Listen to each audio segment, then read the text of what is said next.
Hello, everybody, and good morning. Welcome to the Rise and Race morning show presented by Honda. My name is Aya. And I'm Jack. And it's a very rainy day today outside. My hair is finally drying. Mine's still in the back. It's a little wet. I had to do some last minute. Looks great. Zhuzhing. Thank you so much. Well, it is a great day to raid. It is a great day for a reset as well. I was watching you in the back getting your box, my vault? Your vault. Did you get anything? Unfortunately not. No tier, no trinkets, just like a bunch of rings. Bunch of rings. Yeah. I heard your guild's a little mad at you also. Yeah, they call me low pash. What can you do? You only did 5 dungeons. I know. Only did 5 10s. A little lazy. You gotta lock it in. We all do. Let me know if you can. How many dungeons have you done? None. Yeah, that's right. None at all. But we did kill Mythic Reverb last night. That's so, good. Oh, Congrats. the passion's flowing. Yeah, shout out to your guild. Were you in the kill? Yeah, of course. Okay, good. What do you mean, of course? What do you want? I don't know. Oh, yeah, they benched me. I never get benched. That's the vibe I'm getting. Well, yeah, I mean, it's a dispree season. Jesus. No, that's fair. You're right. All right. It is time for the Honda MVP. Oh, no, I skipped ahead a little bit. It's actually the Gosh. It's the menu. Well, I think you might have skipped the most important meal of the day, and that might be throwing you off your game. I did, yeah, a little bit. The rain threw me off today. Well, we're going to talk about the menu, of course. Chef Heidi was here bright and early making some food for the Raiders, as well as us with her sous chef, Mila. And we can check out what is on the menu for the day. Breakfast, we've got scrambled eggs, breakfast potatoes, bacon, and sausage, assorted pastries, overnight oats, and fresh fruit. Love it. And for lunch, we have my favorite meal. We've got the carne asada burrito bowls alongside steamed rice and beans, guacamole, and pico de gallo, and shredded cheese with chips and salsa. And for dinner, we've got a barbecue brisket, barbecue chicken, mac and cheese, dinner vegetables, and dinner rolls. I'm so excited. That might be my favorite dinner as well. This is like the best food day ever. They could just do this food day every single day. Yeah. Oh, it'd be so good. I love a good burrito. Love a good burrito, Jack. Love a good breakfast burrito also. Maybe one of those. We've had breakfast burritos, actually. We have. Yeah, we had that a few days ago. Time's been flying by here at the Alienware training facility. So true. I legit can't believe it's already Tuesday. Isn't it? Yeah. And this is the breakfast this morning. I'll plate it up. Yeah. Here are the overnight oats. We've got... This is a lot of food. This is a lot. Look, there's like a skewer. Oh, this is what Heidi was talking about. This is like half of Kalamazoo's breakfast. A waffle skewer. Wow. This is nice. These are my favorite. These are the cinnamon rolls that Heidi makes herself, and they are so good. Very juicy. They're so so insanely good. I think I ate like 5. I'm not joking. Like 5 of them the first day she came out. And then they kept. That's why I couldn't get any. No, they kept offering me more every time I went back into the kitchen. I was like, yeah, why not? I'll have another one. Oh, you. Whatever. Oh, you. Just doing my part. Yeah. All right. Well, now it is time, Jack, for the Honda MVP of the day. Every morning, we will be celebrating with Honda a special Raider, and today is no different. Let's check it out. Honda MVP of the day, presented by Honda. Ooh, we got Trill today. The Kalamazoo and Zyro Slayer. Absolutely. Did you take a look at that? I missed out. I think I was in bed. Night? It was brutal. I am not surprised. Yeah. They had a good time, though, at least. Were they able to like team up on him, or is it like back-to-back 1v1s? Well, we can look at it right here. We're actually going to do a replay of that charity goal that we did hit. I think it was yesterday, maybe the day before, but here it is right now. Look at the smile on his face. Oh, they're on the same team. Oh, no, the poor man's one. What the fuck? Wait, weren't you in the gold in the south? Why don't you have one of these? I didn't have that much gold. What the hell? You didn't buy it? No.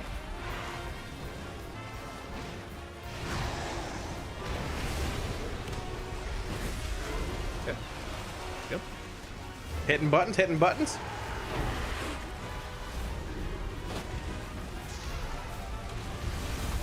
Zyra, don't leave me, Zyra. Don't leave me, Zyra. Don't leave me with him. Don't leave me alone. I'm scared. Hey, I'm running away. I'm running away. Get back here. Hold on. Stop the fight. We won. It's over. What do you mean? You're higher HP. Yeah, temporarily. Yeah. See, I juked him. See, juked him. Oh shit. What'd you do to him? He's healing. Oh, nice try. Oh.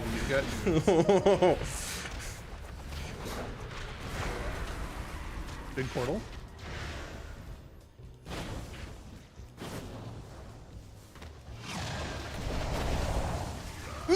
1 second Hey, off my sub half circle. HP, man. That's pretty good. That's like, yeah, that's good progress. Zyro did 3 mil damage. Yeah. Troll did 28. I don't think Kalamazoo knows what that word juked means. Yeah. I think he was expecting to get jumped on, Perhaps. and then Zyro just got obliterated Yeah. from full. Yeah, it was good. So that's our Honda MVP of the day. It's Trill, of course. Honda has a challenging spirit and believes that determination, and self-belief, even in the face of adversity, can lead to ultimate success, even if you're Kalamazoo or Zyronic. We'd like to thank Trill for his contribution to our charity partner, the Pasadena Humane Society, even though it didn't look too hard to beat up Kalamazoo and Zyro. Well, it's part of that winning spirit that Trill always embodies. Is Mr. World of Warcraft. Yeah, absolutely. He makes it look easy. He did. I think next time we should put a healer in there also, like a full 3v3 comp. That wasn't fair. And That'd be they fun. had no PvP gear, no trinket, Yeah. nothing. They had like, Listen, I could just run. yeah, they had I could like, just run. yeah, well, they didn't even do that. They were like, oh, he's a melee player. I'm a ranged. Let's just walk right up into his face. He did jump out into the open and then just utterly annihilate Zyro. See, even you know, like, Yeah. he was playing rogue. You can't open up like that. You just waltzing out into the middle of the arena, like hopping back and forth on their mounts, on their long boys, just hoping for the best. Yep, and he walked in and they still could not kill him. Yeah, wasn't great. Well, Glad that wasn't me. perhaps next tier we can do it again with a full. I think it'd be funny to see 1v3. There you go. I never PvP. This would be great. I think, yeah, we'll get you in there next time. Mm-hmm. All right, well, a little bit of an update on the race, of course. Unfortunately, we did not get down Sprocket last night. Yep. Which is, I don't think devastating. I was actually talking to Siori yesterday, is like, what happens if we don't do this? And honestly, I was surprised he didn't seem too stressed about it. Yeah, this race has already shown how much of a marathon that it is. And you got to keep in mind, around this time last race, obviously we had Heroic Week, which changes things around a little bit, but we had Silken Court already down. We had to work on a re-clear to start getting more progress onto Anzarek, and then Anzarek took a whole bunch of time, another 3 or 4 days afterwards. Yeah. So obviously, Heroic Week changes things around, but it also reflects that there's going to be a lot more time for everybody in this race. There's going to be a lot more heroic splits. There's going to be a lot more re-clears. Yeah. I'm sure that they're going to be adjusting some of their compositions, adjusting even their splits to make sure that their Styx re-kill is going to be as efficient as they possibly can. And then they're going to have a good idea as to what other classes might be really preferred for the last 3 encounters. So, unfortunate that Sprocket didn't go down for Liquid, but this race is very far from over. Yeah, it certainly is. And like you said, like we mentioned, Echo actually did get Sprocket down. So we can take a look at that world first kill that they did, I think about an hour and a half ago at this point. Let's check it out. Though unfortunately Ryson going down is absolutely disastrous, but hopefully the rest of the raid will be able to survive. Unfortunately, player by player, they are dropping, but so is the boss's health already down to 2%. They need to avoid these last set of void rockets that are coming across right now, and it seems that they have been able to do it. The boss is dropping to sub 2%, sub 1%. Just before this raid damage comes out, it looks like Echo are going to be getting it. This Pyro Party Pack means nothing as the boss has fallen. Lock and Stock completely dismantled. Echo has surged ahead. Yeah, that was a good kill. Yep. They honestly hit a really interesting part of the encounter where once they'd kind of cleared through some of the void beams into magnet combinations, they really just had to dodge void rockets, and like that was it. It was a nice, like, clean area of the fight that they had plenty of time before the next round of mechanics that they had to worry about. So great to see they got that world first kill and everything like that. Yeah, nice cruise to the end. So congrats to them, but we're on your tail. That's right. Don't go too fast on the next one. We're trying to catch up. Well, one-arm bandit, and depending on what kind of pulls that they're looking at today is going to be fascinating because the timers for that encounter, but also the brutality of what we're expecting the damage and healing checks to be should make for a very, very fun encounter. Yep, most definitely. So I'm excited to see them get back in there. I'm seeing some of the Raiders come in this morning, getting ready to go. Of course, THD was here before all of them. Oh, yes. He's always first in. Yes, but yesterday it didn't go quite as well as it did for Echo for us because we unfortunately had a power outage citywide. Yeah. Power outage. Not only the Jinji EMP go off at the Alienware training facility, but all of Santa Monica itself. So we had to occupy ourselves with a bit of extra activities, extracurricular activities. Yeah, we did. We can check out some of what went on during that power outage right now. Buy some generators. I'm not in charge of that. I'm live. I'm live streaming. We've got some ping pong. Oh shit. stage. I'm live. Hello? Hello, chat. Hello, Driny? Say something stupid. So Right. When I was like, I'm live. Yep. On my channel, you can figure out how. But you're welcome to restream me if you want. I can't see either. I'm just looking at the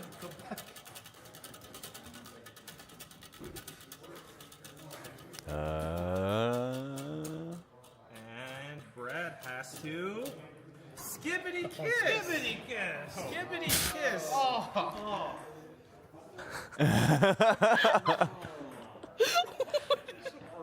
Look at Chad knows. Eat Blum. So we're camping live from the Alienware training facility. Beep, beep, beep, beep, beep. And I don't know what day is today. Welcome Mood. to Monday. Let me see. Oh yeah, you guys are able to see me. I got the whole view. There we go. We definitely, I think, we deserve a follow and a subscription from you guys. Look at Chef Heidi is so nice that she decided to grill or do whatever she needs to do outside so she can feed all those boys. Yo. Took care of it ourselves. All right, Mila, we got a nice view of my butt. For now, then I'll move it.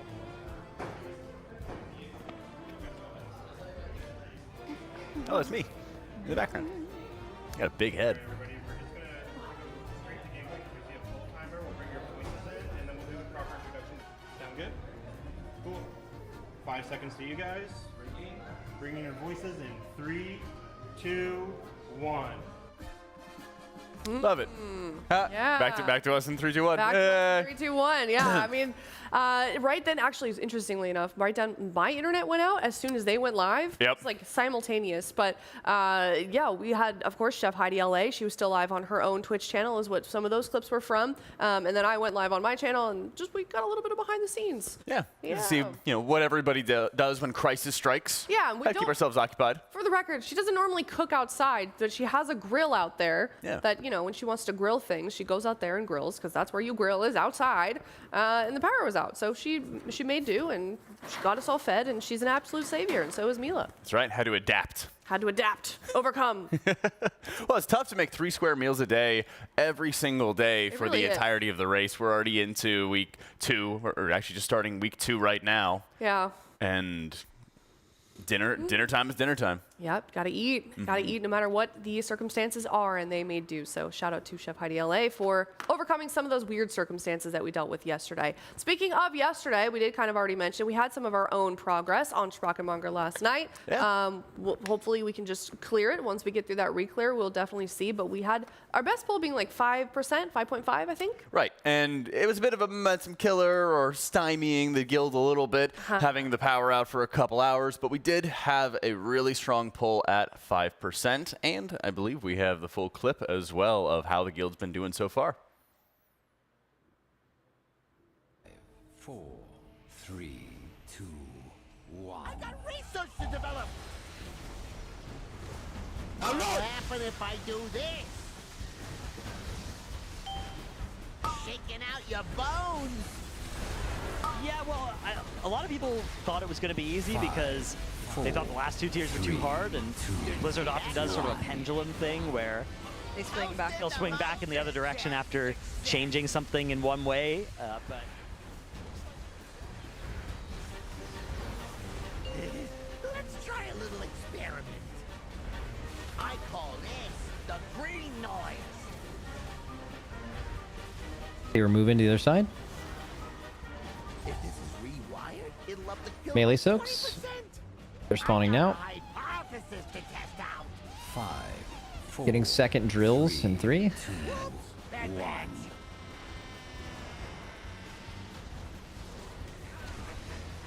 Okay, we're getting rockets and beams in 4. Out the big bag.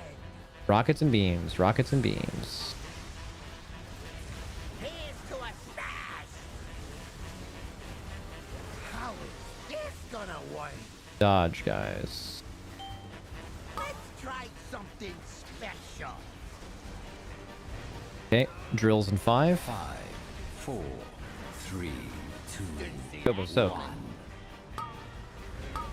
Then impact. Okay. You ready? Magnets now getting sucked. Fired up. Can't really soak. Watch right through the boss. Someone got it. Nice. Another one. We're getting bombed right now, but it's okay.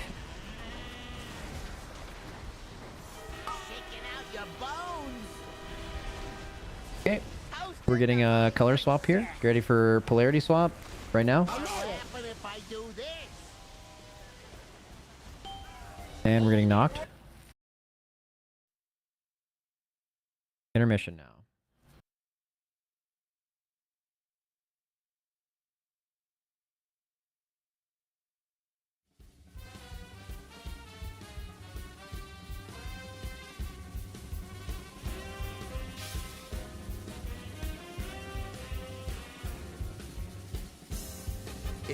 Thought of a good idea for a week or in this phase, but it's probably too late. Polarity swap, 3, 2, 1.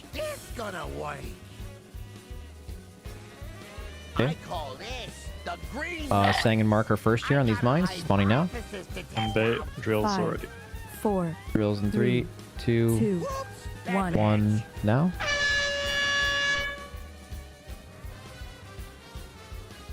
Nice. Okay, we're getting big beams, big lasers here, guys. Make sure we're in and have enough time. Give Yips room. Nice. Okay, there's gonna be 2 range staying back here. There's mines directly behind blue, or not mines, you know what I mean. Drills right behind blue, be careful. Everyone else is moving across. Fired up and Cindy, stay. Soak triangle. Fired up, make sure you spawn good drills. If no, you won't get them. Soak 5, Okay. 4. Watch 3, Wolf. Cage 2, drills in 3, 1. 2, 1 now. Okay, we're getting big beams and rockets in 3. Hey, this is barrier.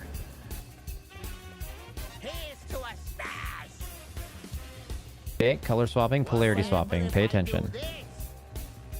No roar. Okay, mines across here. Okay, drills in 5 seconds. 4, 3. This is Tobo L. Tobo L on the drills. Everyone else, big laser, and we're gonna get ready to soak. Fired up will be spell warded. Okay, everyone in, laser. Fired up is soaking. Res Suri, red. Watch your HP because no Suri here. Good, Res Suri now. Keep dodging. Nice. Okay, rebuff him. Get in position. Red, get off the gate. Blue, get on the gate. Polarity swap in 4 seconds. Guys, lock the fuck in here. Don't fuck this up. Polarity swap now. Make sure blue, make sure you're getting knocked on the gate. Look at the gate now. He can knock, it's fine.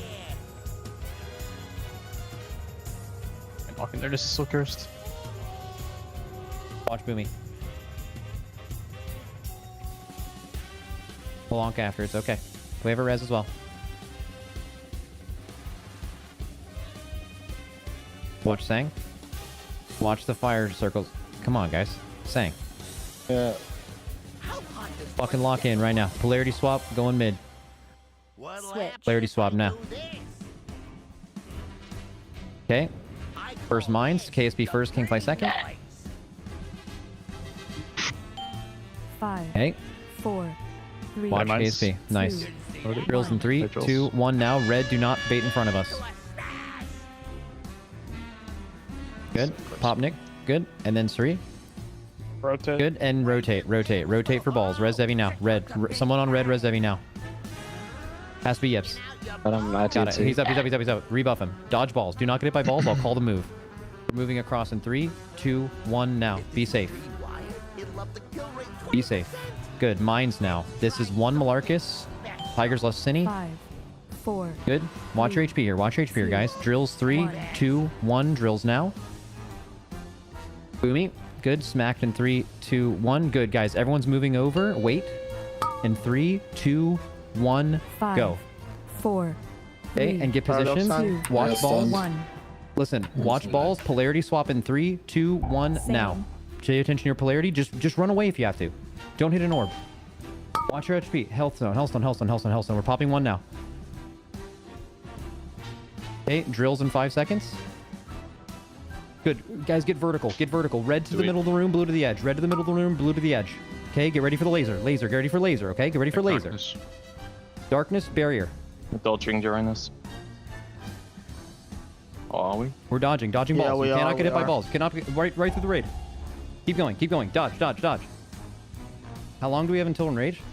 This boss is so dead, dude. It's so dead. It's so fucking dead, man. 4. You can see the balls right there as well. 2 seconds away. It's fine. Just fucking let's go. This boss is so dead. It is indeed so dead, and they are so close to getting it down. And so I'm sure once they get back into Mythic difficulty, it is going to be dying in a very short order, especially with all the gear they're going to be getting.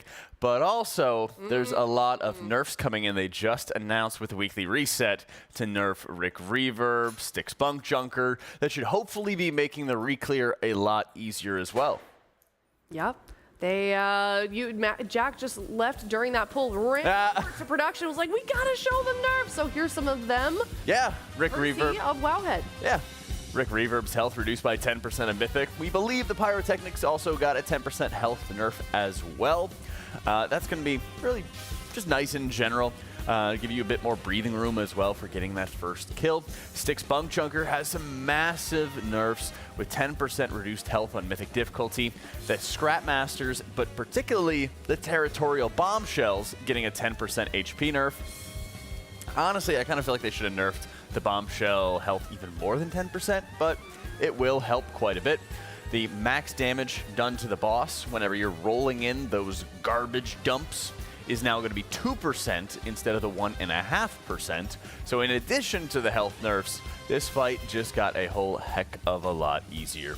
But at the same time, you're still really, really incentivized to adjust your composition with more Boomkins, even Shadow Priest, to help you with those Territorial Bombshells. Now, Muggsy, we'll see what kind of health nerfs are going to be going into it when we actually get to see it on Heroic and on Mythic difficulty, but it'll be interesting now that they have a good idea of how much damage these Raiders are doing, having some preemptive HP nerfs to see.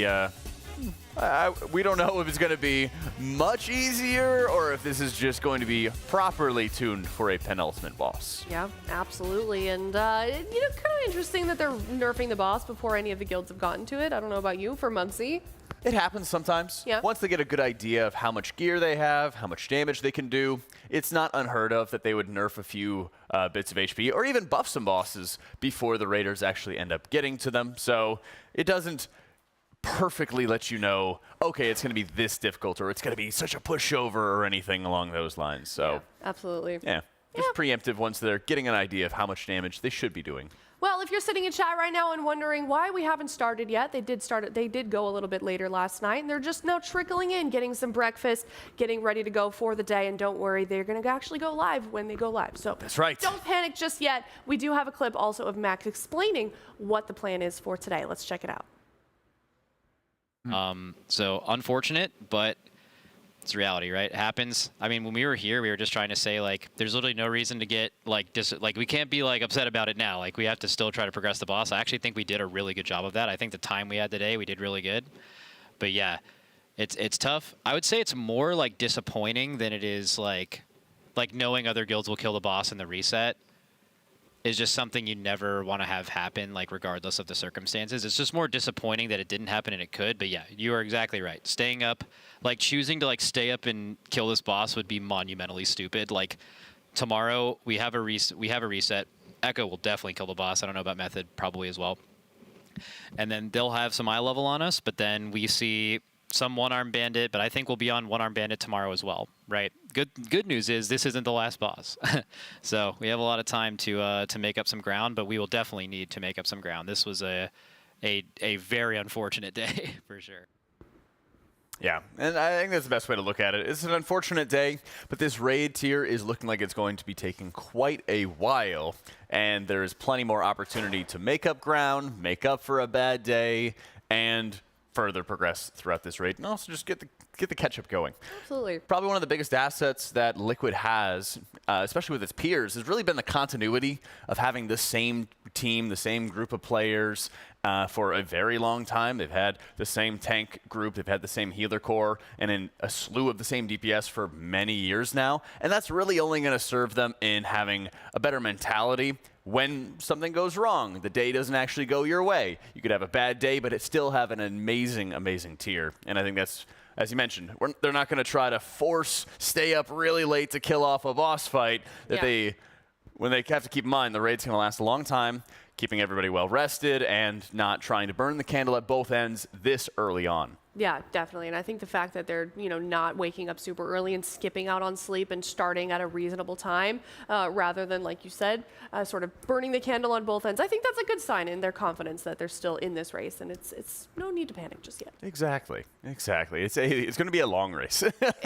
Well, yeah, because we have 3 more bosses coming up. Yeah. One-armed bandit. We were even speculating that it might be kind of similar to Kaiveza, where there's a very straightforward strategy that you're going to be putting together, and then it's going to be insanely tightly tuned around the damage and healing check. You have this high roller buff on the encounter where you have to stand closer to one of those coins and get your damage and health or damage and healing buff.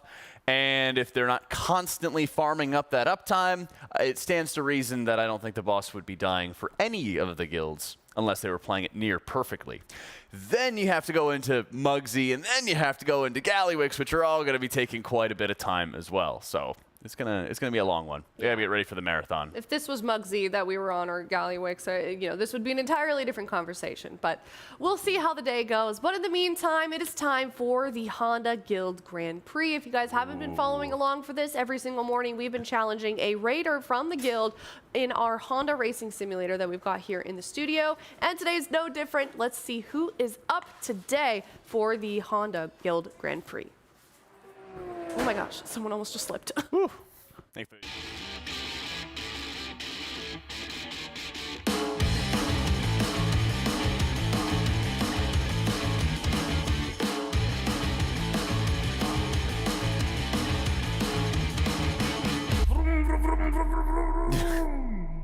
Gets me every time. Oh, Scott. Okay. We didn't really see him drive this. No, he didn't. Maybe it was. It's not going well. Yeah. All right, here we go. He looks locked in.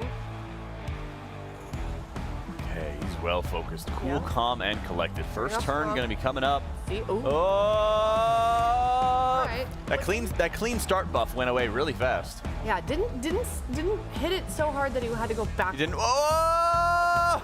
Okay, never mind. There it is. Yep. That turn gets them all. It sure does, Jack. Oh no, he has to find out how to go into reverse. Oh, it's just Oh no. Oh no. It's fine. It's fine. Oh no. Do cars? Oh no. Cars go reverse in Scotland? I don't think that he drives. We drive on the other side of the road in the UK. Just hazarding a guess. Okay. Maybe. No, driving test before this. Oh my god, oh my gosh. Scrape off the wall. Nice. The tires are burning. Nicely done. All right, we're riding the wall. Okay. Getting there. You're about to get to the checkpoint. Nice and smooth. Accelerating like crazy. Wait, that was good. Nice smooth turn. Wait. Here's the sharp one. Here's the sharp one. Ah! Yes. Turn. Oh no. While you're in the Great job, Scott. Oh. You're going the wrong way. Oh no. What? You're going the wrong way. I don't know the reference. Oh, that's an old one. Reference. Planes, trains, and automobiles. Come on now. Okay. Yeah. All right, we're almost there. Come on, Scott. Turn. Turn. You can do it. And let's see. Yeah, it's not the worst. I've seen It can't be- worse. it's probably I'm the definitely curious of what his time at I don't know if we've seen Under two? worse. Sub No. two? I think that's like 20 seconds. I don't know if we've seen worse. Yeah. Yeah. Hopefully I do better in the race. Yeah. Yeah, I agree. That is tragic. That is a 20-second differential. That's 4 days in a row where we've had new worst times. That was the worst by far. We've still got THD up at the top there at 119, 226. Okay, so when we had THD do his, he was actually driving pretty slow, and he was like taking the turns very slowly. Yeah. And it turns out that's the best strategy. Yeah, I judged him, but it definitely worked out. Yeah, he's still been in the lead 5 days later. Yeah. All right, beast. well, tune in tomorrow, of course, if you'd like to see if anybody can beat any of these times. I think Scott might be staying there at the bottom, just a guess. I don't know. But shout out to Honda, of course, for the Rise and Race Morning Show, as well as the Guild Grand Prix. The Honda Prologue is now the brand's fully electric SUV. The Prologue is the next chapter in Honda's long history of creating innovative and efficient products that people love. The adventures of the Prologue, ready to navigate car, are both a daily commute and weekend getaways with ease. And I've been in one, and they're very nice. Ooh. They're very nice. Oh, when they have the self-driving, we're going to be giving those to the Raiders. Yeah, very good stuff. All right, well, shout out to Honda, of course. Thank you, Honda, we all say in unison. Now, thank you, Honda. Thank you, Honda. Let's check out the apparel, of course, that we've got going on here for the Race World First. TL.gg/RWF if you'd like to check it out yourself. Here is some of it. We've got the shorts, we've got the shirts, we've got the derp apparel back, of course, mouse pads. You can also have a custom jersey if you head on over to TL.gg/RWF. Oh, we'd love to be able to see it. I'm still waiting on those Murloc shorts. Yeah, did you not steal them off of the... I did not pants the Max mannequin yet. I got to make my getaway when the event ends. Okay. Well, we'll find a way. We'll sneak them in there. But that's not the only thing that is going on alongside the Race World First. Of course, we are still raising money for the Pasadena Humane Society, and we were kind of cooking a little bit yesterday. We had some big, generous donations to our charity. Absolutely. Well, people were really excited to see Trill just annihilate Kalamazoo and Zyronic, and we're making a lot of progress. I believe our next incentive is also going to be the live Wikora sounds. I think so. They've got a lot of weird instruments back there that they're getting ready for the live Wikora sounds. Oh, I thought they were going to be voice lines. That might be even better. I think it's going to be a mix. Okay. From what I can tell. But that is our next incentive, I believe, at $15,000. So teal.gg/RWF-donate. If you'd like to support a tremendous cause, we are raising money for a local animal shelter here in LA that was also heavily affected by the LA wildfires. They've also been helping out a lot of the families that had their animals displaced. So they are a great organization, and it is a great cause. And if you don't care about all that stuff, which I question you if you do, there's also some fun incentives if you donate money directly to them. $15,000, like I said, live Wikora. $20,000, we're going to do that TCG unboxing. That's right. That'll be really fun. See if we get any super rare mounts or something along those lines. And then at $25,000, we have a Goblin music video, which has been created just for you all.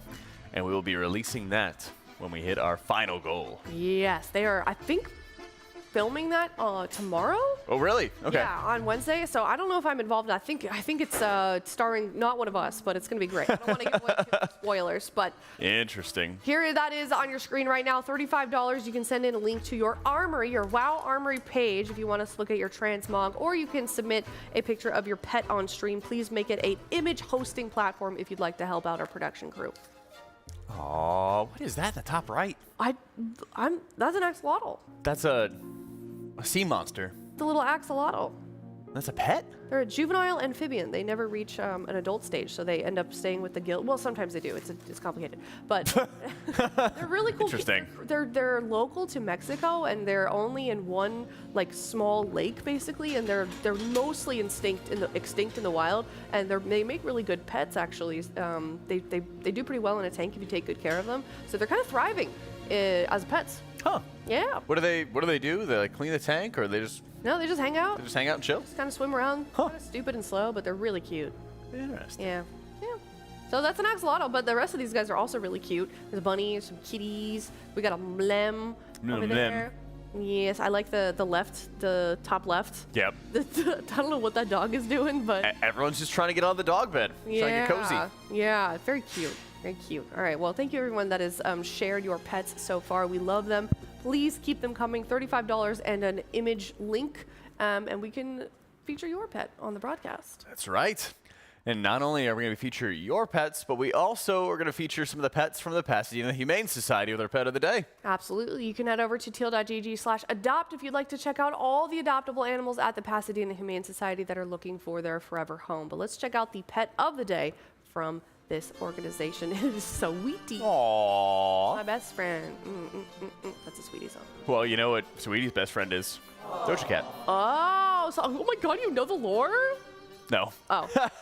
I mean, I think they I just talk never together. pass up an alley-oop. Ah, very good. Yes, she is a not spayed female tricolor pit bull terrier. She is 1 year old, and she's been at the shelter since 1/9/25. Oh, I see. You're reading the. Yeah. Yep. Okay. You should have just taken credit for that. Yeah, you know, you would have found out eventually. I would have. Doja Cat is her best friend. Yeah, that's a good song. You should check it out. Oh, okay. Yeah, I'll get right on it. It's a bop. Certified banger, as I said. But Sweetie needs a new home. Look at her. She's just splooting on the carpet right there. We call that a sploot. Nice and cozy. 10 out of 10 sploot. Nice and cozy. Yes, so if you'd like to check out Sweetie or any of the other lovely animals that need a home, you can head over to tl.gg/adopt. And we love you, Pasadena Humane Society, because you do great work. That's right. We're glad to be able to support you and proud to have you featured here on the Team Liquid Race to World First. Yes, absolutely. Well, Jack, it is now my favorite part of this morning show. Your astrology corner? Not today. Oh. We're going to be guessing the guildie. We're not good at this.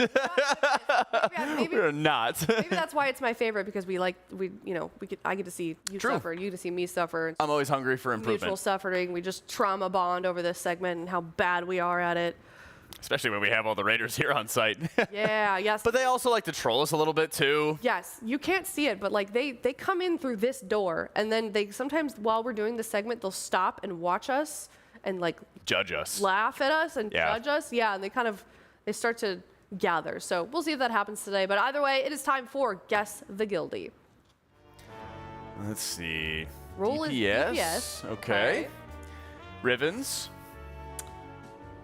You're just gonna throw it out there? Yeah, why not? All right, Rivens. Wouldn't that be funny? Yeah. Nope. Ah. Womp. All right. Fave movie, The Princess Bride. Oh, good one. Princess Bride. Wait, do you not know that movie? No, I do. I just is the Princess Bride? How about Dazer? I could see that actually. Dazer? Yep. Not Dazer. Okay. I feel like it's an American. That seems like a classic. Dazer is American. Yeah, I know. I'm just, okay. Brainstorming. If you were a key, W, because I only hold W. Oh, that's a DPS, all right. Okay. Huh.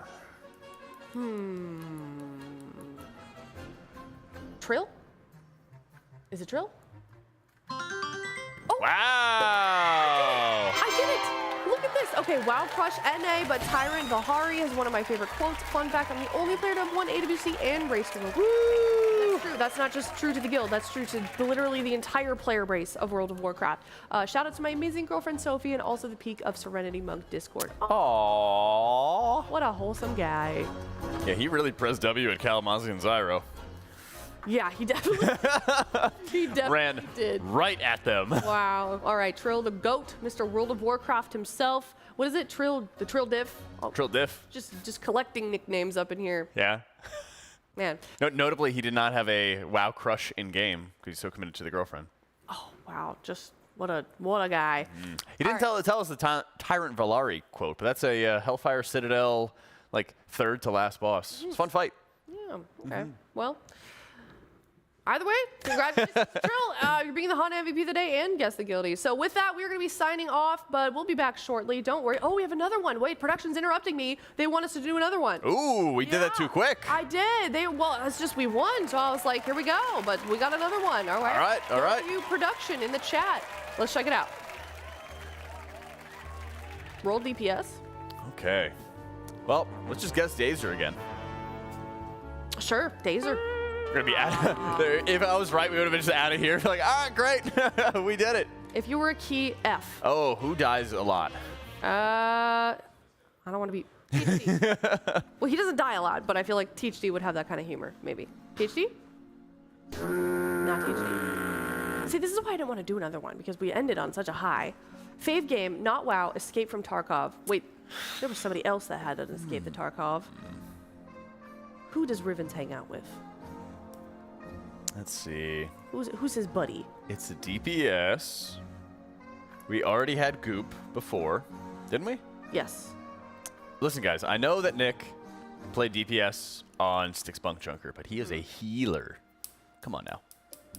Yeah, Nick, what do you mean? He played it for one boss. That means that this game that was done, that was created a week ago, would list him as DPS. They knew all along that's what he was going to do. What about Wolf Disco? Wolf Disco. Oh, that's a good one. Wolf Disco. How about Hey! we got- Wait, I can't tell. I don't know. They just Oh, started spamming okay. all the noises. Is it Impec? Not it. I'm secretly a fatty. Maybe not a secret. Well, this doesn't feel very nice. I don't want to guess this. This is their words, by the way, not ours. Yeah, their words. I am not comfortable guessing. I'm not, no comment. Yeah, let's go to the next Here's clue. the next clue. I'm not gonna. Chat's being mean. Oh no, this is getting worse. Okay. Their ideal date is eating 100 hot wings and 3 large pieces naked on the couch. You know what? I This think is crazy. it's Max. Did you just say? Yep. No. Darn. Okay. Splat? Tell- What? Wait a minute. This is cheating.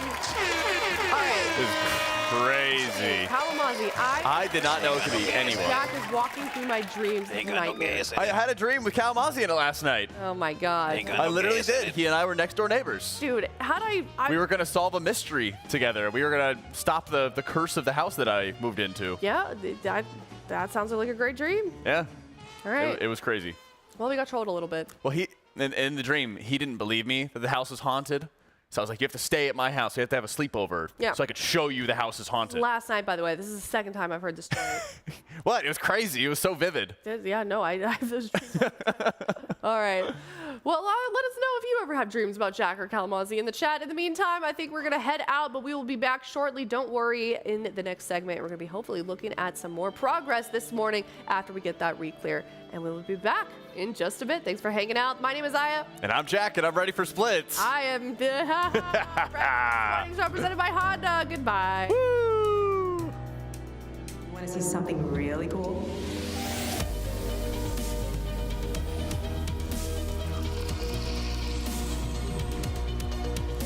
Where else can we go? This is the Honda Prologue. We can go anywhere we want.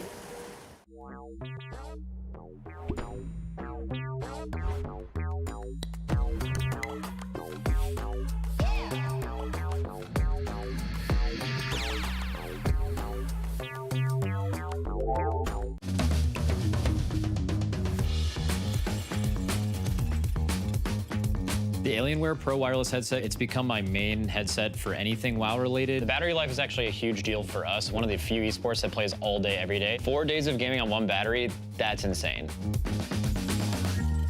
This headset is everything that you can ever want and dream of. Without a doubt, this is the most comfortable headset that I've ever worn. I hate headsets that kind of like clamp on your ears or feel like they're pinning against the side of your head. This headset feels really, really good around my ears while I play. Quality of sound from the Alienware Pro headset is perfect for shot calling in intense situations. At the race, there's a lot of distractions, and sometimes I just need to be able to hear what the guys are doing in the middle of a boss fight. So after using this headset, I don't think I can use a different headset again. This headset is what you need.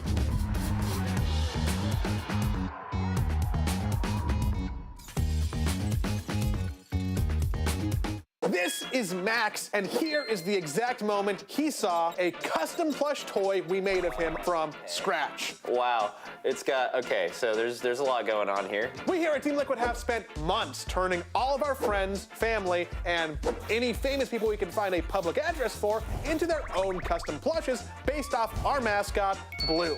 Which means we had to make one for everyone's favorite raid leader and WoW streamer, Maximum. The first thing we have to do is give Blue some facial hair. Using some fur and this deep, longing photo of Max, we remade his scruff 1-2-1. It's got a crazy beard. I was certainly looking that homeless during the last race. And Max's face would be unrecognizable without his glasses. Important for raiding and seeing. Then we realized he was still without clothes, so we made him decent with a custom jersey. And at this point, he looked a little less Max and a little more Seth Rogen in a t-shirt, so we added some memorable WoW items, Ramornia and the Gift of N'Zoth, both 3D printed and painted to match the game. Finally, we delivered it to Max to capture his reaction. Look, he's real cute. He's got my little Harry Potter glasses on. I get to keep this, right? You can make your own. You just gotta go to tl.gg/myblue and you can customize it however you want.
Bust out the big bombs, boys.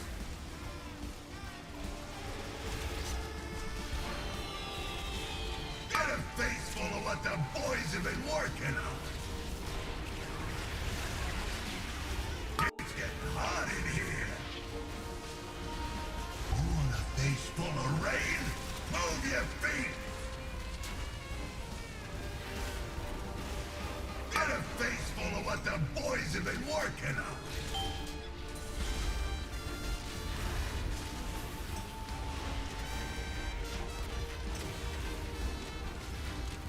Bust out the big bombs, boys. Blast ya. Get a face full of what the boys have been working on. Get up and dance for me, you little jerks. Hey, get in here. Wonder how I helped the old Harbinger? Get a load of this thing. No, really. Get a load of it. It's about to blow your face off.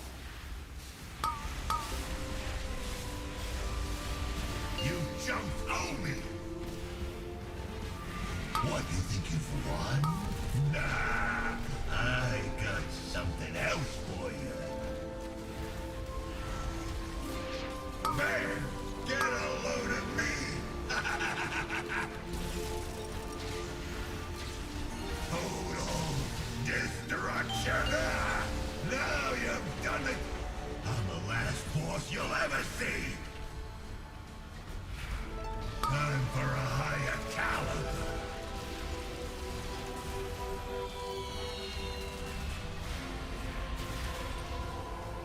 Warm regards! Take boom, heroes!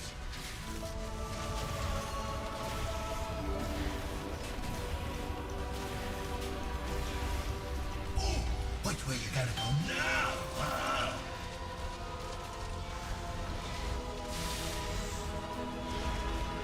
Time for a higher caliber.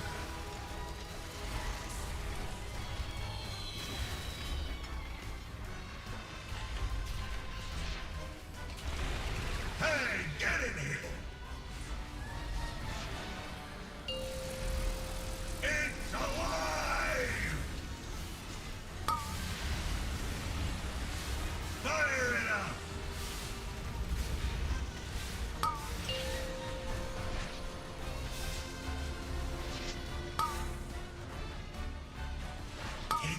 Take boom, heroes!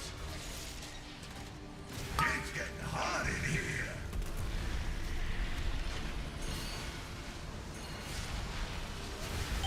Dance just got a little more complicated.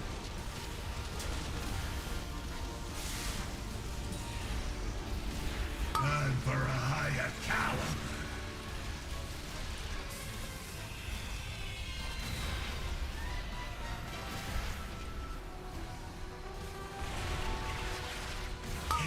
Take boom, heroes! Blast ya!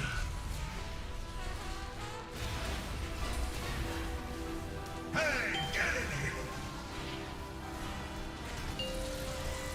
It's alive!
Hello, everybody. Good morning, and welcome back to the Race World First. It is Reset Day. Tremendous shout out to our partners, Coinbase, our presenting partner, as well as Honda, Secret Lab, Monster Energy, Alienware, MyBlue, RaiderIO, Wowhead, Warcraft Logs, and of course DungeonDojo. And we are still raising money for the Pasadena Humane Society. Now, let's give a little bit of recap of kind of the state of what's going on right now. Like I did say, it is Tuesday. It is Reset Day. We can take a look at the Coinbase leaderboard, and we can see Kalamazoo, we are unfortunately falling just a little bit behind.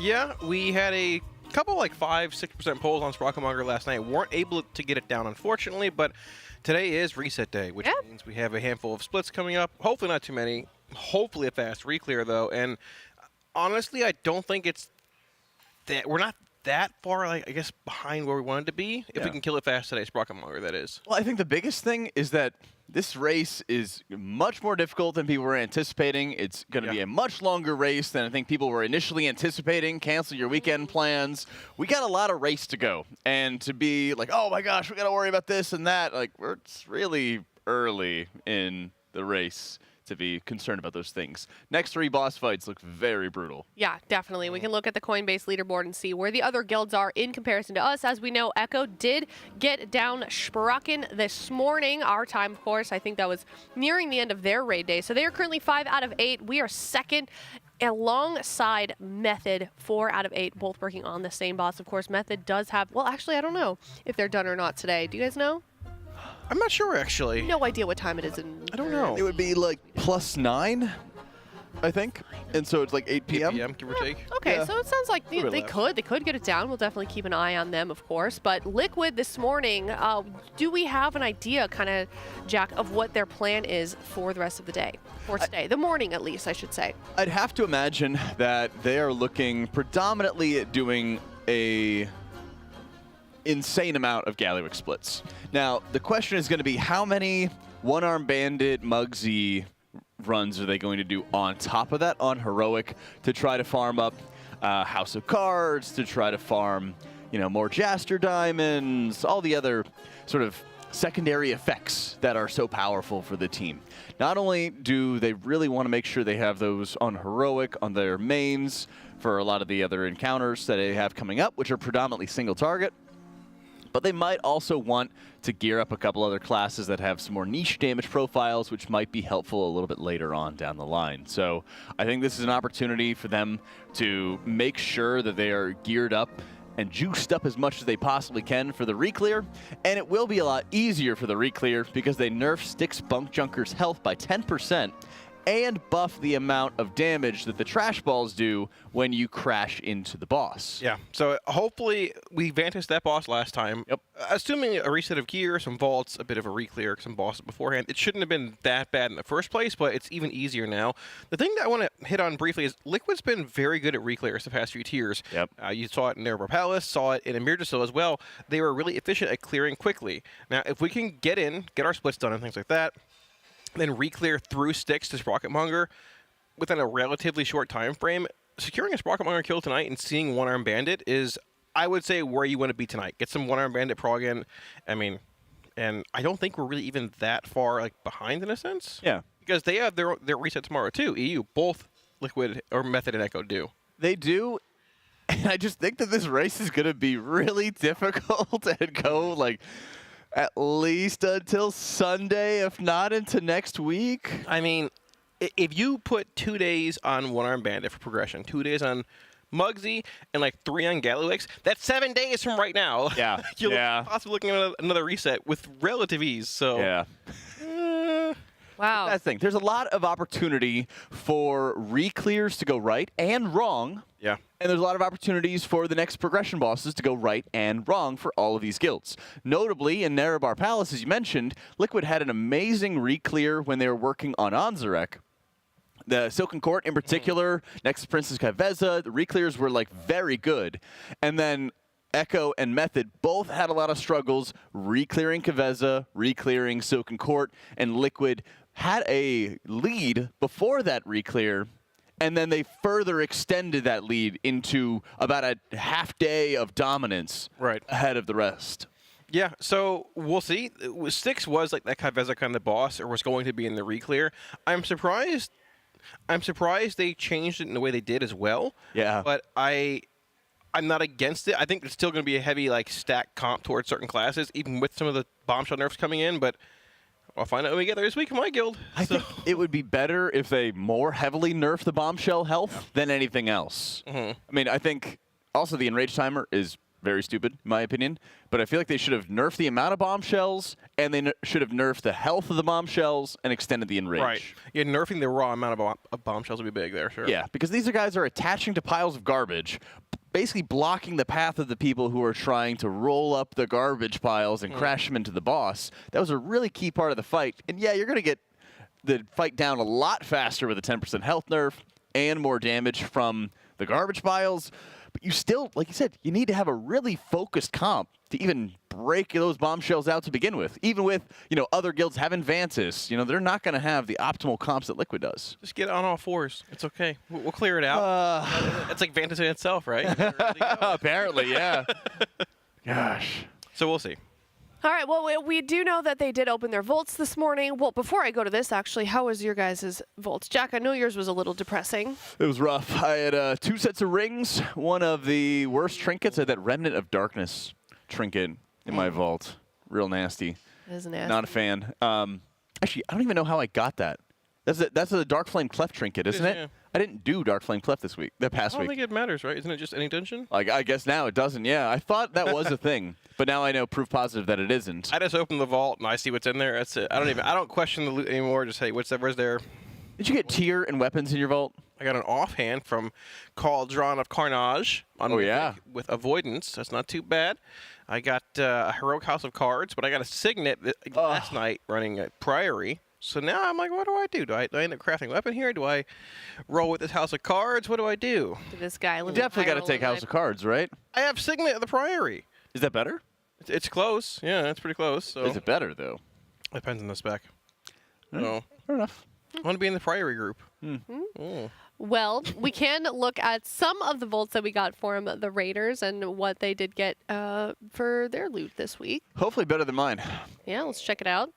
But in the meantime, of course, they will be picking through. I don't know if they picked. Do you think they picked offhand. it, or do you think they're going to do their splits and then pick what they get from them? They're probably doing splits. That's my offhand, yeah. This is the analysts often have a lot of work to do or not that much work to do. It is kind of funny. Sometimes they're absolutely swamped, and sometimes they're kind of just wandering the hallways looking a little bored. Yeah, this is the day that they have a lot to do. Yes. So they're going to take all the information of all the characters in all the vaults. Notably, Fired Up having access to a Mythic offhand is a pretty good option. We don't know everything they have access to, but that's a banger. And then they're going to say, oh, okay, we're going to have somebody craft a Mythic weapon, or that probably already goes with the Mythic weapon they've already crafted. And then, they have the offhand setup that goes with it. Mr. Goop has 10 dungeons? He did at least. Yeah. he got a Voltaic Stormcaller in his last slot in his M+ section, which I don't know how good that is for Boomkin, comparatively to, or I guess Druid comparatively to crafting whatever they want with embellishments. But, I mean, even a chest slot in that one raid section isn't terrible if you don't have a Mythic chest yet. It's a pretty decent upgrade, so... Yeah? We'll see. Is that even a... Oh, I see. There's a Mythic Helm, but that chest slot in the raid, that's just a heroic one, 655, right? Is it? Yeah. Oh, you're correct. I thought it was 662. Yeah. Mixed it up. There we go. Gotta get used to those eye levels. It's early. Weird. My eyes It's weird. Brain ain't on. I feel ya. Gotta crack an M. Yeah, well, I got one right here. Hey. Yeah, there cheers. you go. Wait, hold on. A little clink. Little bloop. So, are these any good trinkets? That's a Nerebar Palace one. Yeah, little old looking there. Wait, I'm sorry. That's an old. So troll. There is another vault option that Dryny has. He just didn't open this one from his last raid, so we need to magically fast forward. There we go. And see the other Dryny option if we have access to it. Unlocked more than a week ago. Ah, there we go. Let's see. I don't know. Those new Rhubarb Palace ones look pretty sweet. Yeah. Trill's got. So we have boots, we have chest, but it is a heroic chest. I think it's a weapon in the second slot. Crowd favorite, possibly. Yeah. Weapon or a trinket. I don't. Agility weapons are not my forte. Legs in M+ slot. Galitech Turbo Tilter? It looks like a weapon. That's a weapon. That's a big stick. Yeah. And like the shoulders in that last M+ slot. So I mean, there's a handful of options. This looks good at least. Yeah. The variety. There's also the option of just taking something for item level if you have a subpar vault, but not the best choice overall. You can avoid it. Haven't seen any Jaster Diamonds yet. I've seen one in my guild. Somebody opened one. They're complaining about it. They're complaining? Who was it? 16k upgrade. They're the Warlock. What a bub. I got a weapon. What? What's the Warlock's name? Kalamazoo, drag him. McMuffin. McMuffin. We hate that guy. Hate that guy. All my homies hate McMuffin. Yeah. That's actually, I love a good McMuffin in the morning. Mm-hmm. It's okay. He was mad about my offhand that I opened, so. Here's Impec. Yeah, so we have a chest. Sovereign Zephyrs. I believe it's those shoulders. The Capo Knuckles are good. Oh, is that the rare the rare one from? Yes, from Muggsy. Is it? Yep. That's mythic level though. No, it's very rare. So it's maxed out. Oh right, yeah, it's true. There we go. They're very rare weapon. Nice, not bad. Take that. I think that's what he's probably gonna go after. Why can't I high roll like that? Well, you're not raiding with Team Liquid. Yeah, you don't have the jersey. I do have one actually. Oh, okay, the way that I'm not. you're I'm right. not wearing it today. I feel like it's kind of odd. I get a jersey every time, but I usually don't wear it because I feel like I'm not like on the team, you know. I mean, that's how I feel. Yeah. So I'm not like. They're nice jerseys. Raider. But yeah, it makes me feel like I'm like being a tryhard or something. Like, hey guys, I'm on the guild. Yeah, exactly. I'm like, Yeah, like I don't know. When I say we when referring to the guild, I try not to do that because it doesn't feel like a we. It feels like a them. Yeah, I'm not trying to like. They're the guild. I'm not trying to be like I'm with them. I'm you know? with them. We just yap about them. Exactly. Yeah. I yap about the cool stuff they do. Yeah. No, but looks like we got some good gear. No, I'm just kidding. Big Poppy got some good gear. I mean, if he likes that ring, I'm not sure. There's Z's Thug Hotline. That sounds like a trinket that I would like to have. Oh, is it? The hotline, yeah, call it up. Let's go. Hope they got food. I'm hungry. Yeah? Did you not eat? I had some eggs and some bacon. Nice. Not a whole lot, though. We'll have to replenish you. Yeah, well, soon. last night I got back to the hotel. I'm like, I'm a little hungry. That was when I go to bed. I'm a little hungry, so I ate my pizza in the fridge. Oh yeah, your gluten-free pizza. I got it in the fridge. Put it in the Yeah. microwave. Did you put it in the microwave? I took plates from here before I left. There's some plates in the hotel. That's so There's some smart. Pizza, whip it up. I was watching them pull sticks. Or Oh, amazing. Yeah. Went to bed feeling pretty good. Good for you. Stomach full of pizza and salt and vinegar chips. Not only that, but when I left at like 11, yeah, you had a full thing. You had like double chicken burgers from Chick-fil-A, and then fridge too now. Yeah. Okay, I thought you ate all of that, and then went back to the hotel and had a whole gluten-free pizza. Yeah. I gotta rotate the foods. I don't want it to go bad, so I'll eat the rest of the pizza tonight. Chicken for breakfast tomorrow before I come here. Then second breakfast when I get here. Then we'll have lunch and dinner, and you know. I will say, I'm not gonna lie. I did have 3 square meals yesterday, and then I got home or got back to the hotel, and I was like, actually, I am kind of hungry. Yep. I kind of regretted not joining you on the CFA order. I got like 10 bags of chips in my room. Come on by. That's crazy. Come on by. Come on by. A little fried chicken party over there. Knock on your door at night and be like, Oh man. Cams does. That's not the. That's he gives you. He has a nighttime visit. Sometimes you gotta eat food in there. Man, my Kalamazoo God. is a hobbit confirmed. Chad says. I wish I had that picture of the chicken parmesan sub that I had in the fridge. Oh man, Frank's got a picture of it still somewhere. I remember this. I DM'd like 3 in the morning. Yo, got one with your name on it. Frank, come on by. Okay. As tempting as it would be to get some chicken parm today we have the best food of this is the best race food day. What is it? Okay, lunch we have the carne asada bowls. Holy moly! That's like the whole burrito bowl setup. It's pronounced mole, actually. So they got the pico de gallo as well, very tasty. Oh. Then dinner we have the mac and cheese bar with chicken and brisket. Yeah. Taco Bell dinner, nice. There we go. Oh, You can have the why chicken, do you gotta though. say it like chicken's that? good. Wait, you don't want Yeah. you don't want Well, he has- barbecue or mac and cheese? I can eat the meats. It's true. The meats are both very good. Yeah. Oh, but you can't eat the mac and cheese. No, or the cheese. There's no Wait, are you dairy intolerant? Lactose intolerant? I said I couldn't eat it last time. I don't know why. Something in the cheese. Made you not happy? Well, I didn't try it. I don't know. Oh. Said I couldn't try it, so I didn't eat it. Wait, why couldn't you try it? The cheese, I don't know. I listen to what they tell me. I don't know. Oh, okay, because of a gluten thing. Yeah. Okay, I thought they were just like gatekeeping the food from you. Brisket, some barbecue sauce. Yeah. There you go. Mm-hmm. Slam that. Good. Okay. maybe Amazon some fried onions here before it gets here. Holy moly, that sounds real good. I kind of wish I fasted for lunch. Oh, Jack. I could literally just eat this lunch every single day for a week straight. Do you remember when I said I would try and stay away from the cinnamon rolls today? How'd that go I for you? didn't last very long. I've had 2 already. I'm thinking about a 3rd. Somebody tagged me in chat. Oh my God! Somebody tagged me. They were like, "The cinnamon rolls are almost gone," because I think they had Chef Heidi's. Yeah. And then and then I had like this thing in my brain that was like, "You must get a cinnamon roll immediately, or you will never have another chance again." So I went and I had one, and I was like, "Okay, that's it." And then I walked away. I think I got the kitchen's right there. I got like right here. I was like, "I'm gonna get another one." So I went and I got another one, and I'm thinking about a 3rd. I'm contemplating it. Kalamazoo fills his fridge up with meats and snacks. Aya is going to fill up her fridge with little sweet treats. Yeah, a little tasty treat. A little tasty treat. I'm not a candy girl. Don't really like candy, but I do love like a good baked good. It's the same thing. Perhaps, but it's sugar. I would much. I'm aware of that, but I much prefer like some banana bread or like a cinnamon roll or a scone over like chocolate. Is that a wild take? Is that a bad take? No. Oh. These guys are both looking at me like I'm a freak. No, that's fine. I've been fruit maxing. Please, thank you for ending my suffering. Oh yeah, you have been fruit maxing. Yeah. Yeah. Fruit every single day. That's gross. Can I want to hear about the fruit thing, but first, I think it's so funny that is now like a term that we put on everything, like something maxing. Didn't it come from looks maxing, which is like kind of a toxic way of thinking? Yeah, but it's just a stupid thing to say. Yeah, but now something maxing is fruit maxing. Okay, tell me about your fruit maxing. It's just fun to have a little silly thing to say. It is. It's great. Yeah. You just anything that you're doing. Oh, I'm maxing. Yeah. Yeah. I get coffee every day on the way here. I'm coffee maxing. Caffeine maxing. Caffeine yeah, I've got my monster, so I'm monster maxing. Yeah. Hey. I love the Monster Max. Pizza maxing. Yeah. Yeah.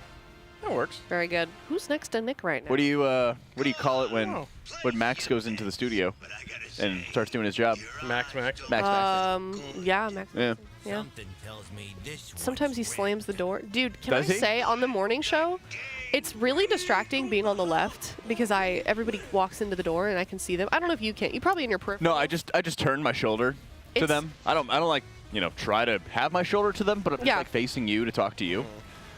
Sometimes I lose my train of thought because they all come in and it's just interesting. Some of them are carrying weird things.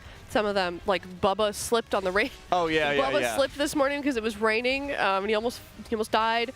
And I don't know. I'll just like lose my train of thought because I'm just looking at them walking through the door, and it's not like I can turn away from them because if I turned away from them, I'd be turning away from you, and then that would be weird. I don't know where I'm going with this. No, but either way, the setup has helped me in that I have to turn a little bit more away from the door this time.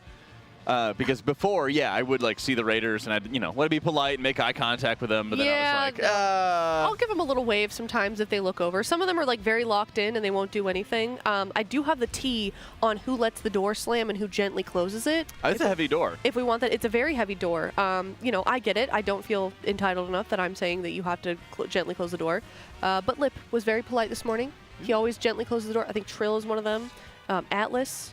JPC when he was around, and then I think most of the rest of them just kind of let it flop behind them, and you might be able to hear it on the morning show, but I don't think so. Yeah. No, I didn't at least.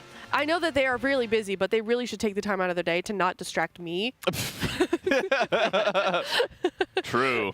Because my focus is obviously detrimental to their success in the raid, so that is a joke, chat. That is a joke. No, I feel like I have to say that, otherwise they'll get mad. It could be important, though. Who knows?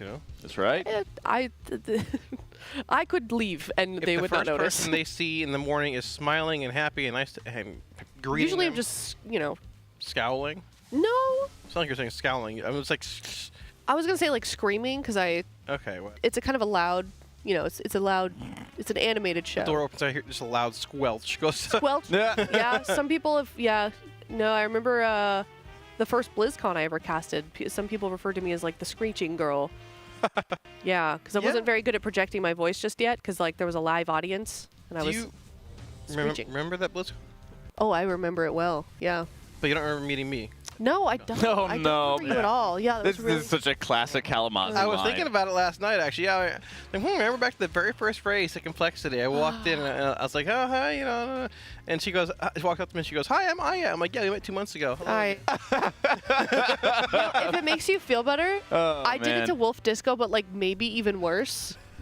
Maybe even more. I walked up to him and I was like, oh my god, Wolf Disco face reveal. It's so good to finally meet you. I've known you forever. I used to be your moderator. Or I used to be your observer in the MDI. Like, it's so cool. He's like, I've met you before. I'm like, I hate myself. Yeah. I need to be put down.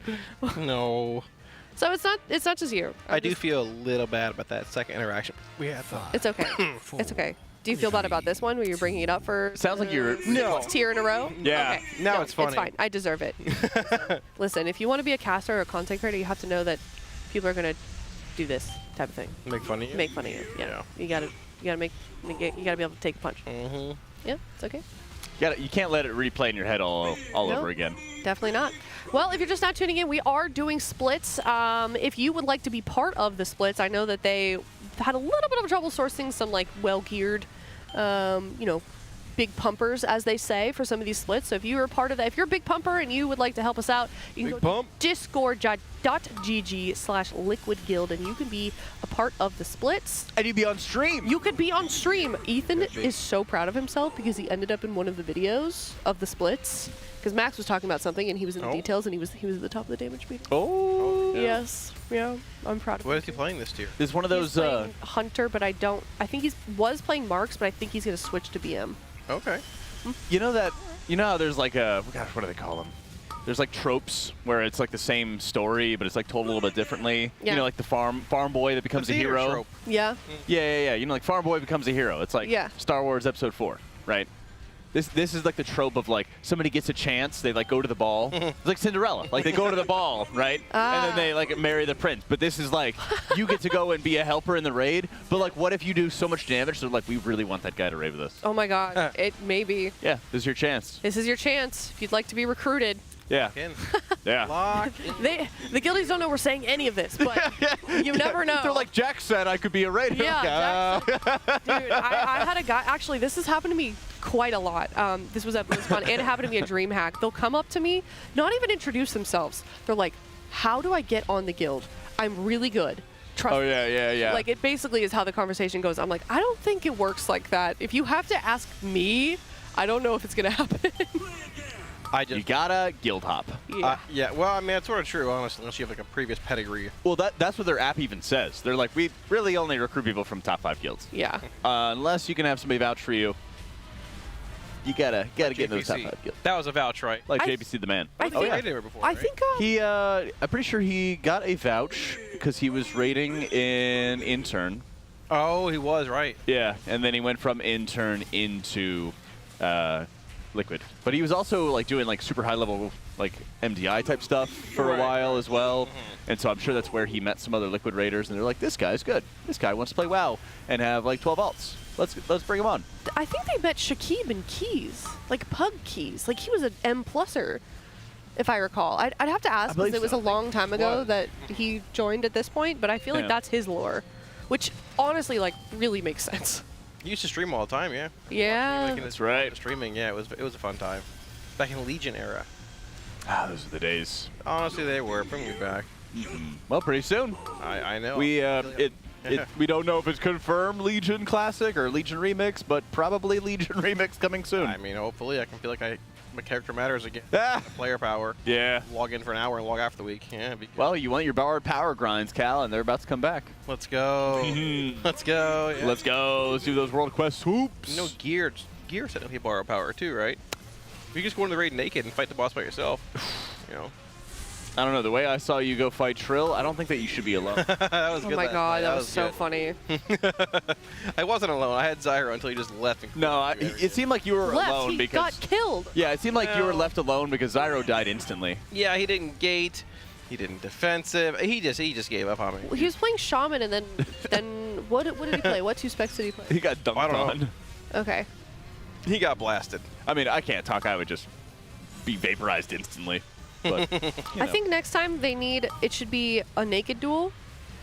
Sure. And like no armor and You could have taken. Come on, you could have taken like. Yeah, you could have taken him. No. It's like one. You win one battleground and you have enough to buy a trinket. I feel like I don't know what it is now. The scaling is now, but like at least a trinket would have been helpful. I mean, I lived like almost a minute in the one-on-one. Yeah, that's great. Yeah, exactly. That's really good. I was proud of myself. He did bait my kick though, and that's when it all went downhill. Yeah. But I did. I lived longer than Zyronic. Okay. So that's right. It's something. Kind of like left him out in the cold and ran away. Yeah. Yeah. Really funny. That was really funny. You even got isolated from your pets too. Hey, put it in that purple cage. Yeah. I like the clip. I wonder if we could find it since we're doing nothing right now, just some splits. But there's a clip of you. Actually, there might be a lot of censoring we'd have to do before we played it. But there's a clip of you. I think it was the tier that you had to do PvP to get gear or something. I don't know what the context was. God. You were doing arena, right? No. And you were like You just went on like the funniest tangent I've ever seen, but like perfectly described the chaos of arena sometimes. It was so good. It was so I've had funny. a couple of those. I would rather have just one big empty arena. No pillars. No playing stupid game. Don't hide from me. Yeah. Let me DPS you like a target dummy. It's like the trash compactor in Star Wars. The walls begin to encroach the moment the gate opens. Just fight. That's part of it, though. That's part. No, it's not. I mean, if you really want me to, like, I don't know. I don't know how many people here care about PvP, but I mean, that's part of it is lossing and using your pillars. And but it shouldn't be. Using your why? It's you not use your player, positioning in World of Warcraft or in PvE. I'm not hiding behind anything. It's not player versus environment. It's player not. versus pillar. It's not hiding. I mean, you can. True. You know, Good point, Cow. So dumb. In PvP, you use the environment more than fighting the other player. Yeah. God, okay. that's so base. No, it's about your positioning.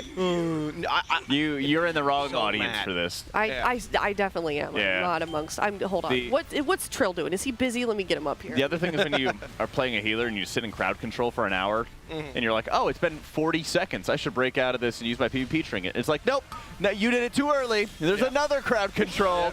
Now you're sitting in a 20-second blind and like nothing you can do. It's true. I mean, you got to know when to use it, when not to use it. Or you've been in crowd control so long that you've now dropped combat so they can sap you. Yep. Yeah. Okay, so you know a little bit. I like the PvP where they just attack the healer and I just run around pillars all day. It's great. So you fight the pillar too? Well, I have to. I mean, it's not like I'm going to kill them You gotta myself. use the pillar as a tool. If it was, I mean, if it was out in the open with nothing, that would be Bit crazy. not fun. That would be. Yeah, it almost what they intended. Like, Yeah, stop hiding. Gosh. Okay. I'm sorry. I had a. It's an interesting concept. I had a really fun time PvPing one time with Venruki. Oh. And everyone tried to tunnel me, and all I had to do was just run away, and he killed everybody for me. Oh yeah. Wow, you got carried. Yeah, it was great. Wow. Well, it was on like beta or something. It was like, gosh, it was like BFA beta. Why were you doing PvP with Venruki? I don't know. Probably didn't have any M+ out or something like that. And he was like, hey, I need a healer. I was like, yeah, sure. Was it you last night that said you talked to Chan? Yep. A lot? So we actually had a deal. Oh. Go ahead. What were we going to say, though? No, that's it. I was just going to ask. Yeah, Chan and I had a deal in Shadowlands. He said Yeah. if I can get him a mythic Denathrius kill, he'd get me like 2100 or whatever. Oh. He didn't know how good I was, though. So, behind the scenes, I taught him a couple things here and there. Wait. Ooh. Yeah. Why did he? Okay. It's just this is so Why did he interesting talk to me. to me? No. I just like my worlds are colliding here. My PvP, friends and my and my PvE friends are talking to each other, and it's weird. It's like when two friend groups meet up, and you're like, wow, they all get along. This is so great. Okay, so Chan reached out to you. I don't know who talked first. Struck a deal. He said, get me a Denathrius. Like, hey, bestie, you play Warlock, I play Warlock. Let's work this out. I don't know who spoke. We spoke before Shadowlands. I think it was like in BFA we spoke a little bit. I don't know. Okay. But yeah, we had a deal. I never got him the kill. Oh, no. Well, he was like, but it sort of fell through. Okay. Well, I yapped Yeah. him when he's playing Wrath or Cat or whatever's going on now a little bit. Yeah. For those of you that don't know, Chanamol is a very, very recently retired Warlock player, and he is one of the greats, basically. If there was a PvP Hall of Fame, he would be in it for sure. Probably one of the best locks ever in arena, if not the best. Definitely, Very yeah. good. He is widely regarded as one of the best Warlocks He doesn't even ever. play retail until he I know. has to. He No. comes back and just obliterates everyone. Let's go back to class. Yeah, that is literally how good he is. Insane. It does not matter. There was a guy that was on Echo on the arena team that literally just quit because he was bored, and they won all the time. He's like, I'm bored. I'm over it.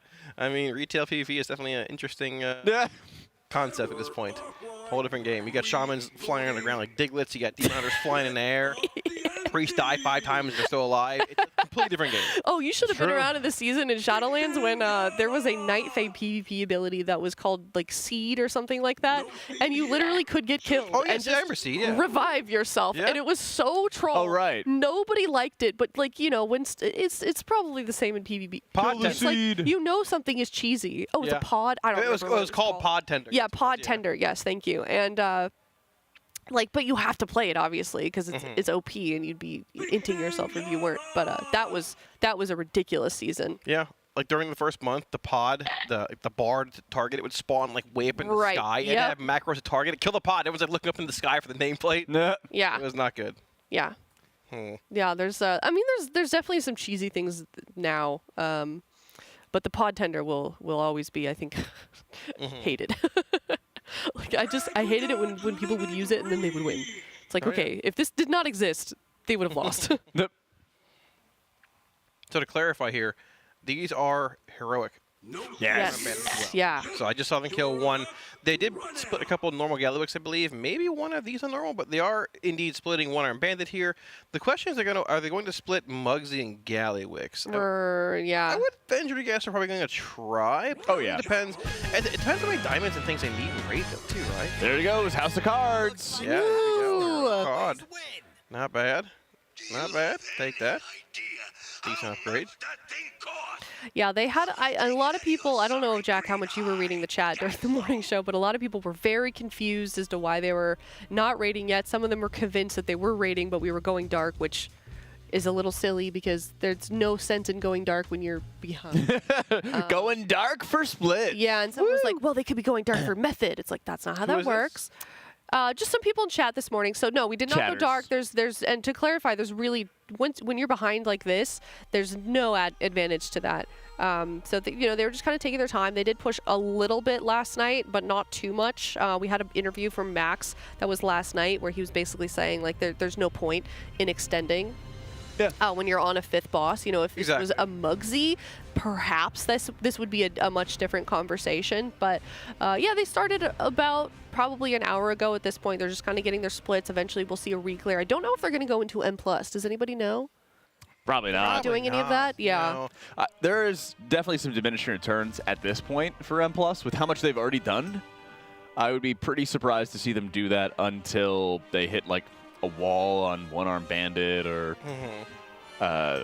maybe Mugsy. I don't feel like Mugsy's going to be that tight of an DPS check, but yeah. I mean, it's literally all speculation right now. Right. It was nerfed today, though, I believe, correct? I think they did, and that might be they're nerfing it to like a decent level. That might be that it's more just mechanics more than anything else. I mean, Silken had like a decent DPS check, but it was kind of like kill it before you get this combination of mechanics which are terrifying and will kill you off really fast. Right. So, well, I guess it was also there was like the enrage, but you basically just had it beating your tank for like a minute. It wasn't like you hit enrage, you insta die. It was you slowly kind of lose people. Yeah, it could just be that maybe they tried to tune these bosses around a manner or an eye level that we aren't going to be able to get to. Yeah. Technically this week, and they're just a little overtuned based on what they had internally in their own testing, but...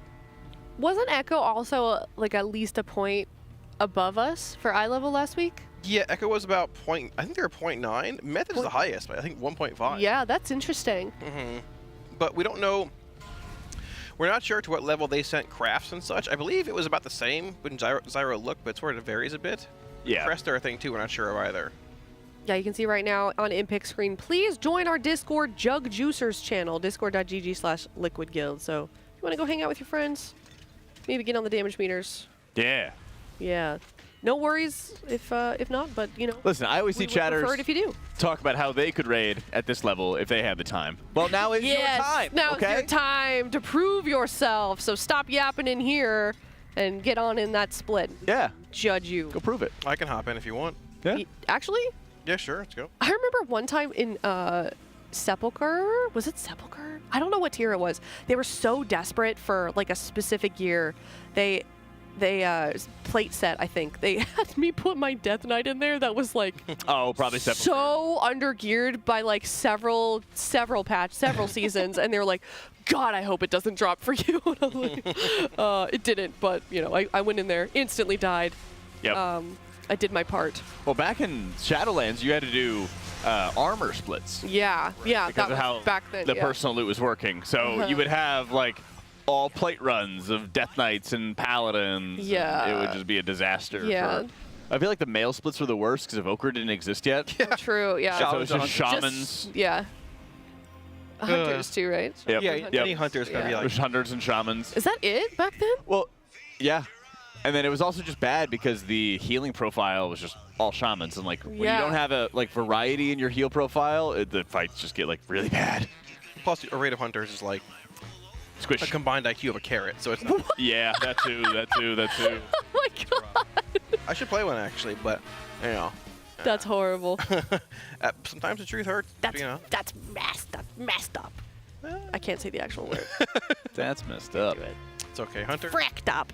They're actually an okay spot this tier, which is unlike. I feel like the last few tiers, Hunter's been sort of odd, a little undertuned in certain areas. We played like one BM, I think, for most of our prog the last couple of tiers, but Hunter's Mark's an odd raid buff in a sense too, where some fights it's like very impactful on, like Styx being like most single target based DPS check, but fights like Silken Court where there's two bosses, it's just not even that good. Like it's like a weird. We don't really need a hunter, but you can play one if it's like worthwhile. Yeah. Stasis. Hunter's down bad. It's not monk or demon heart level of strong.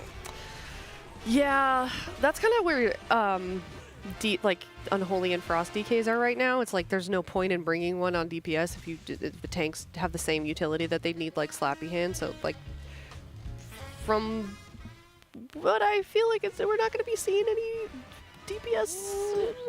It's kind of sad, but you know what? That's okay. That's life. Atlas brings the vibes.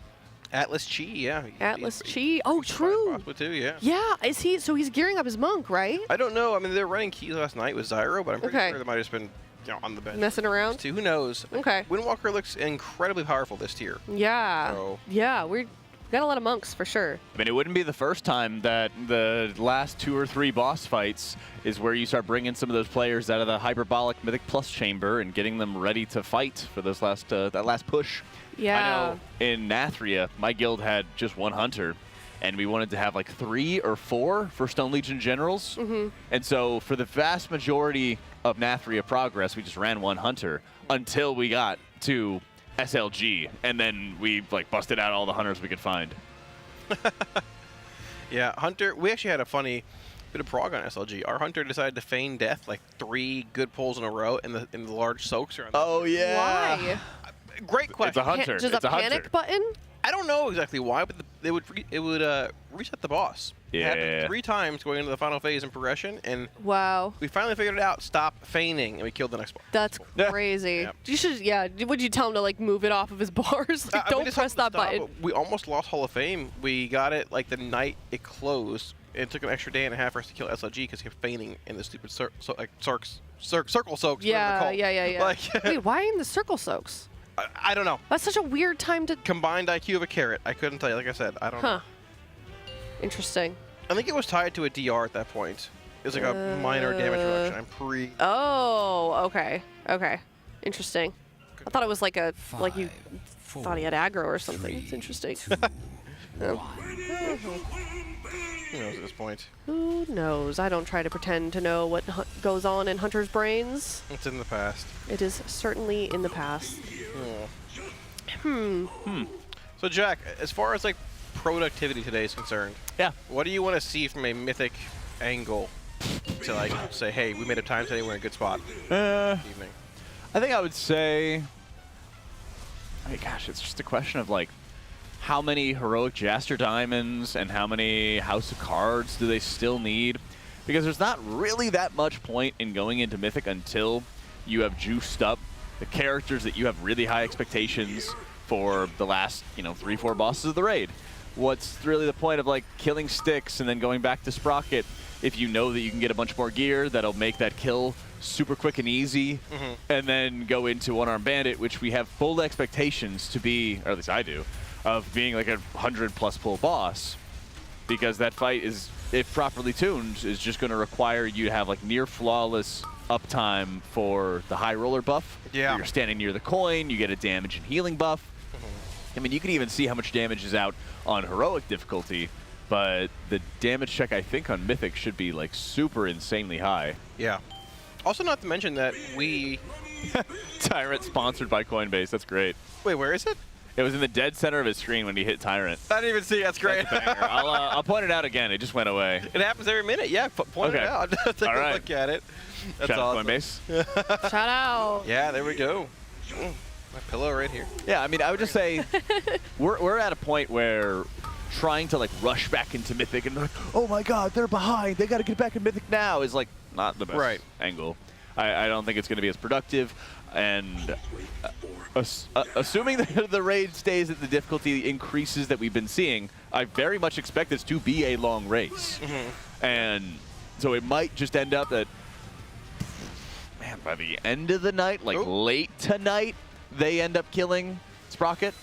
Wow, yeah. But it's not going to be like fast. Yeah. You know? At the same time, with a reset of gear coming in, vaults, split, like heroic splits and all that stuff, and the first 4 Mythic being re-killed, Sprocketmonger may just die before that last Void Orb phase happens. Yes. Like, if everyone lives, that fight probably just dies around 5:30-ish, which skips that final really hard overlap. You have to dodge essentially one challenging set of orbs, not 2. And then, who knows? I mean, Styx should die much faster as well, with it being a 10% health nerf, and the orbs being 2% when they hit the boss, and not 1.5. So depending on, like, where tuning lands, or I guess where our eye level lands and things after Reclear has begun, I think a productive day would be, like, getting all your splits done, obviously, getting into the raid, getting Styx down by, after lunch, and getting, like, Sprocketmonger dead around dinner time, and having some time on one-on Bandit. I think just by the end of the day, they finish their splits, Reclear, and Sprocket Killer. There it is. Tyrant sponsored by Coinbase. See it? Oh, it's like... Was it... Oh, that is a different Warlock with the name I'm not going to say. I can't even see. Yeah. You don't want to see it, though. THD Oh, yeah, my boy right there, yeah. Yeah. I actually can't see it at all. I'm missing something. What's going on? It's a play on words for demonology, but it's okay. Is it bad? Tyrant sponsored by Coinbase. A little gross. Okay. I don't want to. When you guys see it, it'll be okay. Here. Right there. Whose screen are we looking at? Right there. See that? In the details? Do you read? No. Do I read? On the right side On of the occasion, boss. yes. Yeah, he's running around. Man. By the fire. He hit by the fire twice right there, actually. I may never see that. Oh, I see. I see There it. we Oh, I'm go. sorry. I thought we were looking at the UI. Well, sort of. I see. Okay. Yeah. Hey, demonology was taken. That's Yeah. fair. Yeah. It's a popular name. Okay. Oh, actually, they're right next to each other on the keyboard. There we go. That's true, actually. There we go.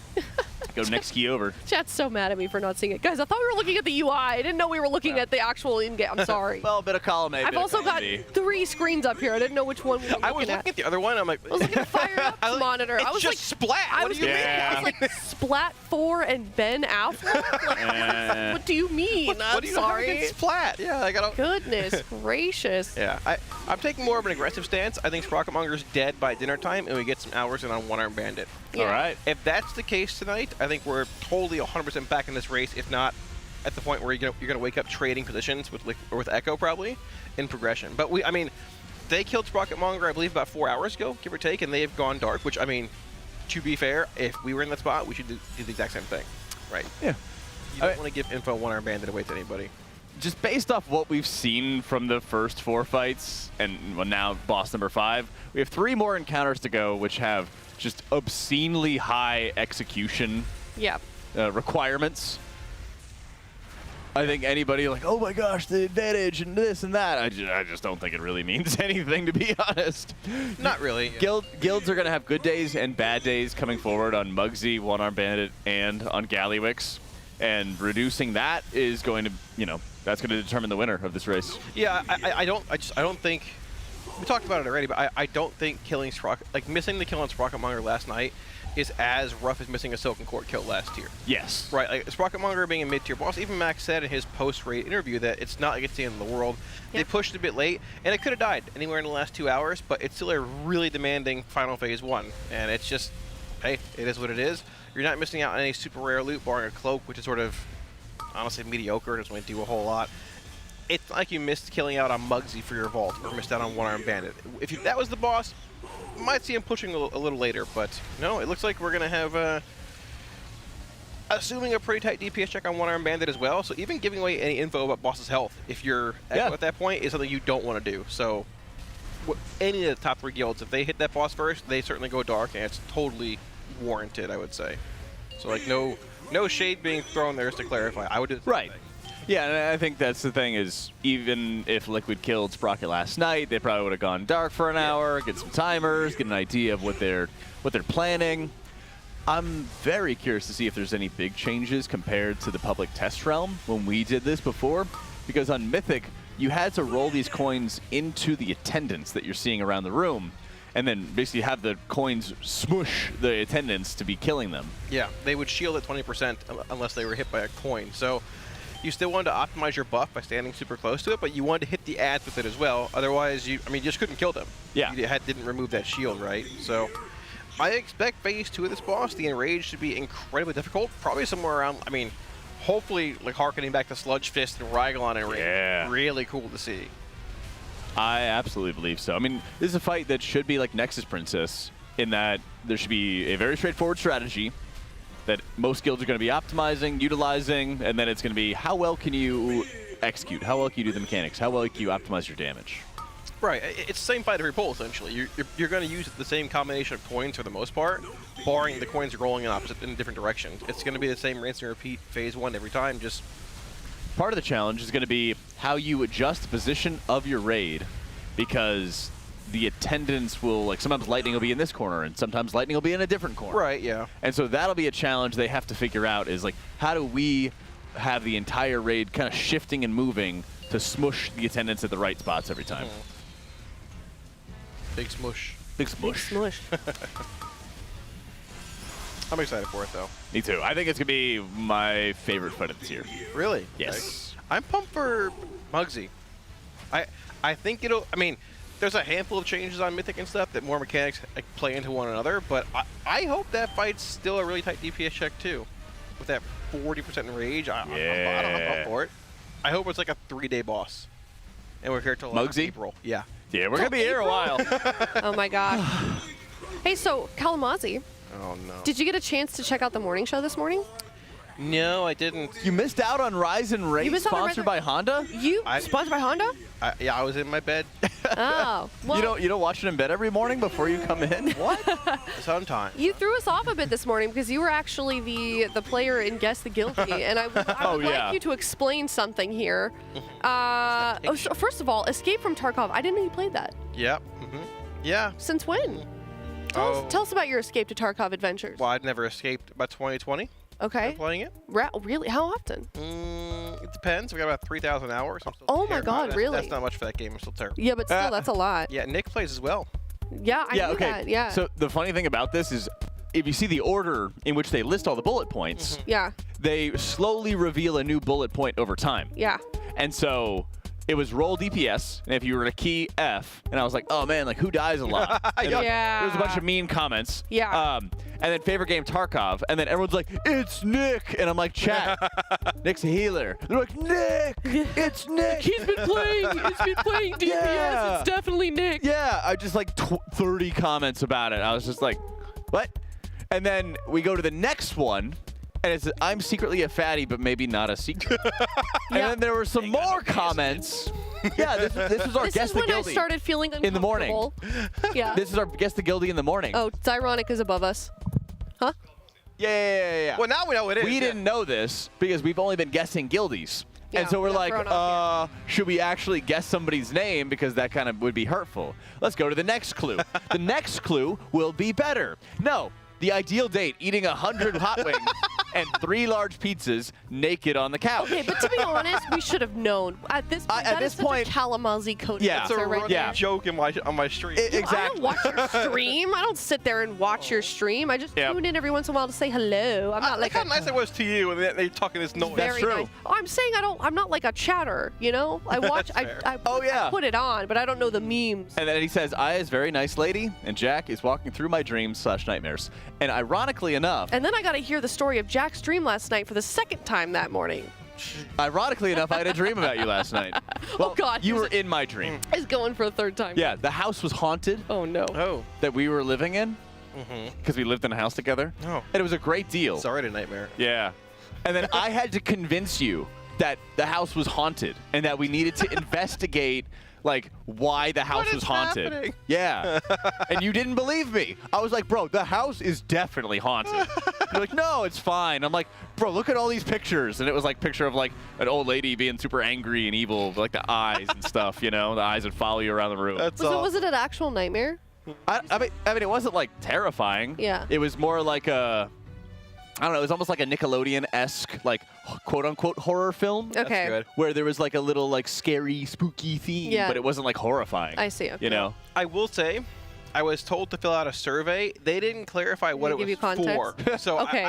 So you didn't know if you'd be putting us in a position where no. you were thinking of Believe me, who's referring to themselves as fat. I'm still naked on the couch with hot wings and pizza, but I might have Right, been, okay. I might have been able to change the other one. That's I amazing. don't actually get naked on the couch with hot wings and pizza. That's a lie. That's some. That's like the end of Dodgeball. Oh my God! Really? I know that Oh my reference. gosh. Ha-ha! Yay! Yeah. There we go. Yes. Aya gets pop culture. It's so good. Nobody makes me bleed my own blood. I do know that reference. When it's a movie, I know. Yeah, that's in. Yeah, exactly. Yeah. That's good. I think I'm like 5% of the pop culture references I make to Aya actually land. When they're shows, I don't know. When they're movies, I think I'm better. Yeah, but like, you don't know, you watch like all the popular stuff right now. You watch like Severance and stuff. Yeah, you're right. I do. Yeah. And you don't. I don't. For some reason. Yeah. You're alone up here. Yeah. Mm-hmm. It is cool kind of finding out. I mean, I don't like that, you know, you two both have sort of alt games that you really like that True. people don't know about. You're really into Apex, Jack. Lately it's been Marvel Rivals. Marvel Rival. Oh, you were playing it yesterday. I am Celestial 1. Yeah. Yeah. I am trying to get to Eternity before the season ends. Interesting. He's played more of those games. He's played WoW. That's not true. I've rated 20 hours this past week, and I've done 6 keys. That's pretty good. Of 10 or higher. Yeah. Yeah. That's not true. I played like 3 games this time. Okay. They just last a while. All right. Trying to hit Eternity before the season What you ends. gotta Yeah. Yeah. Like the top. Well, That's the highest rank? It's the highest rank, and then there's like a top 500 rank. Oh. But I'm not gonna hit that. But I wanted to hit it before the season, before WoW season started. So I'm just trying to finish it so I can like stop playing the game for a little bit. How often do they reset ranks? I think I've got a couple weeks. I don't know for How sure. long is each season though? Like a It's a while. It's a good while. like a month, 6 months, a year? It's like 2 or 3 months or something like that. Yeah, I used to play Magic Arena a little bit. I grind to the top. Like Wait, like the actual card Chat, game do you or guys the know? game? Oh, both. Is it 3 Okay. months? And like it resets like every 3 weeks. And I'm not gonna sit here and pour hours into my life, hit the max rank, and have it reset a week later again. No, I kind of like that because it's sort of like It's too fast. you celebrate. You know, you celebrate what you've accomplished, and then it kind of resets. I don't. No celebration. No. But also in like those ranked games, it's really fun because then you get to like stomp noobs as you rank up again. That is true. Yeah. Dang, you're bad. I don't actually say that, but I might think. I think. Yeah, I think it. Yeah, I want to say it's like every 3 months. It's all right though. Yeah, just want to get it ramped up. Hey, you know, BlizzCon was announced. Yeah, I heard about that. Oh my gosh, I'm 5 years. shocked, honestly. Yeah. I was dooming. I was like, I was like, there's no way we're having BlizzCons again. It's going to be replaced by all these like little mini BlizzCons that we're having everywhere. But, aha! I'm excited. I thought it was this year when I read it. Yeah, me too. It's next year. So it is like 18 months away? Something like that. It's wild, yeah. Yeah. Yeah. Not where they normally have it. I had a hotel booked already this year, and I got to cancel that. Huh. But You can just go to Anaheim for fun. that's true. You could drive down there now. Yeah, exactly. I don't know who it was. Get a scooter. Yeah. Is somebody from the WoW community or just Blizzard, a Blizzard game, went to Anaheim in November for a convention that wasn't BlizzCon. It was like some business convention or something. And I think they posted a thing like, hey guys, where is everybody? Yeah, I think I saw that. That's And, like, great. The front of the thing, it had somebody else's branding, and they were in the Hilton lobby, and nobody was there. Oh, man. I forget. Yeah, it's very cool it's back. I wish it was a little sooner, but Yeah. still seeing it is awesome. And yeah, a year and a half is plenty of time for planning. I'm begging you, Blizzard, please put some esports in there. We're dying. The people are hungry for some esports. Yeah, put it on. Hire me. Yeah, hire us. Give us employment. I do exist. I promise. Give me a free ride to California. Yeah. Do you have a real Kalamazoo? Fishing rod? Yeah, I got a few of them. Yeah. No, you got to get a casting reel together. I got one of them too somewhere. Really? I think so. I need to update it. Yeah, get it updated. Yeah. Send it in. That way they'll hire you. Yeah. That's true. I could do that actually. Thought you meant a fishing reel. It's been a long time. A what? Oh, fishing. Collect or stand okay. in circle. It's a Florida activity. You never been fishing before? Yeah, fishing's fun. Do you go fly fishing? No. Oh, okay. We ain't got no rivers in Florida.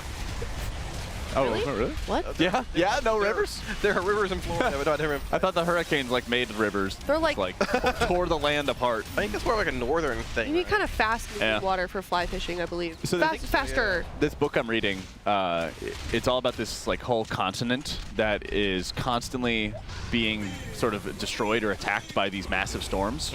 Yeah. And as a result, it's pretty much like rock everywhere, and they're constantly like building all their homes and architecture around the high storms. It's kind of like what Florida, I imagine, is, you know? Yeah. Constantly preparing. I've chosen my apartment tactically. Right. It is a fortress. Yeah. It has stood through multiple storms, many hurricanes, never lost power, never lost internet. The fortress stands tall. How's your plant army? It's great. One of them fell over. Oh no. It's okay. It was picked up. Oh yeah, you've got your. By whom? My sister. Somebody went over. Oh, very nice. It's taller and probably weighs more than her. Did you manage to do it though? Yeah, the video camera didn't go off. It would have been funny to see. Yeah. You just saw it up eventually. Oh, They're man, out there struggling to pick up the plane. Dude, I hate that. I have a camera on my house too, and it's like the things that I want to see, it never picks up. Yeah, it picks me up outside, but no one else. Yeah. I don't understand. Yeah, it's all right. But yeah, the fortress is heavily fortified. Fantastic. Well, weren't you raiding during a hurricane or something? Yep. Or you? Oh yeah. You did something crazy. He you had went like outside and we're showing your stream. He had like 4 cameras. He did like a little hurricane stream. Yeah. I do it every time. I put the radar on the screen, a camera out towards like the. Dude, that's crazy. The complex. It's dark outside, so I can't dock myself. Yeah. So nothing happened. Yeah. Yeah. I kind of wish I did that for the ice storm when it hit Austin a couple years back. Yeah. I went. We had just a regular blizzard, but I went driving around and was IRL streaming, and people were fascinated. That's the best my IRL stream has ever gone. I was just driving in my Jeep in the snow. Yeah. I sat on the patio for like 4 hours in the hurricane, blowing around and stuff. That's nice. Yeah, that would have been cool to stream, but I think Twitch might have been like dangerous. I don't know. It wasn't really, but I mean, I don't know. So I think you'll be all right. Well, just to catch everybody up on what's going on, yes, we are still doing splits. Woo! This is the point of the broadcast where we kind of, we just go on little rants. It's like think of it as a podcast. We are checking out chat, so if anybody has any like particular questions, I'm happy to direct the conversation that way. But something that is important to note, we did have some nerfs that came in. I know that we briefly mentioned it, but we can take a closer look at that because we do have the graphic courtesy of Wowhead of the specific nerfs that we did see. And interestingly enough, we did see some from Muggsy, which is a boss that we have not yet seen anybody pull on. Right. Yeah, I mean, that's the boss after One Arm Bandit, which is, I would assume, being pulled somewhere in the world in a few days. Probably not until Thursday, I'd assume. Yeah. Maybe, depending on One Arm Bandit tuning. But before we get to that, Richard Reverberations. Yeah, Richard. Reduced by 10%. Yeah, Reverberations. 10% health nerf he caught. An unknown health nerf to the actual pyrotechnics, which are the little bombs that spawn and kill quickly. Probably 10%, like they said as well, which would make sense. They do have a lot of health, but if you hit them, they give you, I believe, a haste and damage increase. So it's sort of like promoting you to actually kill them in time. A little bit of juice up if you do. But regardless, the boss was being 3 healed from all the world first guilds, which Blizzard typically isn't really 4. Most bosses, I think, they shoot from having 4 healers in. So the health nerf in conjunction with a reset coming in should be, hey, the boss is 4 healable. You just 4 heal it and move on from there. Being 3rd boss in the raid, not incredibly difficult, but still something that it is interesting. Yeah, they can't really like ramp up the damage now that it's already been 3 healed. I 3 healed it last night with my guild, shout out Incarnate. We I don't remember what our world rank is so far, but we're doing good. Not top 10. Damn. Not top 10. Not yet. We're not. Yeah, We're not yet. You're not Coinbase leaderboard worthy, Jeff. We're effectively tied for world 4th right now. That's pretty good. That's good. Technically. Technically. Well, nobody else has killed Styx Bunk Junker, and neither have we. Oh, I see. Okay. And we've killed 3 bosses. That's true. You're right. Styx also caught a 10% health nerf on Mythic. Scrap Masters and Territorial Bombshells had a 10% health nerf, which is something. It'll help. The bombshells that Jack talked about earlier should likely have been nerfed by more and probably should reduce the amount of them or something else alongside of the actual health nerf, because they're still going to be in this form. It's still going to require a pretty demanding comp, I would feel, of like a decent bit of boomkins, some shadow priest, some dot cleave base specs that you can't always access in a guild that's not like top 10 with a million ults and split runs. So that'll be interesting. Max damage done to the boss with garbage dump increased to 2%, was 1.5. There was a bit of a bug where the balls could like double and triple hit depending on what happened. Yeah. But, I mean, the 2% increase will help the boss die faster, so in conjunction with a health nerf, probably about a 20% nerf, give or take, to the boss's health, which is honestly needed. It's very big. Yeah. It's very, very big. I would have loved it if they had nerfed the health on the Territorial Bombshells, but let's see what Max as well has to say from the Secret Lab hot seat. Unfortunate, but it's reality, right? It happens. I mean, when we were here, we were just trying to say, like, there's literally no reason to get, like, we can't be, like, upset about it now. Like, we have to still try to progress the boss. I actually think we did a really good job of that. I think the time we had today, we did really good. But, yeah, it's tough. I would say it's more, like, disappointing than it is, like knowing other guilds will kill the boss in the reset is just something you never want to have happen, like, regardless of the circumstances. It's just more disappointing that it didn't happen and it could, but yeah, you are exactly right. Staying up, like, choosing to, like, stay up and kill this boss would be monumentally stupid. Like, tomorrow we have a reset. Echo will definitely kill the boss. I don't know about Method, probably as well. And then they'll have some eye level on us, but then we see some one-arm bandit, but I think we'll be on one-arm bandit tomorrow as well, right? Good news is this isn't the last boss. So we have a lot of time to make up some ground, but we will definitely need to make up some ground. This was a very unfortunate day for sure. Yeah, so despite everything that went wrong yesterday, it does seem like Max, along with the other guildies that I've been able to speak to this morning, seem actually fairly confident. Yeah, what can you do? We lost power for 3 hours yesterday. The whole block of Santa Monica went down for a little while. And I think with the power being around the entire day, the boss is dead. Yeah. At the same time, it could have died within the last couple hours last night. It is what it is. Pink and angry about it, right? Well, and the other thing is that there's a very big difference between not killing a boss because you didn't play well enough and then not killing a boss because you lost 3 hours of your raid day. Yeah. Things you could not plan around, you know, the universe coming at you. And the fact that the raid tier is so difficult, like we literally only have 5 bosses dead. 1. And we're on our 8th day of the race. I mean, I really expect 7 more days of this race. Me too.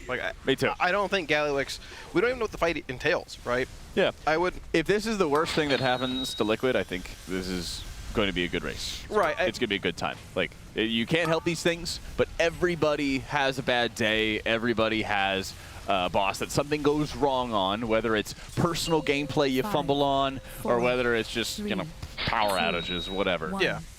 You heard Max say they hope to be on one-arm bandit tonight. Which, right. I mean, to be fair, I think they can be. If they come in and play well, these splits don't take very long. We don't wipe on bandit, which is only seen one time so far, as WoW Lip goes down. I didn't jinx it, I promise. Yeah. I think the goal tonight would be getting to one-arm bandit, sitting the fight for a couple hours, and I'd call that a very successful day. Because you know Mythic and Echo are re-clearing tomorrow. They'd have to do their own splits, their own Mythic runs, and honestly, that might push Liquid ahead of Echo, but once again, at that point where Echo wakes up, you're probably trading positions for a little while, and then see where everything equalizes, you know, Thursday, Friday, Saturday. That's the thing. You might have a little bit of slingshot action going on, which would be cool to see. And I think, you know, there's always that eagerness of people be like, oh my gosh, the momentum has been lost, and like all this stuff. I'm like, this race is going to be going on for a while. Yeah. We're going to have those momentum swaps, and it's going to be really cool to see one-armed bandit in particular, because that fight has, I guess you could say, a lot of small phases or micro phases of, okay, when we have the flame and the coin combination on this boss, where you get the fire and coin combinations, and that's the largest raid damage. And you have the exhaust heal absorbs that must be healed off. How are you countering that? How are you surviving that? Okay, now you have a different combination that pushes you for more flame lines and more flame tornadoes. How do you deal with that? And there's so many of these combinations that need to get figured out that if one guild is just playing a little bit better, they start gaining an hour of time, then they start gaining 2 hours of time. Right. You know, you go to Muggsy, you play a little bit better there, it's an hour or two there, and you know, it can very quickly snowball. So yeah, there's a lot. I feel like in previous tiers, just talking about guild mentality and such as well. I mean, Boston may be an example, albeit it ran a month long plus. Yeah. When there were like these momentum shifts and things, I feel like you could feel it more in the guilds, like overall, just the vibes, right? Yeah, definitely. I think we've gotten more and more accustomed to this happening, and I think the guild just matured and realized, hey, this is not the end of the race. It happens. Yeah. It is what it is. Yeah. We have to come in and keep playing as best as we can without that clouding our minds and getting us down, right? Because if that does happen, then it does begin to spiral. But I think we're well past it at this point. No, I was very surprised at how positive they were. I mean, even talking to Siori last night before the the end of their day, like he was saying, oh, it's really not a big deal. Like I was coming up to him and being like, oh my God, what's gonna happen if we don't get the boss down? He's so bad. He's like, nah, it's fine. What can you do? Yeah, exactly. So much more race to go. Definitely. Yeah. Let No, 30 very days, good point. Yeah. I'll be here a while. Jack, when do you ain't going no. What's up? When does the race end, Jack? What do you think? Oh, Heidi just rolled by. Next Wednesday. Lots of meat. Sorry. 8 days. Cutting you off. Good. 8 days. 8 days. Wednesday. Yeah. So what's the official date? It's gonna end on the 19th. So if you're saying Wednesday, Jack. Yeah. That means the EU. On their last day versus us re-clearing, do we extend, Jack? Yeah, I think it's Jack's saying we're extending. Oh I think it's an my extending. Gosh. Yeah. No way. Yeah. I told people I'd eat my shoe if they Actually, their life. I mean, I don't know. Actually, I don't know if you. I'll take back the extend part because I have no idea what Muggsy's going to look like for a rekill. That was a joke to clarify. Yeah. I don't know. I thought you were serious. I was like, no, I just kind of like said it without thinking. Buying into it for a second there. Muggsy could be like an absolute nightmare, or perhaps not. So, but I do. Yeah, I think we got a long way to go. Jack says we are extending. Oh my gosh, shut up. Pin message. Okay. Oh. You booger. What's your prediction? When do you think? I mean, a lot of it depends on how hard one-arm bandit is. If you get to a point where it's a DPS check and like they just don't have it, you can, like, let's say Echo's gotten to one-arm bandit and they've gotten to see the enrage. I doubt they have at this point with the fight being, with the raid difficulty scaling the way it has. I doubt they've seen the enrage. Who knows though, right? I mean, they're awesome players, but if there's a wall DPS-wise and they can't meet it, before they're reset, then 2 days on one-arm bandit, 2 days on Muggsy, and then 2 or 3 on Gallywix, and you're looking at a reset again, yeah. So. Yeah. And I mean, looking at how this raid has been difficulty-wise, I'd say it's probably been more difficult than Nerebar, outside of like buggy or over-tuned bosses like on the Kaivezet, right? Right. That was just a tuning issue. This could be a long ride. It could be. This guy says, Jack says there was a plane crash in The Fugitive. What does he know? There was a plane crash in The Fugitive. I have no idea what that means. It's a Harrison Ford movie where he's like falsely accused of like killing his wife, and then the U.S. Marshals hunt him down, and then he gets out and he escapes and becomes a fugitive because the plane crashes. Yeah. But that was a key part of the movie. I had no idea. There's a sequel to the movie with Wesley Snipes called The U.S. Marshals. Blade. Also a good one. Yeah, Blade. Is the movie Blade? No. Oh. No. He's hunting Harrison Ford. Is it a bus? Wait, what? What's the part where, wasn't it a plane? And then it goes into the water? What? I don't really watch movies. I couldn't tell you. I felt like it was a plane and then it goes into the water. He was on a prison bus that hits a train? Why don't you just Google it? You literally have your phone in your hand. It's better to talk to chat. Oh, Wesley Snipes was on the Fair plane? enough. Okay. No, I remember Air Force One was different. That's not in the same universe. Snakes on a plane. I saw that movie. They think you're thinking of Lost. Oh, what? U.S. Marshals was the plane? Really? Huh. This is funny. I thought Harrison Ford was like rescuing people from the plane in the water and everything. No, Chad, it's not Con Air. In Con Air, that's when Con Air. Yeah, that's when the comedian. What's his name? I don't know. I never saw the movie. You know who I'm talking about, right? He gets think so. he gets crushed by the wheels. He gets crushed by the wheels of the plane. Oh my god. Yeah. Never seen it. Okay, so I don't know what we're talking about anymore. Dave Chappelle. Yeah, I'm not Dave following. Chappelle is on. He's one of the criminals in Con Air, and he gets like stuck in the wheel well of the plane. Yeah. And then it like drops him into the middle of a city. Yeah. Hmm. That was a crazy movie. Yep. Falls into the lady's car. Exactly. I don't go to the movies. I've seen John Wick in theaters a year ago. Before that, it was Zero Dark 30, and that came out in 2012. I am old. Yeah. Okay. I'm trying to think of the most recent movie. Oh, I saw Dune 2. Oh, in Dune theaters. was great. Did you get the bucket? What? The Dune bucket? The Dune bucket. Yeah. Oh, they the popcorn. Yeah. No. What? Yeah. Okay. No. The Air Force One part is where they are trying to like escape Air Force One by like ziplining to the other like aircraft carrier type. Well, not the aircraft carrier, like the jumbo jet. Yeah. And then he's like, "Get off my plane!" And he just like throws him off. Oh, That's news to me. Gosh, that was a good movie. That was a crazy movie. If you had gotten the bucket, you could have sold it for a lot of money. I love those movies where Harrison Ford kind of like flails onto people. He like tackles them in the most awkward way. Well, you know, yeah, you know, like all the, you know, watch an NFL game, you see somebody like tackle them, good form tackle, and then he just like throws his body onto people and then stops like assassinations and murderers and stuff. He's also in Patriot Games. That was a good one too. He saves a member of the royal family of the British by just kind of jumping on him. Oh. Yeah. He jumps on somebody in Star Wars at the end, right? Like he sort of does? Falls on them? He gets impaled. Yeah, impaled. He jumps on some stormtroopers. Yeah. He dies. Yeah. There's a lot of good Harrison Ford movies, man. That's true. There's a lot of good ones. Yep. Yeah, Hunt for Red October. Yep, there you go. Yep, banger. That's a good one. Well, that was not Harrison Ford. That was... I don't know. It's a good movie. That's all I know. I mean, that was like a... No, wasn't he in there? No. Maybe not. That was... gosh, what's his name? Oh. Sean Connery and Alec Baldwin. Alec Baldwin is actually John Smith, whatever his name is, the Tom Clancy character in that movie. Yeah. That was a weird one. I haven't seen any of these. It's a good movie.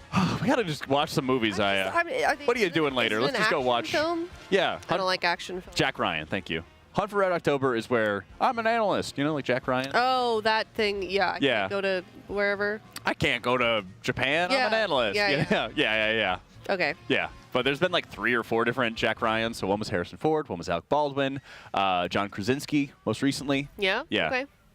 Yemen. That's right. I don't know. I just. Right. Okay. So there are a lot of good ones though.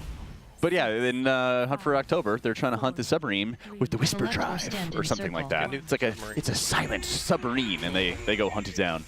All right, well, we are going to take a look at some transmogs that we have from our charity donation, goldtail.gg/RWF-donate, with a link to your armor if you'd like to show yours. We are at $13,367.69. Can I get a nice in the chat? We've got Kalias, a Blood Elf Paladin, Blood Elf Red Paladin. I'm going to be honest here. Already bad. Oh no. Sorry. Why? I've got a Paladin. My Mog's a lot better than this. But Jack, go ahead. Sorry, I was going to finish. There's actually 4 Jack Ryans. There's also Ben Affleck, God. which is the craziest of the Jack Ryans to have Ben Affleck be in it. But that was a very good movie. Also had somebody else's name. I can't remember. I'm so bad with actor names. Anyway, Palibog, I think it's really good. It has the sword and board from Vault of the Incarnates with the nice Eridicron kind of theme. Can I see the board, if you don't mind? I see the sword. The board. It looks very good. I'm a big fan of this. I would give this an 8.3. Is it a full set? Yep. 7.2. 7.2. 8.3. Oh, a 1 Aya? It's a full set? Moly, okay. I don't know if I count the Shadow Recruit utterly. That one. Tabard's nice. That one did not float my boat. Oh, it's not a full set. Okay. Yeah. 6, 7. Yeah. To 7. There you go. 7-1. Not too bad. Not too bad. My Paladin has the OG Mage Tower Mog with the flail. Wow. Sometimes the flail just sticks out and bugs out. And it's like one big like laser sword thing. Right. Yeah. Okay. Yeah, it's very cool. He has some. Never mind. Yeah, it's good though. It's good. His Mog is all gold everything. That's what I call it. So it definitely beats his Mog. But it's okay. This is not a bad Mog. It's a valiant attempt. Good effort. Yeah. Try again. Yeah. We're good. I'm not caught up on Reacher. I watched like half the first season. Thank you, Kalius. Yeah. Yeah. All right. Well, let's take a look at the next transmog. Thank you so much for your submission, Kalius. Yeah. Yeah. Good Mog. 8.3. 8.3. All right. Got some other transmogs in here, and of course, if we haven't gotten to yours yet, don't worry, we will eventually Select or get to stand it. in circle. Especially here, since we've got splits, so we got a lot of time to fill. So if you want us to not crash out and give us things to talk about, give us some transmogs. That's definitely helpful. Ooh. Death Lord Desolia. Is that it? Solia. Is that Human Let's see that weapon. Blood Death Knight. That's the one from the raid, Shadowmourne. It's Shadowmourne. That might be a store helm, possibly. I believe so. The Frost Lord helm. Yeah.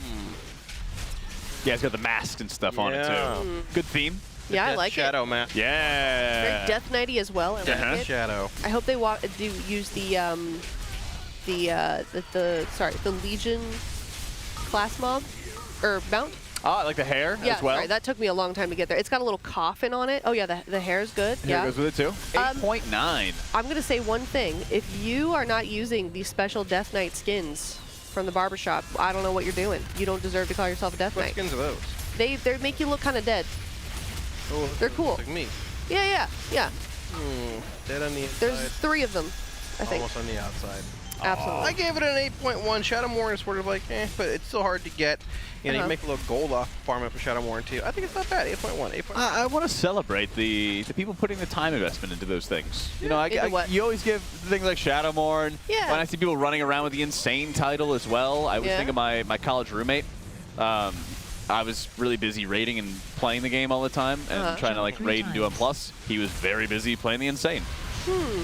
There you go. Yeah. All right, well, thank you so much for your submission to Solia. Oh, here's another one. Barry Manilow. Ah, that's great. That's funny.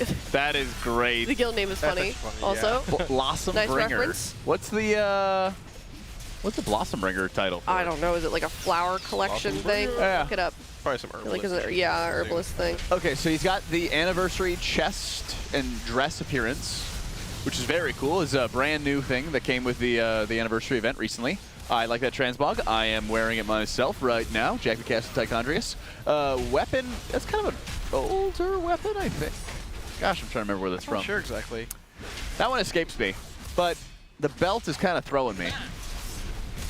It's like this green. It's all right. I don't know. Green is a little funky. It clashes. Well, if the green wasn't there, it'd be good. It's fell green. Yeah. Yeah. Maybe he's the fell druid. You know? Yep. A little tempting sometimes. I don't know. Oh, he's a Super Bloom gamer. There we go. Oh.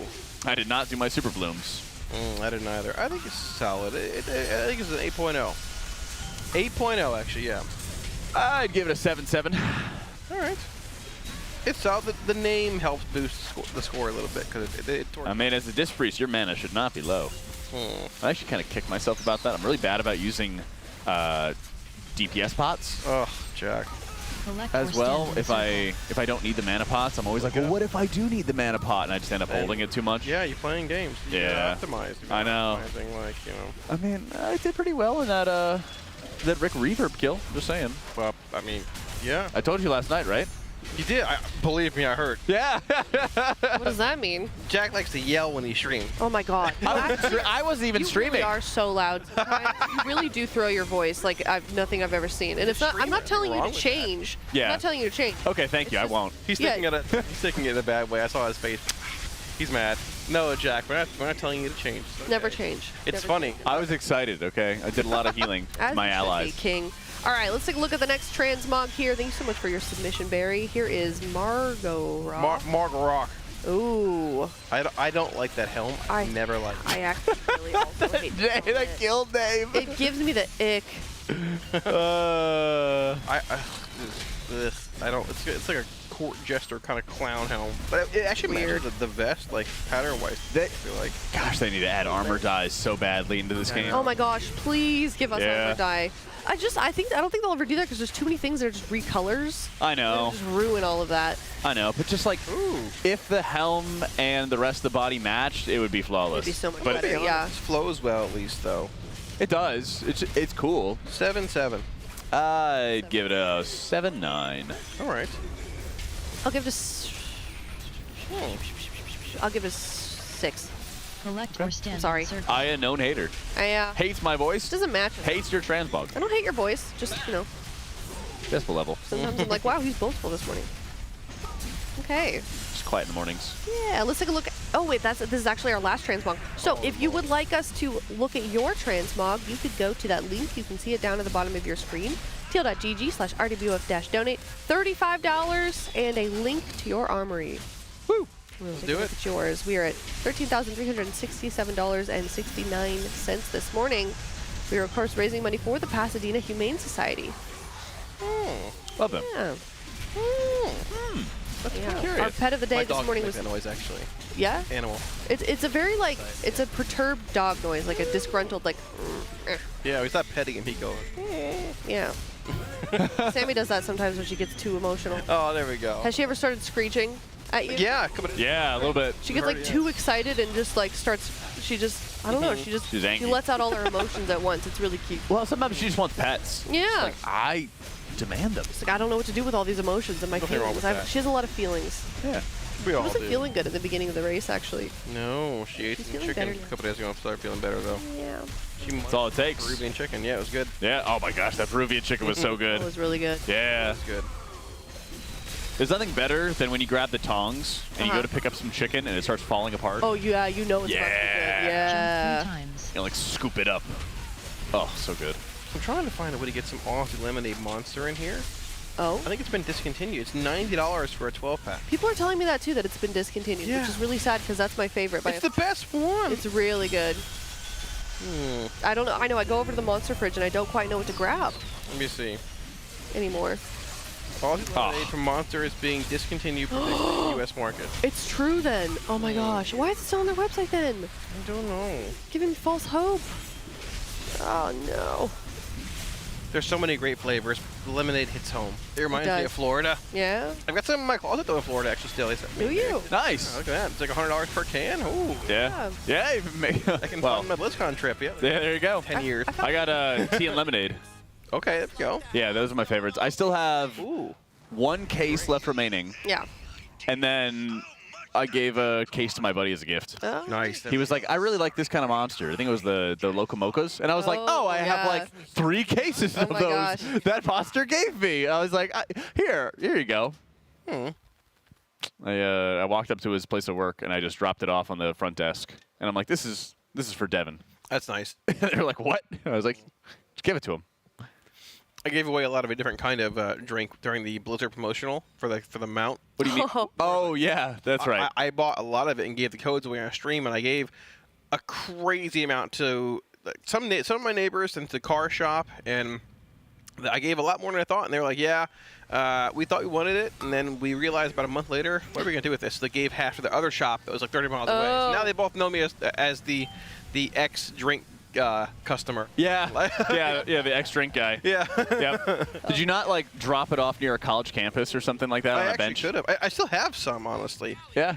All of like the shelters don't want any because it's open apparently, even though it's not. Yeah. Someone says try the Viking berry monster. I haven't Ooh, done that. that's a new one, I Ooh. believe. But I asked if they're going to have it here. I don't think it's actually out yet. Oh, it might be out, not like in Oh. circulation for us yet. That's the thing, Christisha. There is a tea and lemonade that's already mixed together. It's baseline Monster Palmer. Ah. It's yellow. It's great. It's the Monster Rehabs. Makes turned them on to me. Oh, turned yeah? me on to them. They're pretty good. Yeah, because I was like, where's the ones that are not fizzy? Because I wasn't in like a fizzy mood. Right. And then I tried those and I was like, this is the one I want to have every day. Mm-hmm. It is good. It's very good. Yeah. They're good. All right, well, real quick, I do want to give a shout out, of course, to Coinbase, our presenting partner. If you have not already checked this out, you can win a Team Liquid signed jersey if you head on over to teal.gg/Coinbase RWF, and you can be entered for a chance to win a Team Liquid signed jersey or the grand prize if you are NA or EU. You can be flown out here for the next tier and meet the guildies. And you can have access to the Monster Fridge. You can have access to the monster. Every morning when I come in, it is fully stocked It with, is. I think, 20 different flavors. Yeah, a lot. And it's always like full stocked. Yeah. There's nothing missing. The It's logos great. are spun to the front. It's great. Shout Yeah. out Tima. He does a great job of keeping that thing stocked. Yeah. Also, Yeah. I helped him replenish the other day Oh, did too. 'Cause you? well, he was Nice of restocking. you. Yeah. And I was like, I really want to grab one, and then it didn't look right, and so I was like, let me help. Yeah. I always feel bad when people are restocking a shelf and you're like, let me just mess up what you just did. I'll have to find that TikTok for you of like the Diet Coke like replenish meme. Okay, yeah. There's a yeah, good I want one. to see it. They even like call their other family member and like he doesn't know to replenish. And they're like, I think this is a microcosm of a greater issue. It's a good one. Were you gonna say something? Tima and I spoke. Oh. After you accused me of stealing a beverage from their display. And I just want to clarify that we're on good terms now, and we have a mutual understanding. Okay. So you guys are good. Yeah, I did take the Aussie lemonade. You did take it. And I take it again.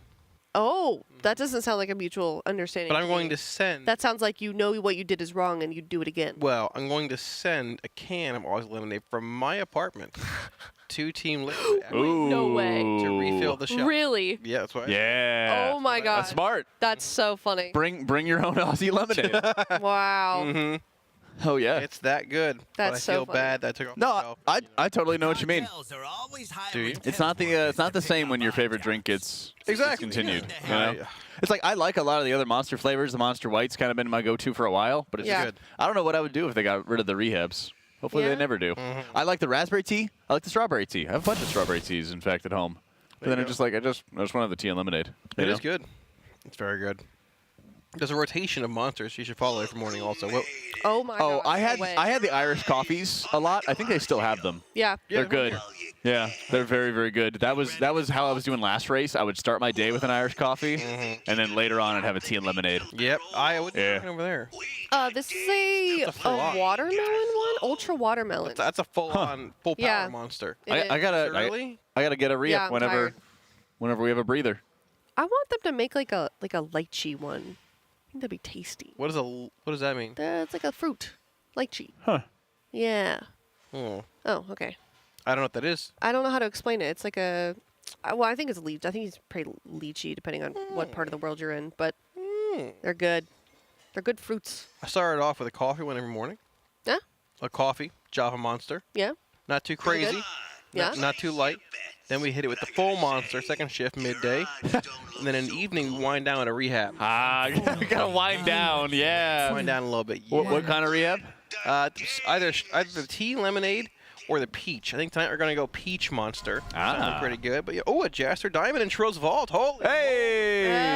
Oh, look, he's even smiling a little bit. Look, we got a grin out of Trill. I mean, I would smile too if I had one in my very vault, nice. and I did not. I don't know if Trill even got a diamond, actually. He did not get a diamond. That's actually a huge upgrade for him. Yep. Then. Yeah, look at that. He can replace that Stitch Flesh's misplaced signet from last year. Look at that. Yep. Grabbing a setting, 2 settings for it.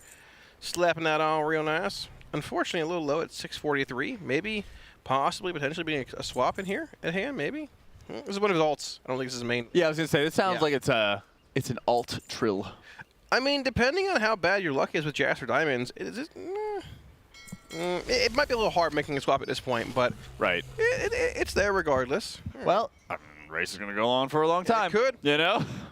A little side pickup, maybe keep it in mind for later on. Being brought in right now. What would happen if you had... Gosh, what would happen if you had so many very rare items on, an alt, and then you would just put that character into the M+ time chamber, and then get it geared out the wazoo, and then bring it into One-Armed Bandit. Right, yeah. Yeah. I mean, Why not? what else are you doing right now, if you're not in? Nothing. They are doing splits and hanging out. Gaming. Yeah. I wonder if we're going to try and split Gallywix today. I don't know That's a if we good need question. to. You don't think so? I don't know. I mean, Jack said he thinks we're going to, but I don't know. I don't know if we actually need to, based on what we even need. We need Jaster Diamonds, I guess. There's a lot of normal mode Jaster Diamonds they have. Yeah. And eyes. I'm trying to think for time constraints being a thing. Maybe there is a world where it's just taking up too much time, splitting it 20 times, versus just bringing in a bunch of alts you can just slam the boss with and hope to loot 1 or 2 Jasper Diamonds or rings on the kill. Yeah. Oh. They might do a bit more like focused split runs, but I don't know. I'm a big fan of the like walk, don't run type of mentality. That if the race is going to go for such a long time, and we have the expectation that there's going to be insanely tight DPS checks on One Arm Bandit and on Gallywix, probably Muggsy. We'll have to see what those nerfs ended up doing to the fight. Why not spend the extra time? Yeah, why not? Yeah. That's a good point. Definitely a lot of questions in the air today when we have a reset like this, and we're only about midway through the tier, but we'll certainly keep everybody updated as we go. Of course, you can see here on the left side our Honda Coinbase leaderboard, excuse me. We've got Liquid at 4 out of 8, Echo 5 out of 8. So, you know, a bit behind, of course, but like we've been saying all morning, we're really just talking to some of the Raiders. Doesn't seem like it's the end of the day here. No, it's the beginning of the day. Or the end of the world, I should say. Sorry, the end of the world. It's the start of the day. My bad. Yeah. I'm mixing up my words all sorts of places. Crack another monster. Yeah. Let me just sip this. Good. Yeah. It's tough waking up this early. I will totally give that to you. It's getting rough. We're getting into the later parts of the race. Week 2 kicking in. Yeah. Day 8. And, yeah, the brain's getting a little foggy. I was gonna say, like, I don't mind waking up early. It's just, you know, doing all of the days without much of a break. But you know, starts to get on you. But these guys have it much worse than we do. I mean, they play all day, and you have to be locked in 100% of the time. I could never play at that level for that length of time. Absolutely not. It's exhausting. Yeah. Most I ever did was 12 hours a day. Yeah. In Shadowlands. I couldn't. It would. What? I mean, what is that like? Like, how does it? It's tough. Jack raids that much every week too, actually. Can you ask him? Yeah. He raids 10 days a week. That's Jack. Yeah. Darn it. Earlier in the day, you said I didn't play the game at all. Now you're saying I raid 10 days a week. Jack's like, yeah, come retire in Incarnate. We're raiding 10 days a week, 14 hours a day. Let's go. Lock in. 5 days for the first 2 weeks, and then 4 days after that. That's not too bad, all right? Yeah. That's not. And we're done, you know, multiple weeks faster than you. So it's that's actually also true. Less time if you think about it. You know, honestly, looking at how I rated, we're on some World First Guild, we're like World 100. But dude, I was rating in a much more like family-friendly casual guild. We got some mythic bosses down. Yeah. And like longer tiers, you ended up killing the end boss eventually. There was no break. Yeah, exactly. That's like way worse. You're just constantly progging for your entire like WoW lifespan. It's just not even very. It's fun, but like you're just tired all the time. Right, because you have to be so locked in for mythic raiding, you know. And when you're progging Hellfire Citadel for like 10 months straight. Oh my God. Please 13-month tier. Yeah. It was fun though. I got a lot of good friends from back then in those guilds. But all right, well, let's take a look at what the Raiders are talking about inside these splits. Get a vibe check going on. We're gonna head into a Monster Energy. Listen in. Spirits. They take cold showers up there. You summon Zevi, I'm getting Snaptrap, and then I'll get Master's Chief up there. I already got Snap. Nice. We got Glax, do you? Yeah, we are looking at good. Do we need Sang to heal in this or not? By the way, have we thought about extending that? Just 7 healers. I think we're fine, yeah. 7 healers are on Evoker. I thought Zevi was gonna hit the Yeah, give me a assist. Check. Zevi was fucking all about that. He wants to get right back to Sprocket. Okay, we are good, I believe. Okay, ready, check. Isn't 6 gonna be a hard replay? Like that boss doesn't even get half that much. That's what I'm saying, we should extend. Yeah. I actually can't wait to reclear that one. It's gonna be so funny, man. I think Rocket is gonna be hard. Die in 4 minutes. Do you think you 3 heal and kill it before the, like, almost like the second to last trash pile? Or do you 4 heal and do it as long as we did? Or pretty sure 4 heal, you still kill it before 4 heal and it dies with nothing. Yeah. I think you 3 heal because you need damage on the ads. This guy, bro, this guy. Let's see how this guy, man. Ads also got nerfed by 10%, but yeah. Zevi's They nerfed the boss health by 10, yeah. they nerfed the ads by 10, on this boss, and the garbage 3 ads are going to spawn, we're going to Yeah, call which one to focus. Let's keep talking over Scott. And if you get a Scott's dispellable raid leading. debuff, let our healers dispel, don't That's dispel what if I'm you're a saying, perk exactly. healer, and also you're going to go over to the purple marker before getting dispelled. Nascato, start your flourish ramp for this very first heal absorb. Master Chief, I want you to use it on the second one, and then you can just do it on cooldown. I'll call both of your tranks. And I'll call your guys Aura Mastery, except for people in our guild. Suri, I'll call your Rewind on the one after Flame and Coin. Coin? Yes. How the fuck did it not shoot? Flame and Coin here. Look at the ads, guys. Kill left. Kill the left ad, and then we're going to kill the middle ad after. You full hit ads when we tell you to, and then you hit boss after the first 2 ads die, and don't stand on them when they die. Next mechanic is coming out now. This is going to be Kicks. Heal Absorb here is going to be Master Chief's Trank. You guys are not flourishing. Please do it when I told you to. Or else. Yeah, or else. Okay, Liparino Illidan picked it up. Yeah, Kiki running and click. Nice. Got out here trolling while you. Was that one of the bugs that had it? Mm-hmm. We need to call that faster than that if we can. I can't see it on my Scott did. I It said Liparino. Scott literally said Liparino. Okay, Briny Ore Mastery now. Everyone use a personal. Okay, this Healing Absorb, the Rewind's going to be gone beforehand, but it should be fine with the Ore Mastery and just already a ton of healing out. Donk, by the way, Bricklow. Can you please onk Brixlow? Guys, whenever the ads die, make sure to not stand on them. Just move off when they're 15%. New ads are spawning. This is going to be Coin and Shock. Going to the left ad here. Left and then middle. You kill these 2 full single target. Just kill them. Healing Absorbs in 5 seconds. This is going to be Yakiki's Ore Mastery. What a name. Nascato, you're going to Tranquility. And Fat Gun Rally. What the fuck? Fat Gun. Alright. Don't stand on the side when it dies. Kicks. Range, get out with Dispels. Get away from the raid. Healers, do not Dispel unless you're in our guild. And then we're getting a dunk here in a second. This is Shock and Coin. Dunk.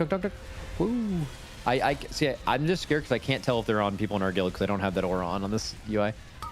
Healing Absorbs here. We actually don't have any cooldowns for this. We're going to use all 3 darknesses behind the boss right now. Everyone in it.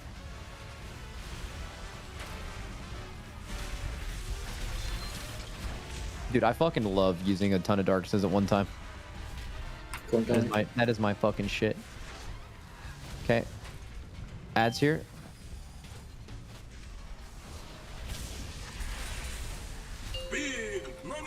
Okay, Healing Absorbs an 8. Coin. Motherfucker.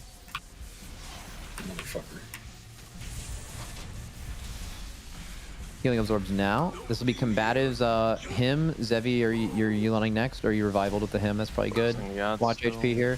Kill the ads, guys. Don't stand on them when they die. Kill Shock. And then good flame placement here and count it down for the tanks, please. Everyone else, you're going to dodge some coins here. Coins are coming in now. Everyone just hit the boss Coin. Okay, Healing Absorbs in 6 after this. Healing Absorbs in 3, 2, 1. Now, this is going to be either one of your flourishes. I feel like you guys aren't using that when you should, but that's fucking right. Good call, Shaq. Ads are spawning in 10. This is going to be... You scared them at the start of the poll. You told them to not flourish until you told them to. Well, no, I didn't. I told them to use it on the first one specifically, the second one with the other one, and then to use it on cooldown for Healing Absorbs, and they're just not doing that. Oh, the fucking ass going. All right, Healing Absorbs in 8. This is going to be Master Chief. Start getting a flourish going. You're going to use both Zephyrs on this and all personals, and you also might need a health pot. Yeah, starting on the left. Yep.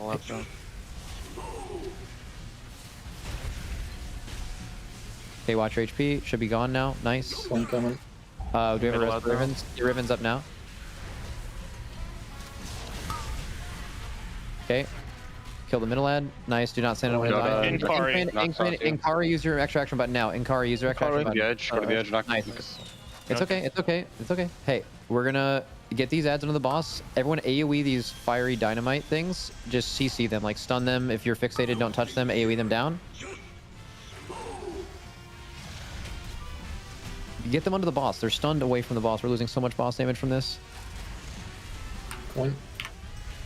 Okay, nice. Now dodge fire, guys. Dodge fire. Watch fire. Okay, we're getting ads in a few seconds. This is going to be shock and bomb. Are we going to have enough damage to push? I think we will. Sub 30. Shock and bomb here. Left ad first, too. Left ad first, and then we're killing the middle. Watch the fire. Okay, Heal Absorb's going out now. This is Master Chief and Nascato's Trank, both. Do it. Yeah, we will. Nice. Good. Do not touch these ads here. We're going to dunk it as soon as you can so we can deal with them. On top of the other ad if possible, though, with the coil. Tanks. Oh, I got the big hit and that. It's okay. We'll probably cleave it down. Healing Absorbs in a few seconds. AoE these ads, stun them, stun them, stun them, stun them, stun them, stun them. One hit. Someone pop it. Tiny or mastery, Hellstone, Hellstone, Hellpot, Hellstone, Hellpot, Hellstone, Hellpot. Watch your HP. It's okay. And Lust and hit boss. Go. Lust and hit boss. Coin. Did One Armed Bandit have a bind debuff there? Watch the coin. I did binding, but probably had to do it, yeah. Okay, healing absorbs in 5 seconds. Niscato, get a ramp going for this. You're gonna Coin flourish coming. it. We might be a little in danger here. This is the easy one. Like, there's no other damage in the fight, but it's just we have 0 Cs for it. Okay, we're good. They're extremely healthy. I think someone did an evoker thing, which I still don't fully understand. Okay, if you guys get a flame debuff, you need to get outside the raid, okay? We can res Brixleo. Is he a damage? Yeah. Going after the coil. You get Brixlow, Lust for yourself. Heal absorbs in 2 seconds. This is Master Chief's ramp. Another coin coming. He's not using it. That's like all good. We don't need it. Master Chief the Resto Druid. What a name. Get this. Get the fire out. Shad and Yakiki.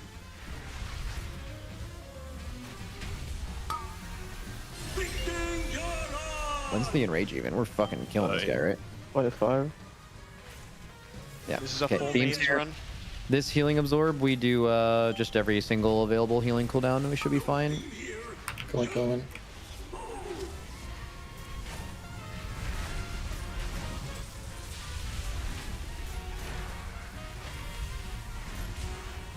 Very good.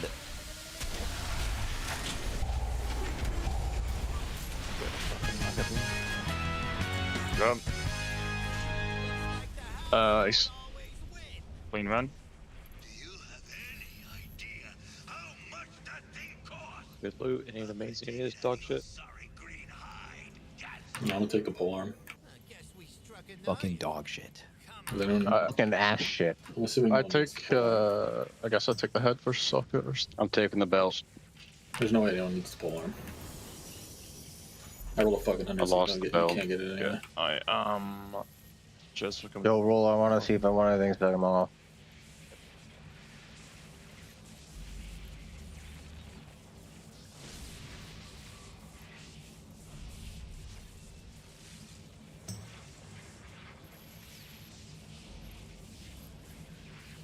Yeah, I'll take the drive pill after you've done this thing. Flip.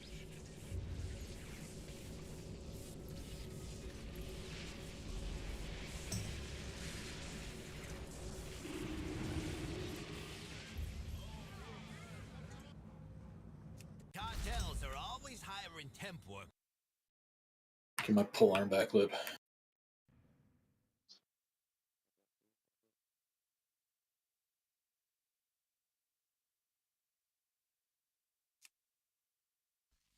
The bank breaker. I don't need that. Make sure you guys are slamming that W. Just give it to an alt. Whatever. Dude, I actually feel the water difference this race. I didn't drink a lot of water last race, and my voice was a lot worse. And I feel more energized at the end of the day. I know the secret to how to finish 7 of these in a day. I actually did 5 of them yesterday. Anytime you want to sip, you just gotta chug it down. Just fucking one bottle per sip. The water plus punch combo goes crazy. You can just sip on that shit all day. You gotta use the double hand method. Yeah, I do that, bro. I fucking put this shit above my head, double hands, go crazy. Yep. Upside down. Half double a bottle hand method. per gulp.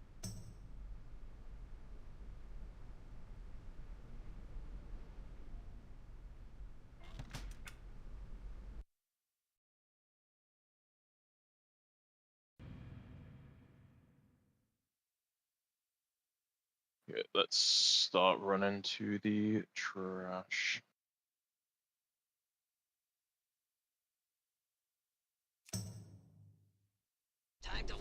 It's not Happy Hill, the channel name. Yeah, I didn't change my copy paste. Let me just change it in there.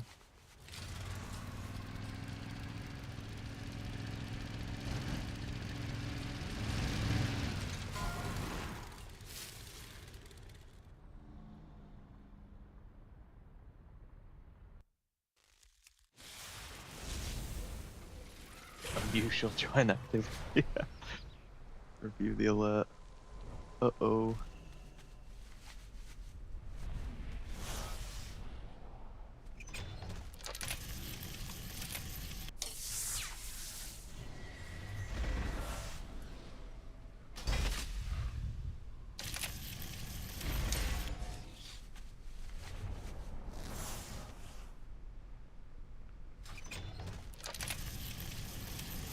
Doing a little bit of trash here while we group up.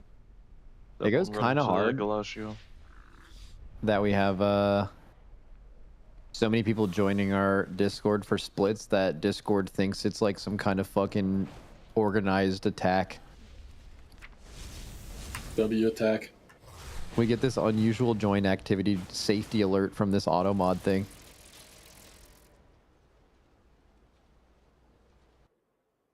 It's go time, sugar. Let's make a buck.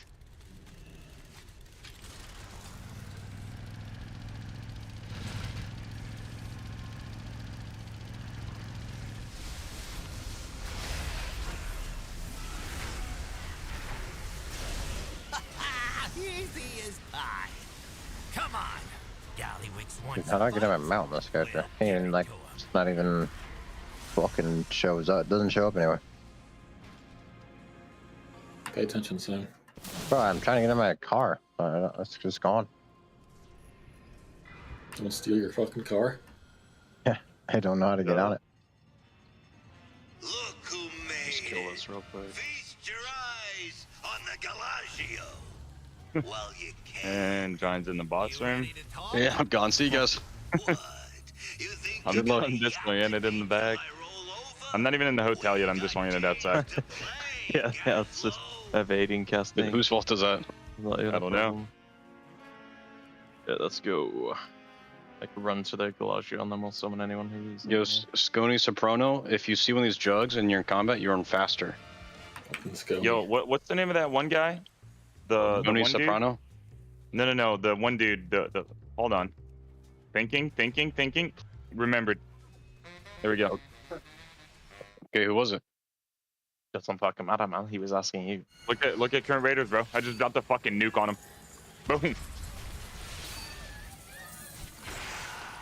I nuked you right back, buddy. Get exploded. Dude, come on, man. Oh, hold on. Let me hit you with a little something. Oh, I got you with one right now. You were never expecting this, big dog. Oh, fuck. Hold on. You have 3 seconds to block it. You're fucking done. You're fucking done. And I just fucking smoked you. I dropped the smoke. Oh, shit. Oh, Dang. shit. You can't find me? God damn. Kind of just destroyed you. Yeah. I still don't even know how Fired Up had a camera to film that back then. You gotta drop the trophy on. Fucking boom. No. Dude, Moonlight is so nice, man.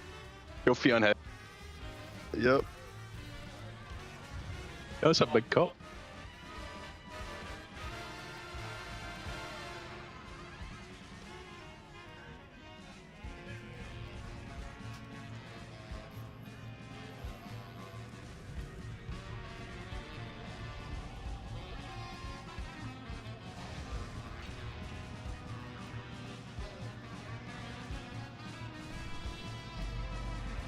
Re-equip Jaster. Nice, bro. How many Jaster diamonds do I have? What's this wicker called that shows who has the thing? Check out. I have it on. No, that has the coin, like the item that you pick up. Oh, I don't know. You're on your own, kid. I'm summoning group 6. Someone's on group 3.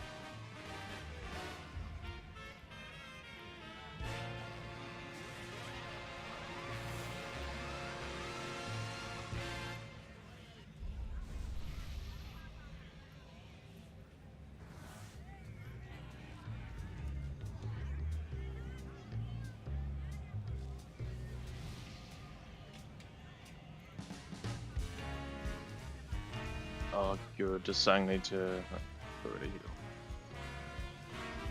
I am healer right now. Unless We're not thinking that. Oh, I was just joking. Yeah, I mean, I have no clue. Healer's spoken and told me. Sorry, detect the summon on them, my god.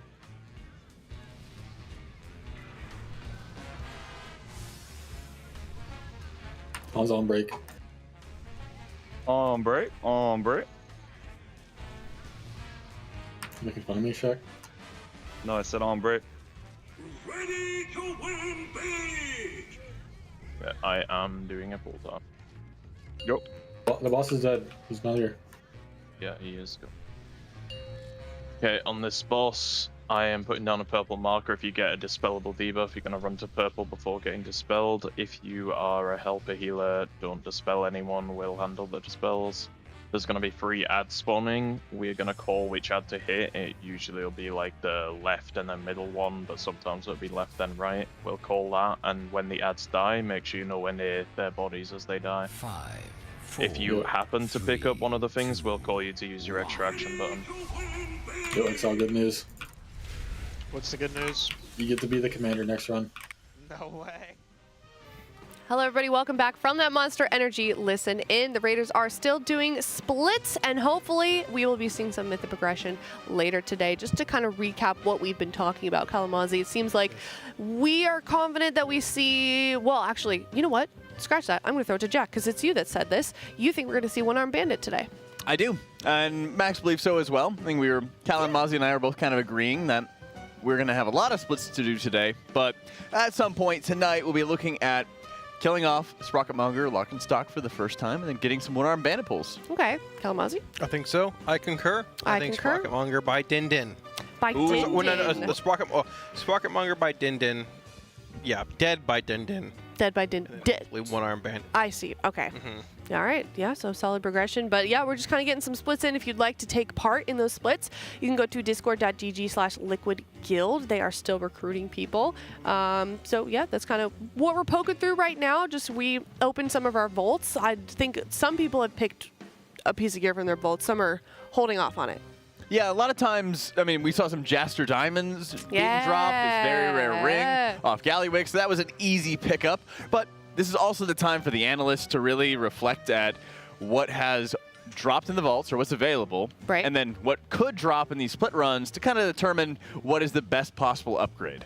Yeah, a lot of behind-the-scenes numbers being run, which is not my strong suit, being from Florida. But thankfully, you know, most of the analysts, one actually is, but most of them aren't from Florida, so they can figure it out pretty Wait, which one's from Florida? Oh, is it Telly? Telegon. Yeah. So Telegon and I only see each other during the race, actually, but he lives like 5 minutes from my house. Are you serious? Yeah. Such a WoW player story. So, I've asked him multiple times, Steak and Shake? Yeah. Bill? He's always like, yeah, but he never actually wants to go. So I'm like, I think I bother him. I don't know. I was like, it is what it is. I'd go to Steak and Shake with you. Let's Thanks. go. You know, Could just be one of those gamers that doesn't Get like like leaving his house. triple burger or something together. Triple steak burger, And add milkshake. bacon, add cheese with chili. You know, milkshake too?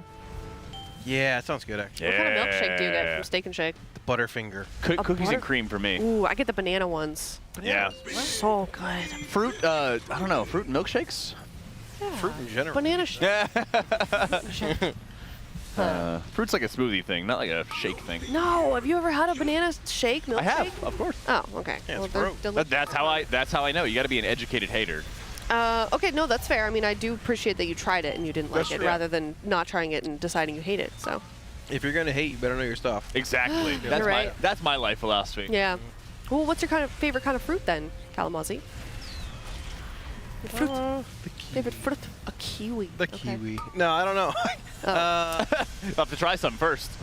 Yeah, raspberry. Raspberry. Raspberry? Those are good. Yeah. Jack. Strawberries. Strawberries. Wait, say that again. Strawberries. Don't.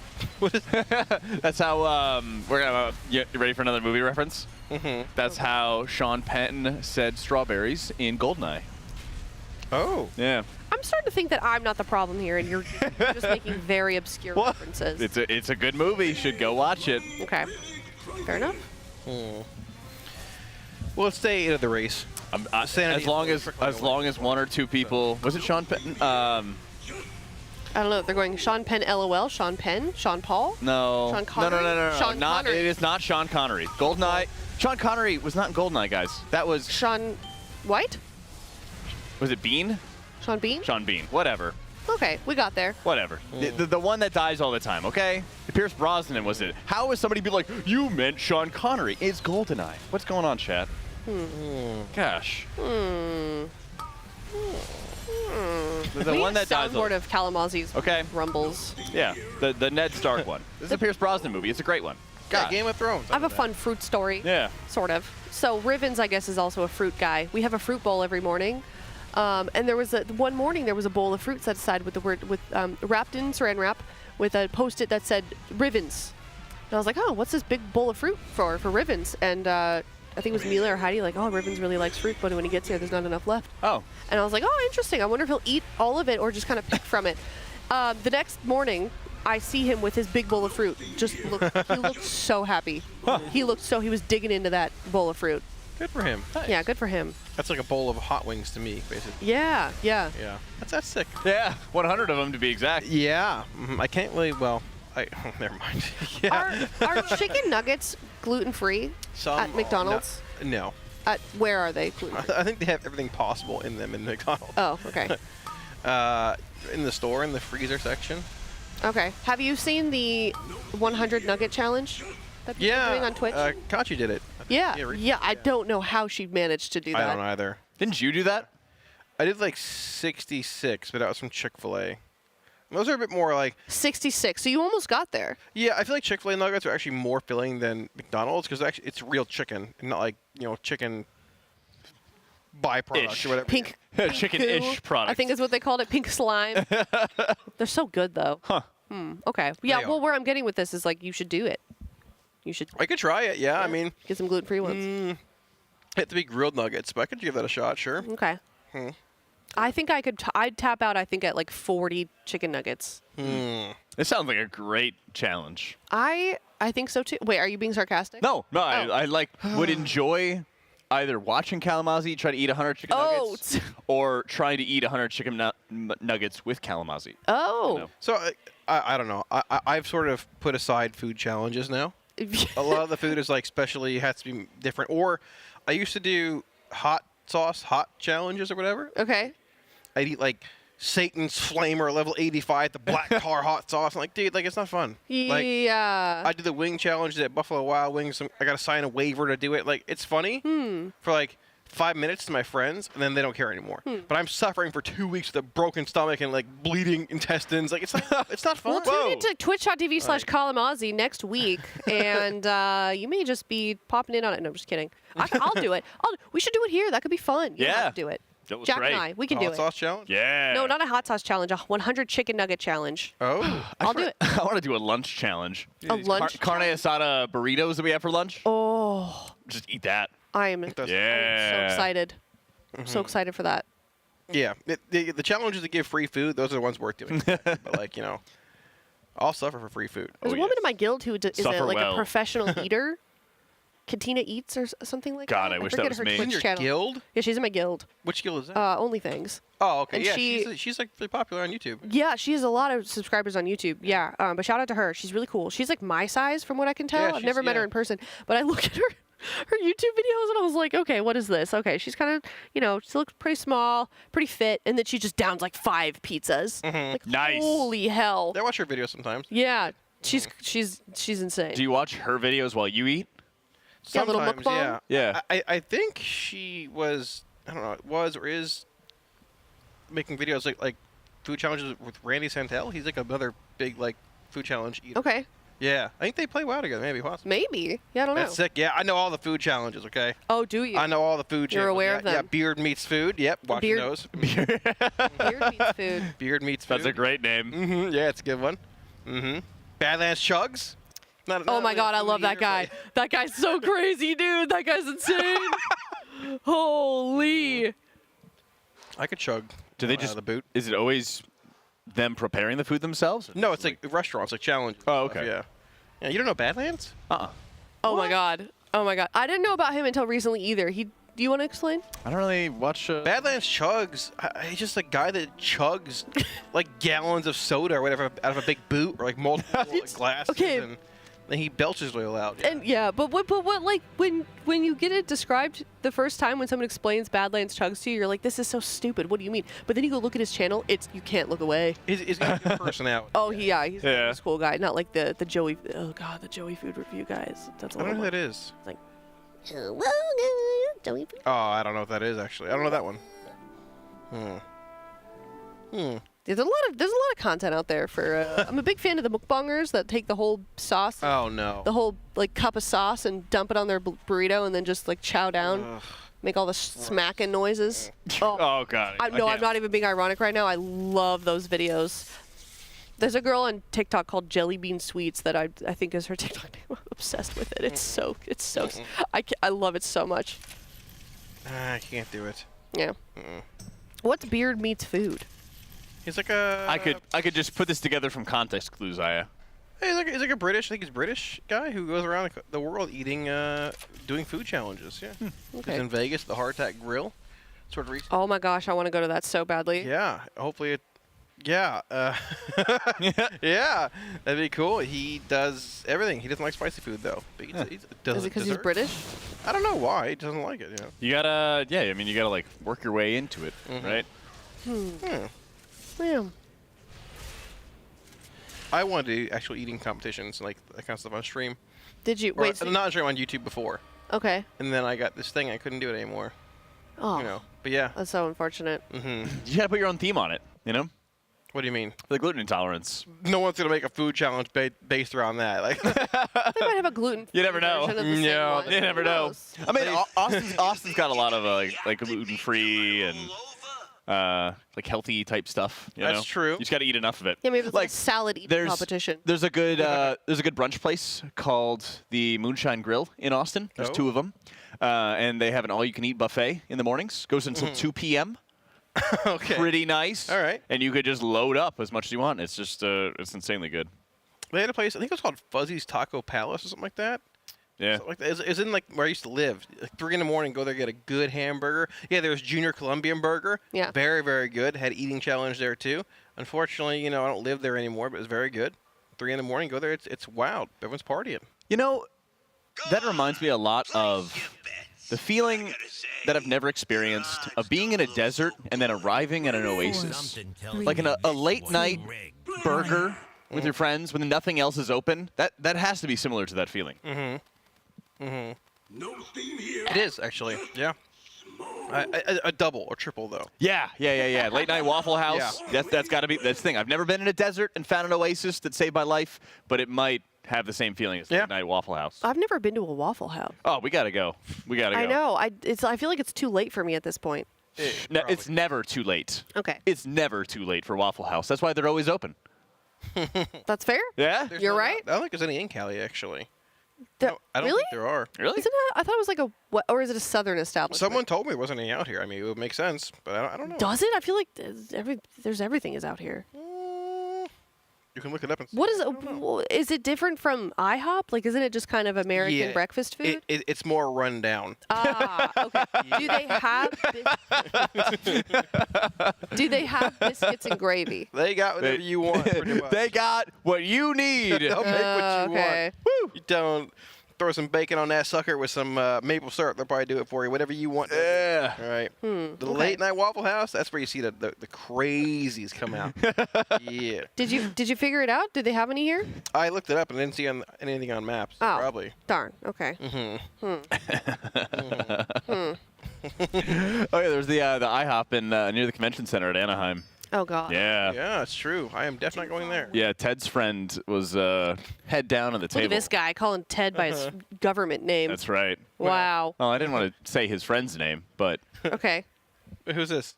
Terry. Oh, Big Terry. Yeah. Yeah, he was having a rough time. Oh, was he? Having a rough time one of those nights.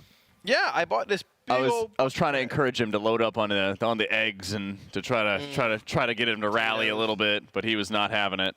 Well, Terry makes a lot of interesting choices. He does. He's a good individual. He is. Terry, all right?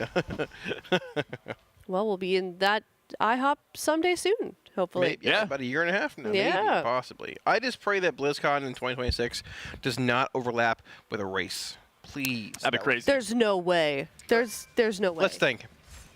So we're in March now. Let's decide when the new expansion is. Oh, it's like January, February of next year, probably. I would venture to guess, right? So we're in March now, so you get 6 months from now, so you count March. So March, April, May, June, July, August. Probably like end of August, September, next patch. Yeah, September race-ish. Yeah, give or take. So and you have September, October, November, December, probably January release for the the expansion. Whoa. 5-6 months from... They're fast now. 5 or 6 months from next tier to the new expansion. That's what they are now. Look up last PTR. I mean, that'd be great. Don't get me wrong. Like, I think Jan, Feb for next one. They look at it May. Believe when I see it, you know. March, April, May, June. Yeah, it should be like at the end of what 12.1 Prague.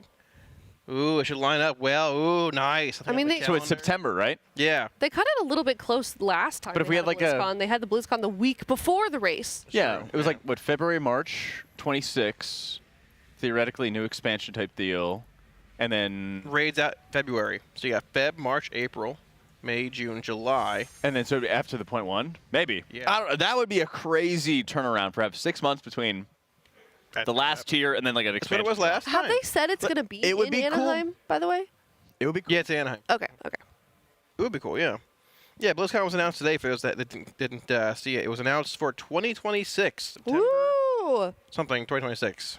So about a year and a half from now. I like the September time just in general. I kind of hope that they move it to September long term. Really? Because like the Halloween into race and stuff like that. I don't know. It's the end of the year, so you're already doing like travel and vacation stuff anyway. I don't know. It's like 2 straight months of like just burning all my money. That's fair. Yeah. Yeah. I got sick last BlizzCon too. Thanksgiving. Oh yeah. A lot We lost my voice as well. Then you got COVID right before race. Yeah, I lost my voice too. I had like 5 days of streaming and I didn't talk to anybody. I remember that. Yeah. He's typing in chat. I was just doing super blooms and typing a chat. Yeah. Yeah, that was tough. Because like you're yelling at people in like the Hilton lobby, you know. Oh man, yeah. Hey, hi, how are you? The Hilton's not the play this time. Dude, the Hilton hasn't been the play for a while. Yeah, but like you always end up there regardless. And they had the Marine Ball every time. Yeah, that was tough as well. That was so funny. Yeah, last BlizzCon we had the Marines. Oh my god. No, that's every time, isn't it? I think so. That it collides. 2 totally different worlds. The Marines and Warcraft gamers combining into one. Yeah, but some of them come down and party with us. It's great. Yeah, that was cool. It's a good time. Yeah, there was actually a fight in the lobby last time too. Really? Oh yeah. Between the Marines? Yeah. I wonder who won. Wait, between 2 Marines or between a Marine and a gamer? Marines. Okay, I was like... Oh, okay. No, Ted and I saw it. Yeah. It was good. No. A little UFC action, 3 in the morning. Wasn't too bad. Yeah. It's okay. Good time. Year and a half now, we're locked in. BlizzCon Yeah. 2026. Let's go. I saw Valkyrie and Bella Porch walking just around the outside of the Hilton/Anaheim, and they were getting mobbed. Mobbed. I was like, oh, didn't expect these 2 here. Okay. Well, there you go. Yeah. Hey, look at that method. A 9.5% pull on Sprocket. Wait, that was a big chunk because they were 90. Unless I can't read. I thought they were like 95%. I think it was 40, I think. No. Okay. 9 to 4 versus. Oh, wait. No, I think I just thought that 9.5 was 95%. I can't read. Well, it do I'm be that too way. far away. As well, don't yeah, worry. I'm too far away. It do be that way. It was like 14 and change. Okay. Big jump from them. I mean, both Method and Echo not getting their reset yet. Coming around in, I think, what time is it for them reset? Like 10 p.m. For us, so. Yeah.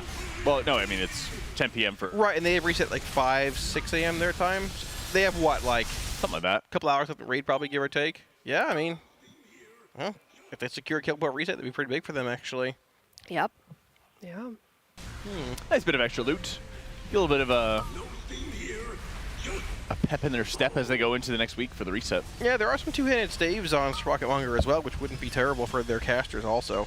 Depending on what they get in their vaults, a lot of people want to craft Ascension with Nerubian embellishment on weapons, but if you pull a big 2-hander from your vault as a caster, it might be worth taking and opting to go towards like one of the Dawn Thread or Duskweave, I believe, linings, which give, I think, crit in verse this time around, I think.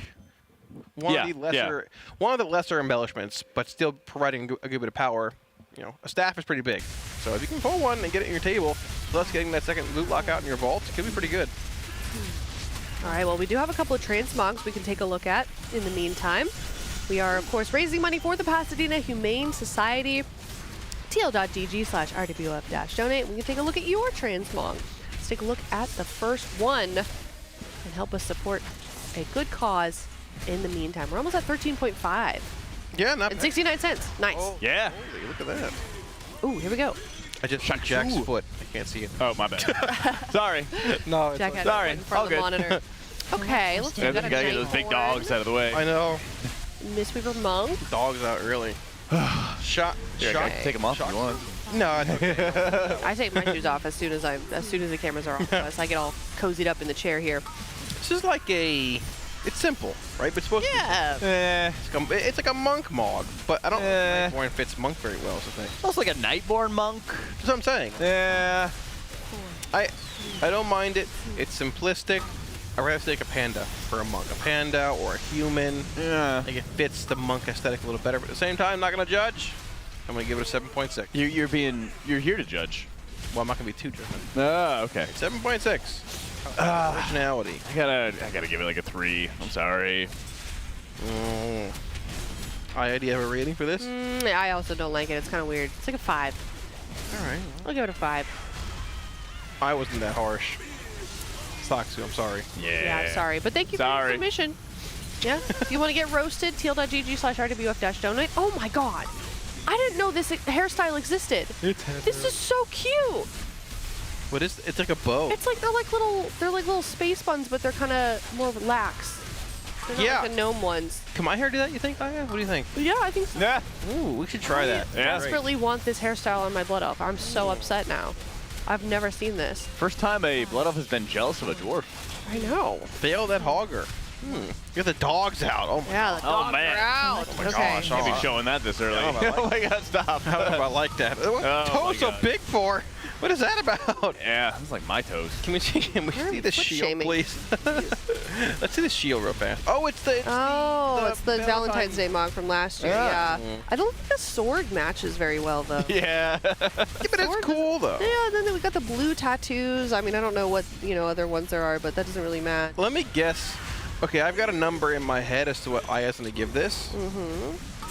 Do you do decimal places, or just like a full number? I forgot. I've been mostly doing full number. Okay. Yeah. I've got an idea what it is. We're gonna say it at the same time. Say yours, and I'll say what I think it's. 1, 2, 3, go. 3, 2, 1, go. Okay. 3, 2, 1. 5. Oh my gosh! Wow! I let the hair push it higher for you. No, the hair doesn't take any. Oh, you're jealous of the hair. Barbershop. Oh, I'm jealous of the hair. Jealous. No. I mean, it doesn't add or detract from anything. It's just kind of there. All right, okay. Well, this is a trader's post. It's the whole package. Transmog. So yeah. Yeah. Give it a 5. Yeah. Give it a 5. Okay. What do you give it? An 8? Yeah. I don't like the dogs being out. A 7.3 is solid, I think, overall. 7.3? Okay. All right. That's fair. All right. Well, thank you so much, Heather, for your transmog submission. Thank you. I'm gonna roll a dwarf now, I guess. All right. Here's Squasm. Moghar Orc. That's an insane mog. Angry. Yeah. Yeah. It looked like the set, horns were actually like part of his body and not his helm. Yeah, right. Yeah, Cool. It's a set. It's like Warlock tier 2. Oh, he's demonology. That's the hidden skin. Ooh. The flesh helm. Yeah, there we go. Okay, so it's a full set? It's like the Molten Core set. One. It's like tier 2 or whatever. But the weapon's not. The one. The bracers might. No, I think they are actually. Oh, what is that back piece? What is that? Oh, sick. Yeah. Oh my god. Metal. It literally is metal. Yeah. Yeah. I think it's like Venthyr. Yeah, it's Venthyr or something because of the cages on the side. Yeah. What's it? 8.6. Yeah. It's a pretty good mog. 8.1. 8.1. I like it. I ain't in a bad mood today with Mogs. No, I'm not a fan of full sets. All right. I mean, I don't know. I have to rely on people to That's tell the me Blade if it's a full set Fist. or not sometimes, but... Wait, so that's the Blade Fist from Kargath, right? No, it's not the Blade Fist. Oh. Check the weapon again. Yeah, because the Blade Fist goes into your hand. it's true. Yeah. Looks similar, though. 8.1 is fine, so I think it's fine. I do remember farming Kargath Blade Fist to get that weapon. It is cool. I ran with both of those. Oh. On, I think it was like a goblin or something like that. So I had big twin Blade Fist. That's cool. Yeah. I like that. Okay. Well, thank you. Nice. Appreciate Yeah, that. thank you so much. GG chat. By the way, if you just tuned in, last week, if you missed out, they had helpers for One-Arm Bandit, and then they started culling the helpers as they got into Muggsy and to Gallywix. So I would not be surprised if they are continuing with helper splits for One-Arm Bandit until they get enough of these runs done, and then they might do another culling and then just do like Muggsy and Gallywix like splits and everything like that with mostly raiders, maybe a couple friends and like Giga helpers, but yeah, we are bleeding out here pretty badly. Haven't really had many One-Arm Bandit wipes until right now, but we've had a couple. Split. There's still a lot happening here. I think they're also trying to juice up a lot of characters. Yeah, I wouldn't be surprised. Yeah, honestly. Yep, so if you are a big pumper and you would like to join these splits yourself, discord.gg/liquidguild, head on over there. I think the text channel is called like Big Juicer or something weird. Yeah, depending on the group. Yeah. Depending on the group, yes. It's like the juice. Yeah. Juice jugs. Yeah, make that gold too. Yeah, look at that, 350,000 gold for helping us out in the heroic raid. It also would be prorated if you join later on. It's technically per boss. Wow. For a full run, the full 350 and 130 for normal, which I don't think we're doing much of right now, but probably if we not. are, there's offers for both still on the table. Feel free to hop in. Free gold, free vault rewards. Hold on. Who knows? Maybe you do all the DPS and you beat all of them in damage, and then you join the guild, and you know, you're now here next race. Yeah, probably not, but you know. Is this your pipe dream? Yeah, I mean that would be a sick dream. You just like do so well that they're like, gosh, we need you on the team. You know. It's not impossible. Yeah, Yeah. it just sounds cool, right? Yeah, like wow, this guy's so good. He's dodging all these Yeah. mechanics. It's insane. Look at his damage. This is nice. You know, I mean, they have called upon us a couple times to help out in the main raid, actually, casters before. They called upon Zyro once. They called upon, somebody else one time as well. That'd be my dream. That would be so cool. They wanted another mage in Vault of the Incarnates, I believe. I think it was Zyro they called. Oh, yeah. real? Yeah, no, it was. That was Zyro real. didn't end up doing it. I think they were contemplating my Warlock for something. I had to ask the guild one time, and they ended up not going with it. Interesting. But yeah, I think there was somebody else too. I know that Not Nagura, Jack, apparently. But Nagura, Yeah. What can you do? Nagura gave him like an actual, I think like tactic that ended up helping them down a boss one. I don't remember what it was or when it was, but I do remember that she was like, I was sitting here on desk and she was like, I wonder why they don't do this, and then she like walked back to the analyst and then they did it. She's the world first raider for a reason. I was gonna say she's the goat. She raided when the game was hard too. Yeah. True. Yeah, when you had 3 mechanics. They didn't have spreadsheets for Yeah. back in the day. I do wonder if you took current Echo, Liquid, and Method, put them back in Sepulchre, how long that race would actually be. Like with today's skill, or yeah, like the current day guild, right? I mean, like, do they have the knowledge of the fights? Do they have to like, did it get no? It's like Men in Black like mind wiped? Yeah, mind wipe, a current skill analyst and everything. I don't. Huh? Might go a little faster, but definitely faster. Yeah, but things were different back then too. I mean, that's the thing is like you get better and better every race. Right, but you also had like the class stacking for split runs back then. You had a lot more borrowed power. Yeah, you had armor type splits. Right. Well, we are getting a couple of questions also for people that are might be new to the Race World First. So if you're new to the Race World First, hello, welcome in. Hi. Can you go over briefly, maybe one of you, on what splits are, why they're important, why we're seeing them for a second week in a row now? So basically, they have like 14 characters, 15 characters, and they want to make sure per player. Per player, yeah. And they want to make sure that when a boss drops some good loot, that they don't have to share it between 20 or 30 members of the Liquid Guild. And to do so, that means that they're going to stack runs with helpers, people who are, you know, like you and me, just average Joe gymnasium goers who are wanting to kill some bosses and feed the loot to that 1 or 2 or 3 specific Liquid Raiders. And so you might see I'm fired up here, who by the looks of things is on one of his alts. And so his primary purpose in this group is to kill the boss but not get any loot and have that loot go to potentially one of the mains, maybe somebody like Splat, for example, to get them all juiced up and good to go.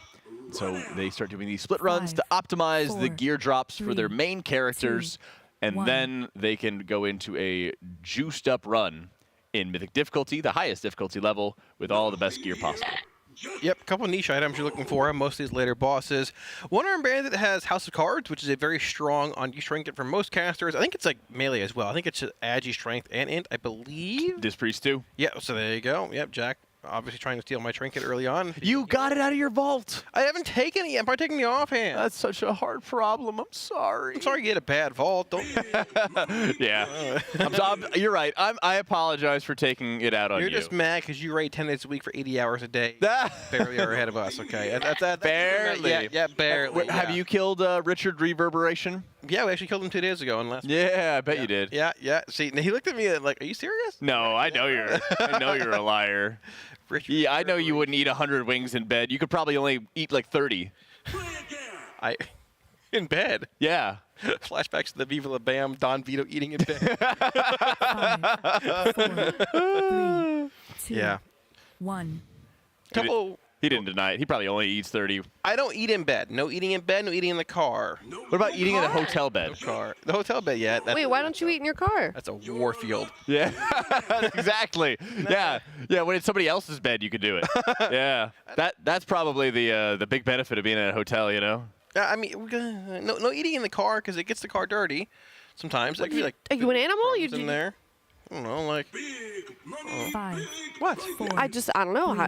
I mean, that's fair. That's not an uncommon like rule. Sauces and drinks in the car. It becomes a mess. I don't want to deal with it, you know. Yeah, understandable. Yeah. I eat in the car so often. You got to pay somebody to like clean your. You have a Jeep. Though. What do you mean you have to pay? I mean, well, not anymore. That thing was a piece of crap. I could have told you that. Ah! Sorry. No, plenty of people did. Well, I still have it. It's just rotting in my driveway. So. Wait, you're like paying insurance on it and stuff? I am. Well, eventually I'm going to sell it. I just haven't gotten around to it yet because I've been playing World of Warcraft a lot. Yeah, I don't know quite what to do with it. You could like just buy a Jeep and just totally replace the engine and everything in it, and have like actual like solid like off-roading mudding car. It is a solid off-roading mudding car. It like leaks and. It's had this problem where it turns off all the time. Okay, just so randomly while I'm driving it. It's great. So, do you have like a name for your Jeep? Yeah, her name is Ethel. Okay, so if you got a new Jeep and then you replaced all the parts, would it still be Ethel? I don't know. These are kind of some existential questions here. Well, Theseus didn't have a problem with it. Yeah. Okay. What? Ain't got no gas in it. Sure the car has gas in it. I was wondering where you were going with that. You've never heard of the ship of Theseus? Nope. Man. The ship? No, I haven't. Okay. People are saying Jeep of Theseus. Yeah. Yeah. I love you guys. I love you, chat. Thank you. So, the ship of Theseus is like this boat, right? The Greek spade. It was made out of wood. And wood rots over time. Oh. So they had to replace the planks of wood. I thought you said the ship of... Oh, I see. Like, what are you referring No. Okay. No. But if you have to replace the rotten planks of wood with new wood, right? Is it still the ship of Theseus or something different? Oh, I see. Okay. No, it evolves. Yeah. Well, I mean, your bodies replace your cells over the course of your lifetimes, and you're still the same person. I think like every 10 years you're technically a new person because Yeah. you're constantly replacing certain things. Yeah. Yeah. Do you replace your brain cells? I hope so. My brain is cooked. Yeah. Just like some of these raiders are doing these splits. They are. I mean, I think it's a mutual feeling that splits aren't really like the most exciting content, but glass half full splits will indeed give them a decent eye level bump for this re-clear, which, depending on crafting and things, they definitely could use some spots still, some holes to fill, some Jasper diamonds, some High Up Kazan, some house cards maybe coming up here. Jack, I think by lunch we're in Mythic yet, or? No. Oh. No. Womp, Afraid not, womp. champ. I think they are walking towards Mythic, not running towards Mythic. Well, you did say it was a marathon, not a race. It is. It is. And some people walk a marathon, Jack. That is true. Yeah. Probably me if I ever did one. Really? Yeah. Would you power walk it? Probably. It'd be fun. I feel like you're lanky enough to be like a runner. I actually do Like have a the genetics for running. Yeah. I just like never Just buckle don't. down to like train It's not. to run, but like It's never too late. I know it's not, but I don't enjoy running. Who enjoys it? Like, Yeah. My sister does. She did cross country. My dad does. He did track. Wow, and you And then just I did play World of Warcraft. I did volleyball, but Oh yeah, that's true. you know, but not like lots of running. You know, about I being lengthy. got into it not recently, but like now after I retired from all of my sports, because I think I used to see long distance running as like a punishment. Yeah, Or exactly. like dry land training, Well, you know, like we're not 'cause you doing the played actual soccer. sport. You're just gonna, they'd be like, okay, go run around the field for 5 times. Or, Yeah. hey, we're not skiing today. We're gonna be doing some laps. It's like, okay. I cool. like the walking. Yeah, that's fair. Allows you to ponder. Yeah. Let's just think. You get a runner's high at some point if you start running a lot. I do. It's a fun thing. I lift weights 6 days a week, and then I do cardio with Stairmaster. Yeah. Get the heart rate going, and then I walk, and I usually am doing like 14,000 steps a day. That's pretty crazy. Yeah. Well, it's just I don't know. You just put the treadmill on your desk. You get it stand up, and then you just walk at like 1.5 miles an hour, 2 miles an hour, and then suddenly like 4 hours has passed, and then like you look up. And you're like, whoa. Why are only healers walking? Why, Jack? Why? Why are you walking this treadmill? Nagura walks. She's not a healer. She did 100 kilometers, I think. Yeah, 24-hour stream. That's crazy. She did like the Forrest Gump like wandering for like. Yeah. You know. Do you get that one, Aya? Did you watch Forrest Gump? Yes, I've seen Forrest Gump. Thank you. Goodness gracious. I was running. You should find some way. He walks more than he raids. Well, he raids a lot. I mean, I think that might be true, actually. You should find some way to tie the treadmill into like chat rewards for your stream. Yeah. Or tie it into your computer to like save money on energy, right? That's true. I could be like a large hamster. Yeah. Yeah. I like that. I get a little water bottle too. I go. Oh my gosh. That's what you said. Oh my god. Those would low-key be pretty convenient if you're raiding and you don't want to like, take the time to use your hands. You just True. Just crane your neck a little. Drink out of the little thing. Yeah, I think chat would love that. Yeah. What if you made it so chat could control the speed of the treadmill? That would be terrifying. Because they just like want to inflict pain. Just start running full throttle? Yeah. I mean, literally, like, why did the Coliseum exist? Because people were trying to like watch bloodshed, Well, I mean, and this is like this is the modern version of that. It's like let's just have him trip and smack his face into the That's desk. fair. That's fair. Yeah. Yeah. Yeah. 50 First Dates is a good movie too. Oh. You seen that, Aya? Yes, I have seen that movie. He makes Adam Sandler makes good movies. Yeah, he does. I'm trying to think of a quote from that movie. I don't know. There weren't really like memorable ones. Yeah, they're not quotable ones. Not as quotable as like Happy Gilmore. Yeah, I've seen that one too. There is an indoor mini golf place in Austin. Yeah. Called the No. What is it called? I forget what it's called. Anyway, the ambient music around the area is literally them just playing clips from Happy Gilmore. That's amazing. Yeah. That's fantastic. That is good. House of Cards drop. Look at that. We got a house. Ooh. A house. 2 bracers. Not the most exciting, but we did indeed get a house. Couple tier tokens, and yeah, some other stuff. Some other garbage. I mean, we're some other here for niche items like House of Cards being very strong for most classes. Unlike this boss here, the next boss, Muggsy, doesn't really have a whole lot as far as chase items are concerned. You've got the rare fist weapon, but I mean, fist weapon's a bit more niche than a universal trinket like House of Cards. Gallywix, the big dog. I have Kazan, Jasper Diamond. Yeah. Very sought after items. Plus, there's a better fist weapon off of Muggsy too. Capo. No. Yeah, the rare one, right? Capo's fist weapon or something like that. Yeah, not too bad. It's rare, I believe, though, right? I think it's rare. Yeah, it's like rare, very rare, whatever it is. Yeah, there's also one of those Galley Tech limited edition, I believe, items from that boss as well. Oh, the Galley Tech. Yeah, not too bad. Not too bad. It's sort of cool. I can't use them, but most others can. Maces. I think there's a staff that changes from agi to int in this raid, I believe. That or a shield, I think, which is pretty nifty. Once again, not a shield bearer myself, but. But if you had to have one? Oh, if I could have one, I'd have one for sure. Yeah. That'd be cool. Never played a shield bearing class. Nor do I plan shaman. to. No? Yeah, Martishay. That's what. Wait, what is it named? Martishay. Martishay. Mm-hmm. Interesting. Yeah. Okay. Jack Hammer's got some good shields. Jack Hammer. That's a good one. Yeah. I don't know what I would name a tank if I made one. Are you just a? Do you name your characters like Aya Tank, Aya DK? No. I think it's very unoriginal. Yeah. Yeah, I don't like that. My DK's name is aspartame. What is that? That is a key ingredient in her favorite drink. Yes, it's the chemical that makes like the sugar-free stuff. Okay. Yeah. And then my demon hunter is named Olaplex. I don't know what that is. It's a hair product. Okay. Yeah, I've got a cup is my mage. Okay. I won't ask for the explanation on that. I've got Birkin bag is my warrior. I thought those were shoes. Well, they have shoes, but a Birkin bag is it's a purse, very expensive purse. I know that one. Oh, yeah. Do you own an IRL? Absolutely not. Oh. No. Well, I don't know if like expensive purse is like $200. Oh, it's or like you buy them on resale like for 30K or something. Oh, no, God. they're insane. This is like Oh, man. Kardashian level. How do I know this? And so, Oh, I don't know. so they're made by Hermes.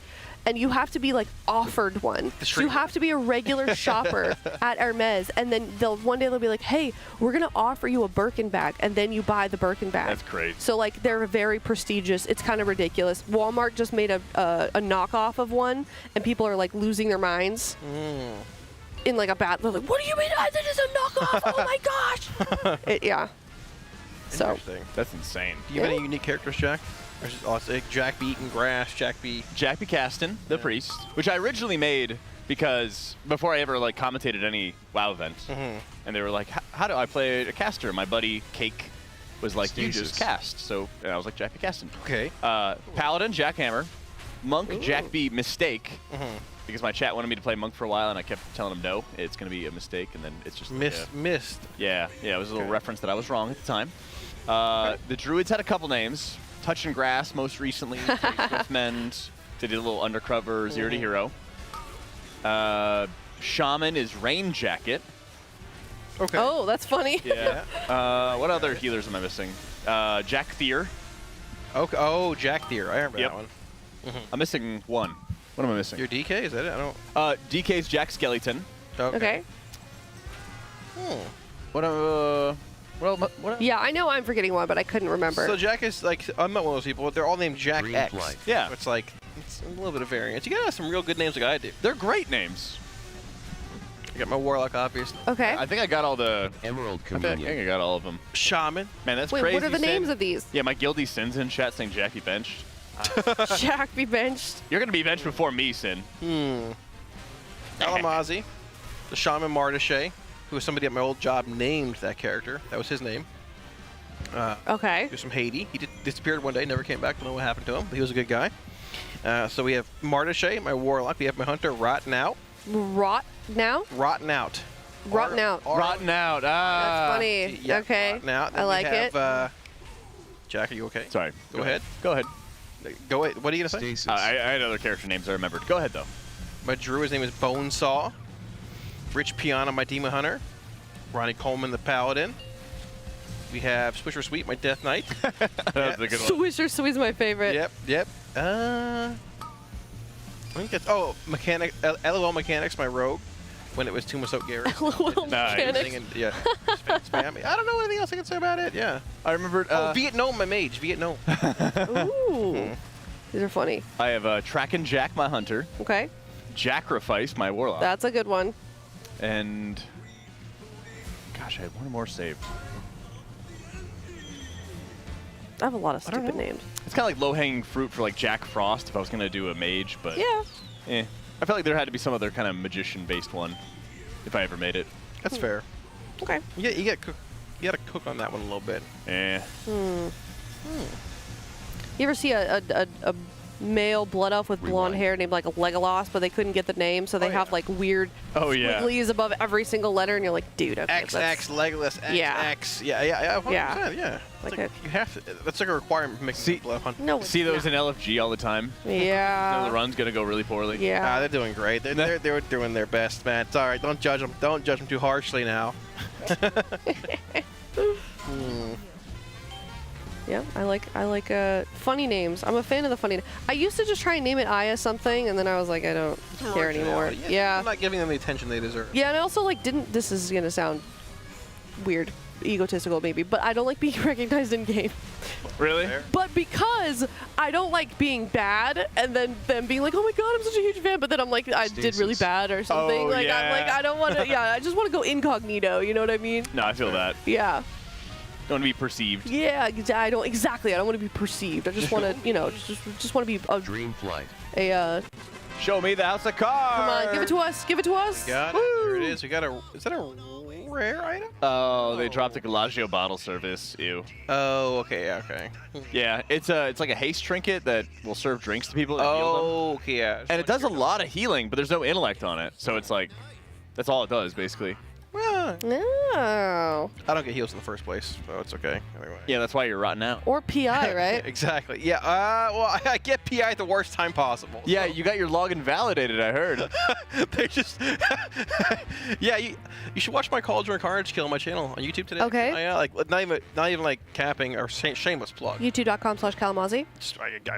I think so. Okay. Maybe 2 eyes. I don't know. Okay. But the Dratnos, Tettles, Makes, and Jack are all behind me watching me kill it. They're shaking the chair. No Like way. we're wiping. 2 people are alive. I'm having to kick robots. I'm getting PI'd while I'm kicking robots. I have no CD. It's a complete disaster. Oh, Yeah, so no. But you got it down. good. Were you alive? He like gave up in the last 30 seconds and we're like shaking his chair. Yeah, like it's the actual cauldron. They're just shaking my chair. Like That's people so are good. screaming. Hey, I think it's really about time that World of Warcraft started getting haptic feedback. I don't know what that means, but yeah. It's like when the console controller like buzzes. Oh yeah. Oh, yeah. Something. Yeah, the controller vibrating. Yeah. Yeah, I missed that stuff. That was awesome. Dude, you had the rumble cartridge that you put into your controller. You're like, I can feel the rumble now. One of my viewers plays on a controller, on an Xbox controller, World of Warcraft. Okay. And they said that they sent me a video of it. When they log into a Horde or Alliance character, their buttons change from blue to red, like automatically by that's default. cool. Yeah. Yeah. Which is crazy. I didn't even know that. Yeah, I didn't either. I didn't believe him. I was like, you got to send me a video. One of my viewers actually killed Mythic Antrek on a controller. They were playing Oh. DK. Yeah. And right before the actual patch came in, they got cutting edge. Well, Annie got from 1 to 60 twice on a controller in the Horde. But she's a sweat. She's real sweaty. She's very nice. If anyone were to do that, it would be her. That makes so much sense for her. Megaset uses like a gamepad where she has the Terratus, or whatever it's called. Yeah, but it's got like a toggle stick on it. Mm-hmm. It's like a joystick for your thumb. Yeah, that she uses to like maneuver and That's stuff. crazy. That is yeah. She also showed her weak auras, and they're super crazy involved. I bet. Because it's like icons instead of giving you like the spell name of like what's going on. Like if you have stacks of a buff, she doesn't show the icon of it. It's like auras. Yeah, it's crazy. I mean, I wouldn't doubt anything she does. She's kind of really good and stuff. There you go. There was a guy that competed in AWC one year that used a drawing pad. Oh, that's a banger. Which is crazy. Yeah. That's awesome. Yeah, forget his name. I think it was a healer. Interesting. I can't remember. Interesting. He was a LATAM player for Unitas. Interesting. Interesting. All right. Yeah. Well, if you're just now tuning in, guess what? We're still doing splits. Woo! Woo! We got some gear though. I mean, we've had a pretty decent morning so far. If you'd like to join them yourself, you can head into discord.gg/liquidguild and potentially join them yourself and help out our guild, be a part of the race, get some gold in the meantime as well. Yeah, and help our raiders get House of Cards. Yeah. Yeah. Tobo just went boo. Wait, was that a boo or a boom? Boom? Yeah, it was a boom. Okay, I thought he boomed. It was a boom. Yeah. There we go. That's what I thought. Yeah. Yeah, what's up? You do me a huge favor. Yeah. Can you show me how to see a different POV on this machine? I'm gonna ask you I'm gonna ask you live. No, that's totally fine. Here I go. Who would you like to see? Yips. I want to see Yips. Let's see. Let's go to Yips. There you go, buddy. Yips. Ta-da. So if you hit the... It's coming up. Give me a sec. There we go. You see how there's a full screen button, Got Mr. it, yeah. Mr. Kalamazoo? Yeah. Yeah. Is it branch out to people? Yeah. Is it a button? Yes, a button? you Oh press my full God. screen, and then and then if you want a 4-box, you can do that. But I like That to do makes full sense, screen okay. because I can't see otherwise. I got a little excited thinking they might be going into Mythic, but they're not. Oh. It's like, okay. They're doing one more. At least they're doing a one-arm bandit over here. Right. But I saw a group being formed at the start of the boss. I don't think, unfortunately, it's going to be Mythic, but it's okay. So I'm a little surprised we had this many one-arm bandit splits this morning. Actually, I thought we'd be into like some Gallywix, possibly Mugsy territory at this point. But to be fair, those probably go faster than this because we're not getting in a bunch of helpers every run. So we should hopefully be blasting those after lunch. And I'm still hoping to see one-arm bandit tonight. Me too. On Mythic. Maybe a bit later than dinner, but I'm still hoping. It'll happen tonight, I believe. It's just, it's going to take some time. And I think that's fine. It's just a part of life in that not only is Liquid going to be doing this, Echo's going to do this too. So it could very well look like Echo would get some, I guess this is their last day. But we have the feeling of like, oh man, Echo's like ahead and everything like that. And then tomorrow, Sprocketmonger dies and there's going to be a whole bunch of Liquid prog for one-arm bandit. And it'd be like, oh my god, Liquid's ahead. They've got all the momentum and like it's going to slingshot.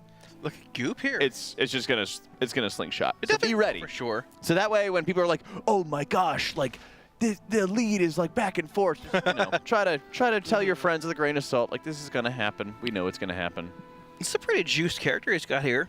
He's got a staff at 658, a priory. I have Kazan, a Jaster Diamond that heroic. No, actually, I think it's max normal level, but 653. Goop on an evoke. Well, the Jaster 665, so that should be mythic or sorry, heroic maxed out. Oh, it is max heroic. You're right. Yeah, there we go. Oh, he just got it actually. Double sockets. There we go. Bang, bang, bang, bang. Look at that, man. I mean, boom, boom, boom. Boom. Yeah, wrong word. Wrong and word. the cloak is the one from Sprocketmonger. Oh my gosh. Yeah, a lot of good mobility for that evoker player. I mean, yeah, maybe that's possibly okay. Possibly being a class they consider in later fights compared to his Boomkin or his Druid, right? A little bit of swap there, give or take. Have you tried the movement out of that cloak? No, I haven't actually. It's so bad. Is it really? It launches. It's like half a goblin jump. Oh, sick. Yeah. Cool. On like a 3-minute cooldown or something ridiculous like that. Yeah, I don't need it. I'm running on all fours all the time. So. Especially when there's food. Yeah, yep, on all fours. There we go. Lunch gets announced. I'm just galloping through here like a war gun, just running to the kitchen from the caster room. There's like slobber on the floor. Mm-hmm. Yep. Mm-hmm. All fours. All fours, baby. Lots of one-arm bandit. This fight's gonna be so fun on Mythic. It will be something on Mythic. Oh God, it's gonna be the best. I'm excited for it. I'm more excited for the Enrage though. At the end, I mean, like, what? Yeah. Well, it's gonna be sick.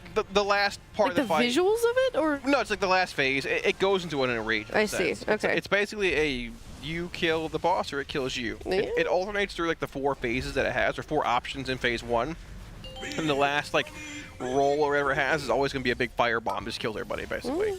So there's some variance in how the ads spawn in the first phase on Mythic, but the big difference is you have to hit him with the coins to break the shield, actually kill the ad, and deposit the coin into the boss. So I mean, I don't know if the cadence will change of how they want to deposit coins, like in what order, but there'll be a predetermined order I'm sure they have that they just do.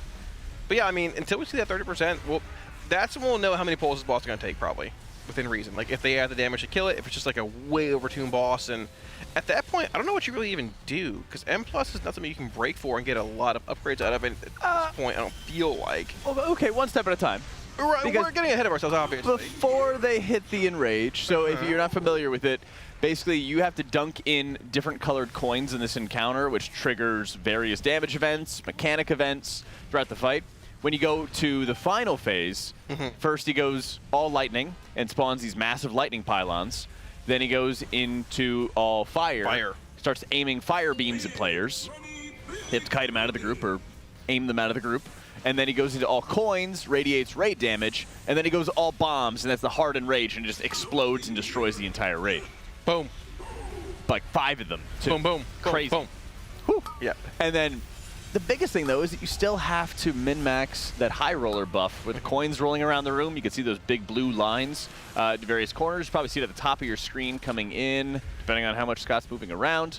Might be a little bit difficult to see it, but you'll see this giant coin running around. You stand next to it, you get a 10% damage and healing buff. And that's going to be so insanely big to min-max throughout the encounter. They got to really play perfectly with it, I would hope, on Mythic difficulty.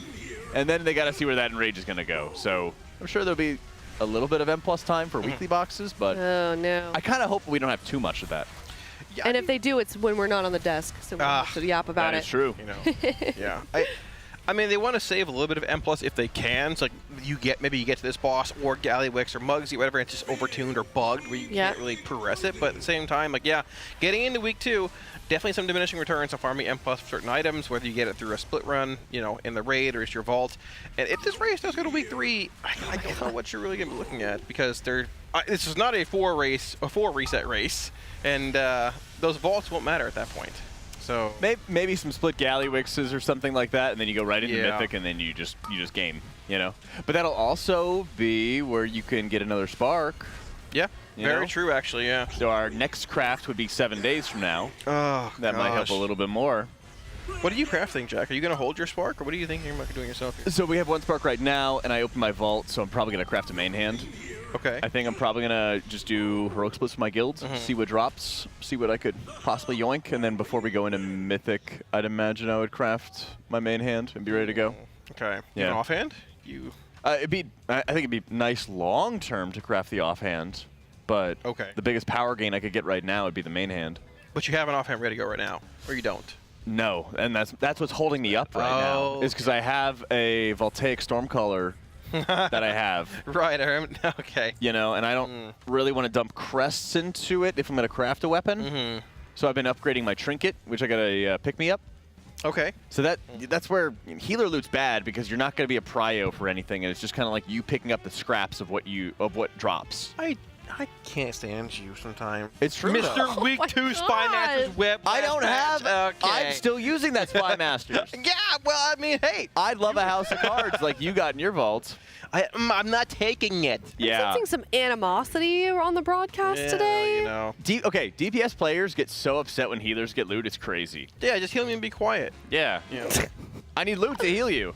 There's a reason DPS solo bosses, but healers don't, okay? Oh my healers gosh. totally solo bosses. Have you ever soloed a boss? Yeah, Jack. Have you been the last person alive to kill it? Last year, allowed to kill it.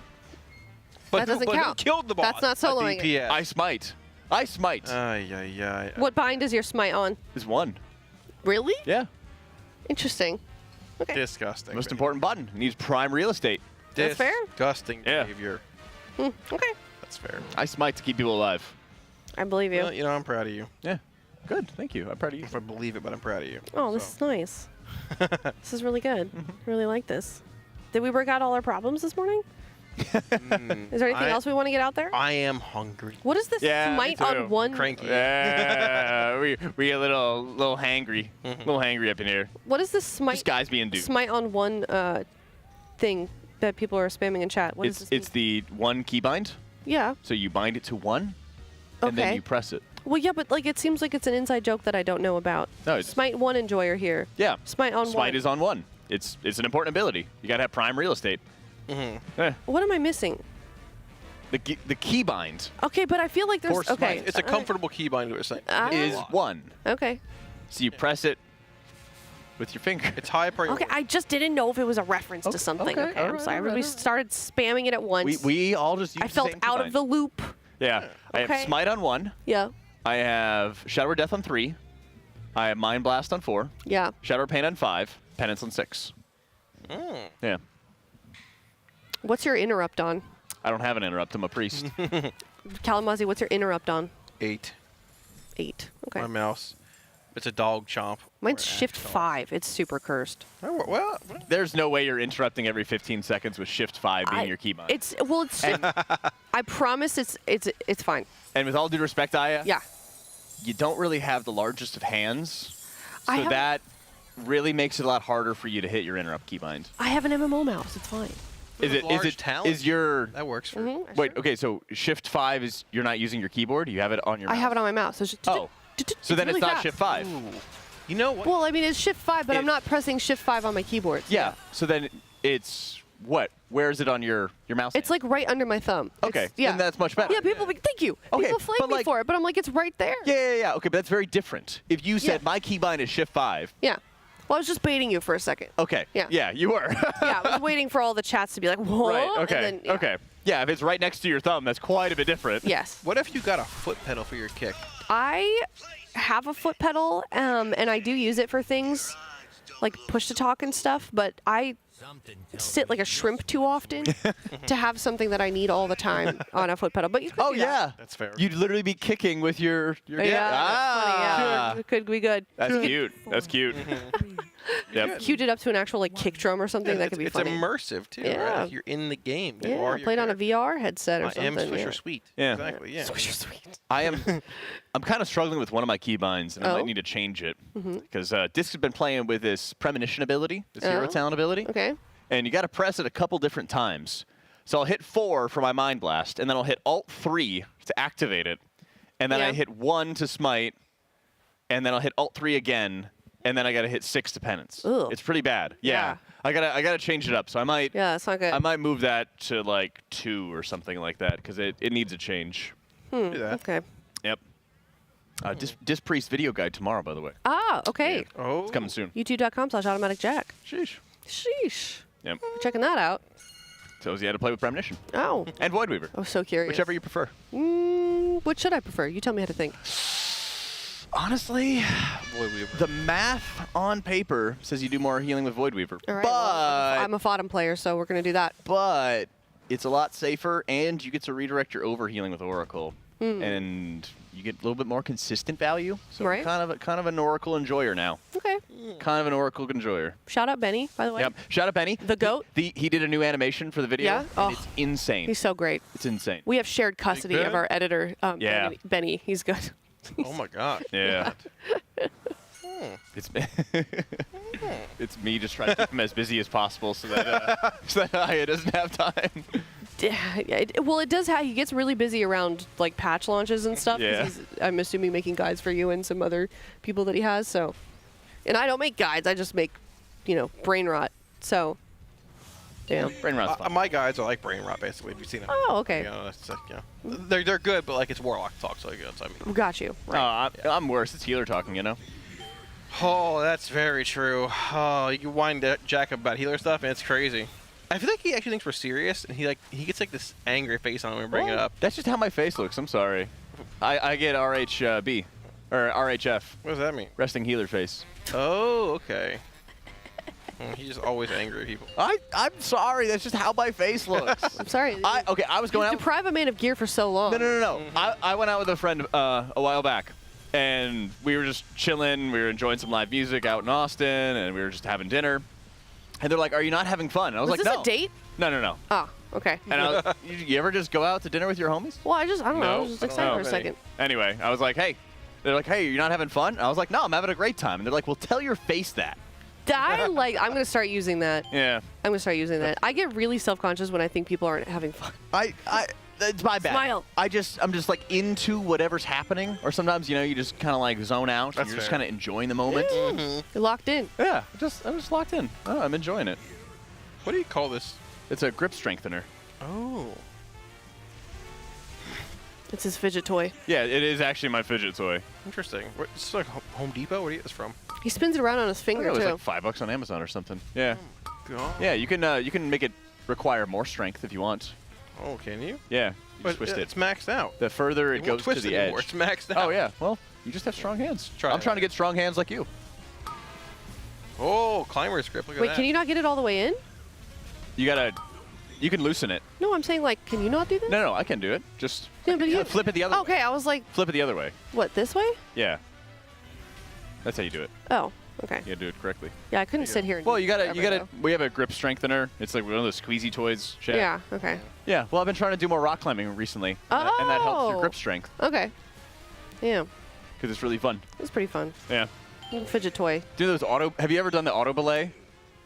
Where it has yeah. the rope and then, Yes. so you go climb like, 100 feet up. Yeah. And then it catches you. Yeah, it's scary. But when you let go, right, you fall like 5 feet You do until before it catches you. Yeah, I hate it. Terrifying. Auto blaze are terrifying. I'm with you. Terrifying. Yeah.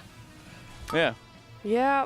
That's kind of like my like for fun workout. when Okay. I'm not Rock climbing going to or the gym. using Yeah. your little grip strength No, tool rock over climbing. here? I see. This is to help train for the rock climbing. I see. It Yes. also just doubles as something to keep my hands busy. And a That's weapon fair. if you need it. Yeah. So, thinking, I think you're my weapon. I think you're kind of like the bodyguard. yeah, I don't know about that. Yeah. I don't know about that one. You're like huge. Yeah. What if you grab that like Captain America shield and you like donk somebody in the face with it?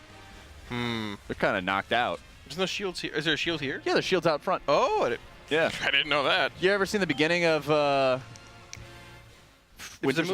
Winter Soldier? No. Where he like knocks people out? No. On the boat? I've seen that. That would be you. The last thing I saw was the very first Avengers in New York, and they're fighting the Worm. Yeah. Like 30 years ago. That's it. Okay. Time does fly. No, I don't go to the movies, Jack. Yeah. I don't. Theaters are a thing of the past. I like going to the movies though, but there's just not really been like much good movies. I went and saw Dune That's 2. fair. But that was more so to get the popcorn bucket. You get the bucket? Yeah. Yeah. I got the bucket. Yeah. Keep that at home. Did you get the bucket? Why else This would is I? the second time we've mentioned the bucket this cast. Boy, this is what happens when they do splits. Amazing. You can probably get them for a couple $100 now, I'd assume. They're I didn't know already that. Probably thousands now. Well, there was a Wicked bucket too, wasn't there? Yeah, that's I'm not that There interested was in that one. so much Wicked gear, Wicked merch. I didn't buy any of it. I don't know what that bucket would even look like. I think that like one was green and one was pink. I think. Dune popcorn bucket, $90. What a steal! That's a bargain. Still in a wrapper. Oh man. Very important. Yeah. Well, yeah, that's extremely important because you don't want to buy a unclean popcorn bucket. No, of course not. A used popcorn bucket. Yeah. Ooh. Right. Ooh. Yeah. It is pretty cool to be fair, though. Yeah, it is. Okay, but my question is like, what are you doing with that? No, we Just putting it on a shelf? No, don't worry about it. Don't worry about What, it. putting popcorn in it? Yeah. No, yeah, we'll put popcorn in it. Yeah. Yeah. I have been asking a lot of questions to the guys lately that... No House of Cards drop. Unfortunate. Well, we go again. It's okay. Do I need to Google what this is? No, you're fine. Oh. She just looked it up. Oh, no. Oh, my God. I thought we were talking about a popcorn bucket. That is a what it popcorn is. bucket. It's a Dune popcorn bucket, Tuddles? Really? The Dune popcorn bucket? You know about it? Tuddles goes, what about it? And laughs. Yeah, yeah. This is She just looked it up for the first real. time. This is not real. Yeah. Yeah, that's it. You guys are a bunch of degenerates. This is not real. How's that? You guys are a bunch of degenerates. Yeah. Well, you know. Tuddles likes the bucket, too. Tuddles is medical. Yeah. I mean, it was cool, to be fair. I can't believe we spent 5 minutes before Oh she my actually God. Okay, I've lost it. Man, that you know how many approvals that had to go through? They're like, this looks fantastic. It's part of the Let's sell movie, this. that's good. About as many approvals as Zalatas' feet had. Oh gosh. All right. Well, looking forward to Dune 3. You guys been watching Me the too. show? There's a show, a Dune show. It's really good. Is it? Yeah. Yeah. I think Dune 3 is going to be probably the best one. It was very good in the books. Goes in a little bit too much into space politics, but after Dune 3, Dune Messiah, Yeah? everything gets really strange. Did you read the books? Yeah. Okay. Well, not all of them. Okay. There's like I was 10. gonna say there's so many, right? Yeah, you get into like book 4, book 5, things get really weird. Like people become worms. The space drugs get like really weird as well. It's a bit much. Hey guys, you can stop DMing me pictures of the Dune bucket. I know I've been linked several articles from different people in the last couple of minutes here. I got it. I get Chad, it. that book has been out for like 40 years. Come on now. Yeah. I'm not gonna spoil Messiah because it's insanely good, but Chalamet. yeah, it's insanely good. That like if they take their time with Dune 3, it'll probably be the best movie. I just want to see Zendaya in more films. I think they should put her in every film now that ever gets She released. should have a pretty sick part in the next one. Okay. So, yeah. More Zendaya in films, please. Yep. All right. Well, if you're just now tuning in, we are still, of course, doing some splits. Woo. We don't know specifically when they're going to get back to Mythic. I've heard mixed things. I've heard lunch. I've heard dinner. But definitely stay tuned, and we're going to try and get back in there as soon as possible. Also seeing a couple of questions of if they're going to extend their lockout. That is very, very unlikely. It's a valid question if you don't pay. No, it's not. If you're kind of new. No, it is. If you're new to the Race World First. If you've been paying attention to the Race World First, it's a stupid question. If you're new, that's totally I fine. would not say that. That's totally fine. I said it. I'll say it. If you're new here and you haven't been closely following, no, they're not going to extend it. That would be probably extremely detrimental. They did it one time, and it basically cost them the race. So I told everyone I would eat my shoe if they extend their lockout. So a couple of questions on that as well. But yeah, that's kind of state of what's going on right now. We're just trying to get some gear. We've gotten some gear. We've seen some vaults as well. Some people have grabbed things from their vaults. Some people are saving it, depending on what they do end up getting from these splits. And it sounds like we may or may not proc some Mythic Plus. The desk this morning is a little bit split on that. Maybe later on. You want to just get your splits in the raid done. There's more relevant loot in there. The 3 or 4 items you're chasing. I venture to guess they're probably almost done with one-arm bandit splits. You want to clear these out to kill bandit, and also have the 14-ish lockouts you need for Muggsy and Gallywix. I would probably assume they're almost done. I think so. After break, some Muggsy's galleys, which are probably a little faster than this. Yeah, and then Hey, Mythic. Yeah. They're walking behind us, so I think some of them are done. Probably food time. Yeah. I know. Yeah. Food time. Well, we've got I forget what it is already. We look at it in the morning. Carne asada. Oh my God, It's carne asada. Oh, I'm so sorry. I'm excited for the barbecue this morning, and I keep forgetting about carne asada, which is arguably Today's the best food day. Is it? It is the best food day. Carne asada for lunch, and then we got mac and cheese bar with brisket and barbecue chicken for dinner. Okay, so just like in general, that today is the best. Today food is day. the best. Overall. Yeah. I could just have this every day. That works. Cal couldn't, I but could just eat some cinnamon rolls every day, honestly. Like, I'm a big fan of the cinnamon rolls. we heard. More cinnamon rolls. I can't stop talking You just about have to get a little to-go box. I might hotel. bring them home. Oh my God, that's a great bring idea. back the They'd be hotel. pretty good reheated, I feel like. Yeah. Honestly. Put them in an air fryer. I don't have one of those at the hotel, but if I brought them home. That'd be I crazy. brought our own air fryer. Are you leaving hints for Ethan when you get back? You're like, I would like some sweets. Cinnamon rolls, Some cinnamon rolls. Some pastries. Maybe a new air fryer. Yeah, something like that. Yeah. So he knows what to prepare. Mm-hmm. Yeah. All right. Well, no worries. They're going to be taking a lunch break here. But obviously, not a lot going on just yet. We did have our reset this morning. Echo has not had theirs yet. They were able to get to 5 out of 8. Method, unfortunately, not. So we're still in the race. We're still in the, we're a little bit behind, but nothing to panic about just yet. We were talking with some of the Raiders. Max, we had an interview with him last night. And it's not the end of the world. It's not detrimental to the competition for us. Yeah, this is going to be a long race. Yep. We have 3 insanely difficult bosses to go. This would be crazy if they weren't insanely difficult. Yeah, based on what we've seen. Based on what we've seen in the first fights. And there's a lot more of this race to have happen. So you might as well walk towards Mythic and get the splits done that you need to get done, because going from a normal BIS trinket to a heroic best in slot BIS trinket is going to be a massive upgrade as they get deeper into these fights. Yep, optimizing gear is the most important thing to do with it maybe being a 3-tier race. You want to have those heroic Jasper Diamonds out. Heroic Eye of Kazans, a lot of normal eyes floating around. Maybe get some decent splits in here on Galley. Get some extra eyes. A little more optimized, a little more damage. Some diamonds too. Yes, some diamonds. Sure. They are a Bud's best friend. Yeah, having that baseline like Jasper Diamond effect, whether it's, honestly, you can play LFR when having that effect is solid in general, but if you can get them higher and higher, the effect becomes more and more powerful. So House of Cards, Eye of Kazan, Jasper Diamond, some rare weapons from Muggsy as well could be relevant, and we'll find out what happens next little bit here. That's right. And now we're probably going to be looking after the one-armed bandit pulls with like all the helpers and stuff. Probably going to be like split Muggsies with less helpers or just Raiders only or something along those lines. That should go a little bit faster. We'd be expecting minimal wipes. Right. And then also making sure you're sort of funneling that gear. The last couple upgrades. That the Capo Knuckles would probably be a big one for Muggsy. Not sure how many splits in general for Muggsy they do, but almost certainly like 14, 15 Gallywixes. Probably, yeah, give or take. If they don't split it, it probably goes faster.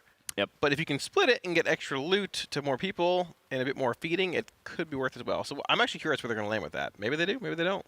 I would expect to see in the next couple hours mostly just Gallywix. Could see it. And then when they get into Reclear, they are going to raffle stomp the first 4 bosses. Like, just destroy them in its entirety. Well, we had health nerfs for Rick Reverb, health nerfs for Styx. True. And a lot more gear. Like, an insanely, big Balls. jump. Maybe crafting. Probably waiting after the Reclear Mythic to craft stuff. I think they already did, right? Not all of them. Okay. The Compound Sprockamonger had 9 out of 20 crafted last night. Zyra told me. So some that might have been more of the eye level disparity between the guilds too, but there's so much going on. Who knows who's spent crest? Who knows what's going on? There's a lot. Yeah, I didn't know that. Huh. Yeah. So there we go. All right, well, we're going to let them get to their lunch break, and we're going to go on a break ourselves. But before I do that, of course, we do have the daily giveaway, MyBlue. They're doing a daily giveaway called the Daily Derp. So congrats to today's winner. We have 2 today because we had the power outage yesterday, so we're going to double up today. So congrats to Kadira and to Manda. You can win you did win a $50 in Team Liquid store credit, so you can put that towards any of the Liquid or Race World First apparel.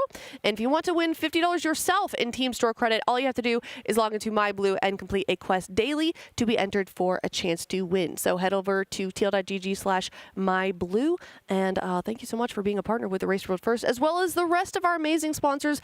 Of course, we have Coinbase, our presenting partner, as well as Honda, Secret Lab, Alienware, Monster Energy, MyBlue, RaiderIO, Wowhead, Warcraft Logs, and DungeonDojo. Thank you guys so much for watching. We'll be back after this break.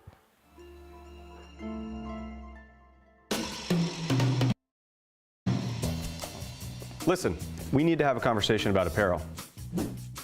The fact is, you signed a contract guaranteeing certain concessions. One of those being a spot on this broadcast. Well, that's where I see things differently. Contract or no, I will not sell out for an impeccably designed and high-quality t-shirt. I'm sorry you feel that way, but that's basically the nature of the race. Maybe I'm wrong on this one, but for me, the race doesn't include selling cozy 100% cotton hoodies with graphics specifically designed for this race. Oh, this is cozy. Max, you know what I'm talking about, right? It's like people only do the race to sell t-shirts. And that's just really sad.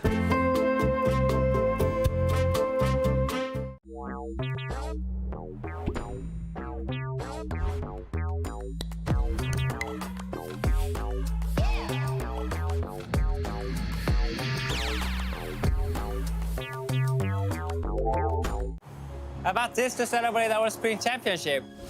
I celebrated by getting a new Honda Civic Hybrid. With style, power, and fuel efficiency, it's next level awesome. Get in. Why didn't I think of this? How do you return a billboard? Max, hurry up, they're behind us. Just a few more tweaks. Hand me that tool. This better be worth it. Almost done.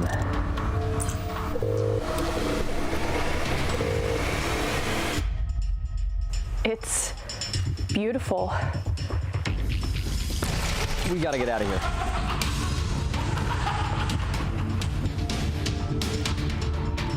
Don't forget the PC.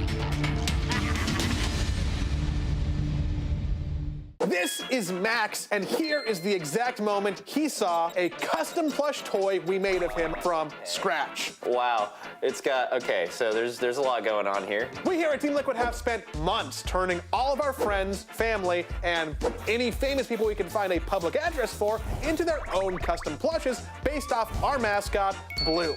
Which means we had to make one for everyone's favorite raid leader and WoW streamer, Maximum. The first thing we have to do is give Blue some facial hair. Using some fur and this deep, longing photo of Max, we remade his scruff 1-2-1. It's got a crazy beard. I was certainly looking that homeless during the last race. And Max's face would be unrecognizable without his glasses. Important for raiding and seeing. Then we realized he was still without clothes, so we made him decent with a custom jersey. And at this point, he looked a little less Max and a little more Seth Rogen in a t-shirt, so we added some memorable WoW items, Ramornia and the Gift of N'Zoth, both 3D printed and painted to match the game. Finally, we delivered it to Max to capture his reaction. Look, he's real cute. He's got my little Harry Potter glasses on. I get to keep this, right? But you can make your own. You just gotta go to tl.gg/myblue and you can customize it however you want.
Hello and welcome back to the Alienware training facility for the Team Liquid Race to World First. We have been doing a ton of one-arm bandit splits, and now we're going to have a lot more fun with splits for a few more hours, I believe.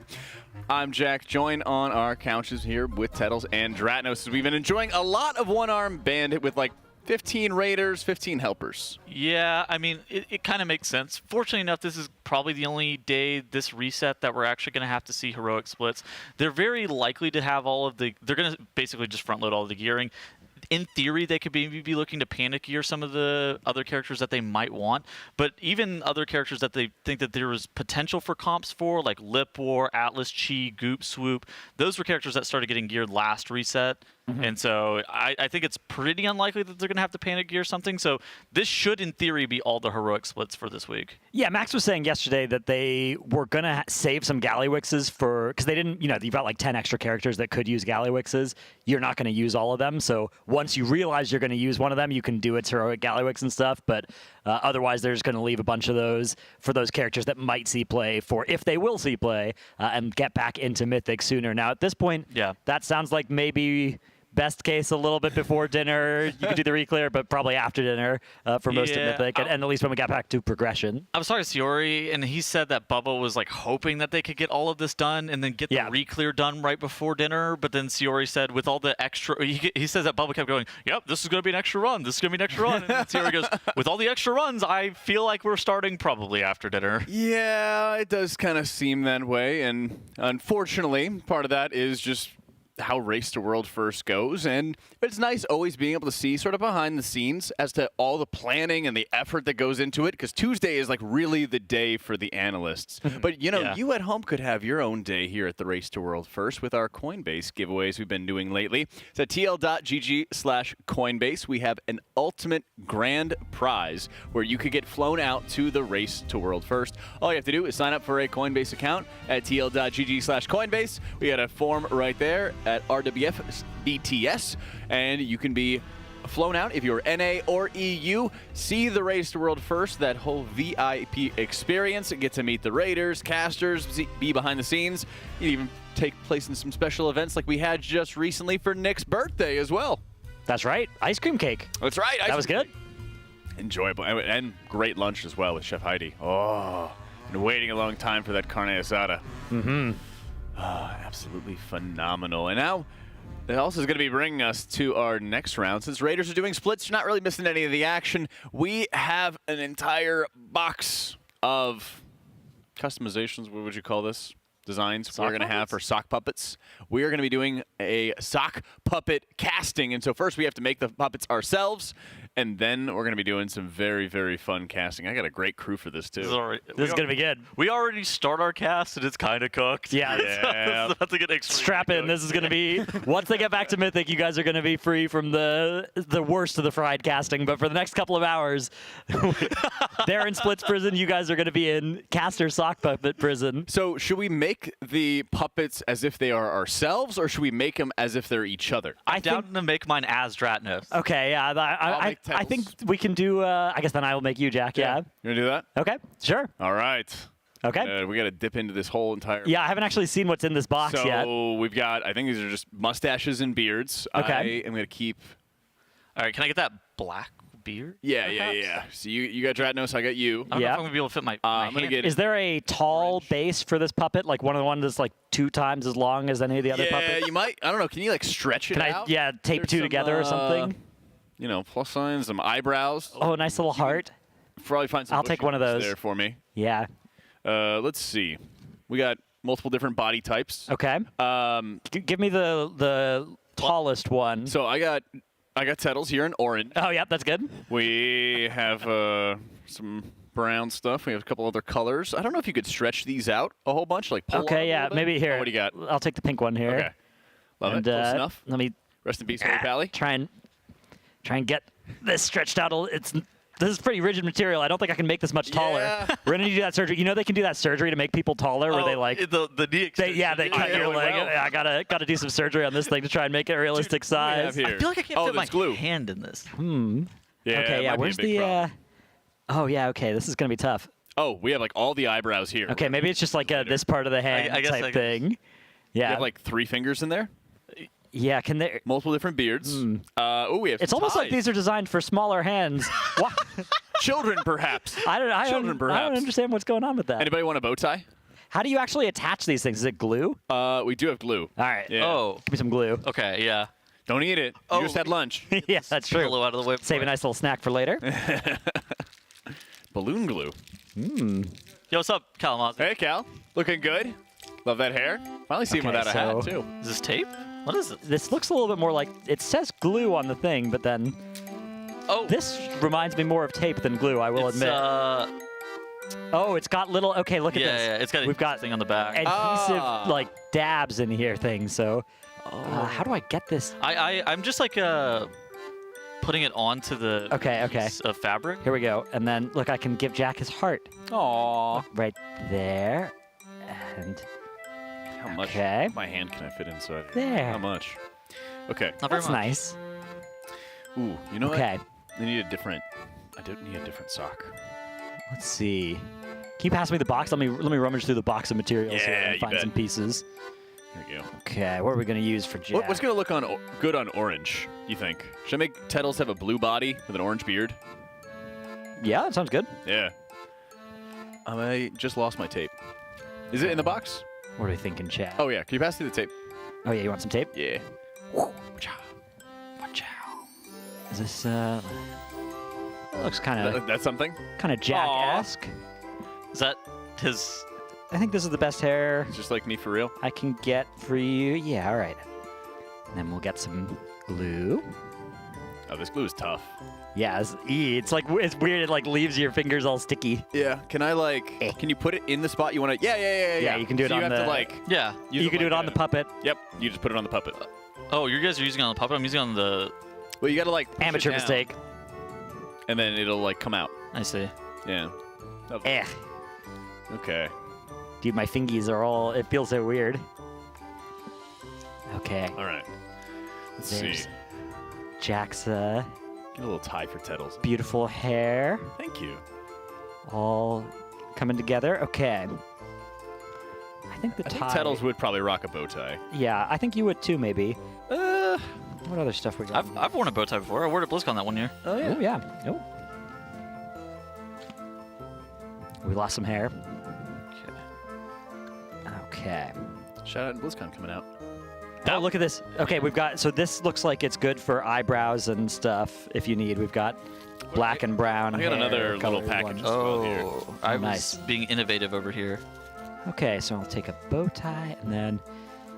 Oh, Jack's got kind of bushy eyebrows. Hang on. Hey, thanks. All right, we're going to use... You could give him a unibrow. That'd be kind of funny. That would be... What is this? That's a tree, I think. Actually, I don't know what that is. Yeah. What is that? Chat, what do we have here? What do I use this for? That could be a little microphone. Oh, that would be kind of cool to have in hand. Yeah. Yeah. I'm working on the beard a little bit. Oh, that's good. It's all coming together. Yeah. Okay, I got the eyebrows. What other things do we... I need We like have more a hair. mouth. Oh my. Oh, nice. This will work. This will work nicely. Okay, I'll trade you the box for supposed to be that eyes. bag of trinkets. Okay. Where am I? Yeah. Easy trade. Okay. Now you gotta find some eyeballs. Where'd you get the eyeballs at? I guess they're in here. I don't think they're eyeballs. Oh, I yeah. kind of see. I see what's going on. Drop this down. I guess. Oh, I guess like these can be the whites of the eyes, and then we can put little black dots in there. Chat, my plan is all coming together over here. Okay, so... It's tough to find the right hair for you, Tettles. Yeah, this is difficult. Okay. Jack, would you say you have one black iris and then one orange? Because I could only find an orange. Of the right shade. They're kind of like go for like it. brown and green. Okay, well, Yeah. I'm doing some artistic license here. Well, that's all right. So am I with Tettles. That's good. Oh, goodness gracious. It's gonna come together real nice. And a little smile. What other things do I need here? I think I'm pretty much good. I guess. Nah, you don't have ears. Work in progress. How do I make a smile? How do you make a smile? I took one of these little crescent things. Yeah. Okay. So we've got all the pieces we need for Jack now. All right. I've got 2 eyebrows. Oh wait, do you need this? These are gonna go here. I don't know what that is. And then we've got the whites of the eyes. So that's this and this. This and this. Dude, I'm cooking. I see this. And they're gonna go here. Those eyes. Like, what are you doing with the eyeballs? And then just like that. Okay, I see. Oh, actually, that gives me a good idea. Like that. And there's a little nose and a smile. Oh, I need a larger nose. Kind of regretting my placement of the heart here. It's kind of getting in the way. But Yeah, it is try what to it put is. the face Okay, we'll together maybe just first. scoot everything up. Yeah. Okay. All right. That's where it's all gonna go. Now I just gotta get taping. And yeah, no bow tie. Yeah, I think it's looking good. Okay, give him some accessories now. Yeah, you gotta put some stuff on. Yeah. Okay. I need to make you look like you've been banking showers. I have been. Okay, I can tell. Yeah. I didn't think the race would go on this long. Yeah, this is getting in dangerous territory. I thought it'd be fine. Okay. I'm making some progress. Oh, I see. Hold on, you want to get this? Progress here. I've got to admit, this work in progress. This glue is like my least favorite way to stick anything to anything ever. It's so like, yee. Hello, everybody. My name is Dratton.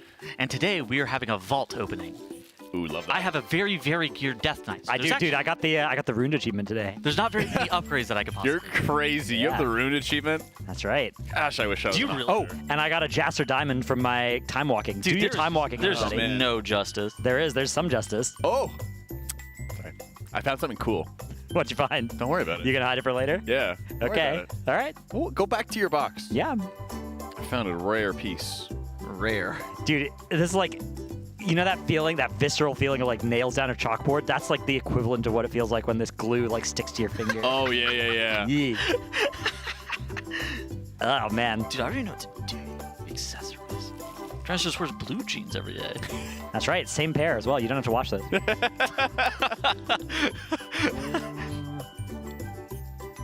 still don't know what this is.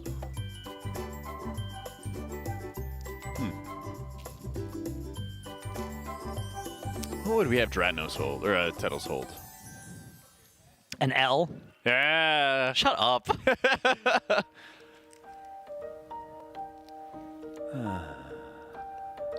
Yee. Okay, I think I've done my last little bit. I need to find some good accessories. It is tough. I have a nice baggie full of random objects. Okay. A little tough. I think I know what I want to do. I'm just trying to think. Yeah, I've got most of Jack built now, but I don't know. I don't know what else I can put on him. Like buttons, I guess, or something. But I give him little little mittens, maybe. What would those look like? That's nice. Where'd you get these? Oh, in there. Oh, I found something good. Oh no! All right. I found something. I need the this little setup here. Thank you. Appreciate. Okay, yeah. If you guys want, there's mouths. Yes, I found the mouse as well. Okay, yeah. Oh, Tongue coming out. Yeah. I'm in my own. Ah, nice. Yeah, me too. I'm gonna do some surgery though. See if I can. Some surgery. Yeah. Sorry, Jack. This won't hurt a bit. Wait, hang on. And then we can do 2 mittens. One of your mittens used to be your mouth, though. I hope that's okay. It's understandable. Yeah. Right? It does. How does this look? For anybody wondering, there's still one-arm bandit splits going on, if you were wondering Yeah, you're not missing anything. why we're in You're the not World of missing Warcraft anything. category here on Twitch. They're pulling one-arm bandit heroic. Again. Oh, that won't work. Okay. I know, yay! Yay! Yeah, there it is. Heckin' There you love can see. splits. Yay, bat chest. Okay. All right. I'm ready to... I need about 30 seconds. I think I've got... I don't know. Let me just do a gravity check, see if anything falls off. Okay. That's looking good. Yeah. You guys want to... I'll hold it. I'll hold the reveal until we're all going to do ours. Yeah, I'll just cradle my little Jack here. Aw, thank you. Yeah. All right, I'm all set. Okay. Give me a moment. I'm finishing up something. Tattles. You said that I had to make accessories. Do you want a bow tie? I'm sorry that we would like high quality. Do you wear a bow tie? Not usually. Okay. But I could. Put that in the box. Okay. Guess I'll put all these in the box as well. Yeah, we just made a mess of everything. Just randomly toss everything back into the box. Does anybody want any of the worst glue/tape product ever? The worst sensory experience you've ever had. It's trash. It doesn't like stick to your fingers, but I can still like feel it. You know, like what it felt like the glue. There we go. Nice. I missed. It's all good. All right. Bet. It's stuck to my hands. Balloon glue dots is a good temporary fixation resolution option. Fixation. Vicinity depends quite much on the subject surface it adhere to. Hi, I'm Tiddles. Real use test is highly suggested. Don't worry about it. Okay, all right. What in the world is that? What? No, okay. Okay. All right. I can't like get my hand in this. You just do 4 fingers. Yeah. Okay. I don't even. Oh, you did 3. Yeah. Hang on. I got. There you go. Okay. Hi, I'm Tiddles. I'm Jack. That is I'm demented. Automatic Jack. You gotta give your healers gear, everybody. Wait. Let's move our cooldown so I can parse. This is a really good spot for a disc ramp. I'm Jack. Hi, I'm Tiddles. This is why I'm not rating this tier for the 4th tier in a row. That's why I don't like rating anymore. Hello, everybody. My name is Dratno, and today I'm going to tell you about how Pop-Tart Corn Dog killed Queen Anserek in a short-form video. Did they gear you? That's how? This is only going to take 1.5 hours. Send this to all of your friends and potentially your enemies to be able to explain to them how you were able to do this boss in a 6-part docuseries. I'm Jack. I'm gonna make a thumbnail picture where my eyes are even scarier than this.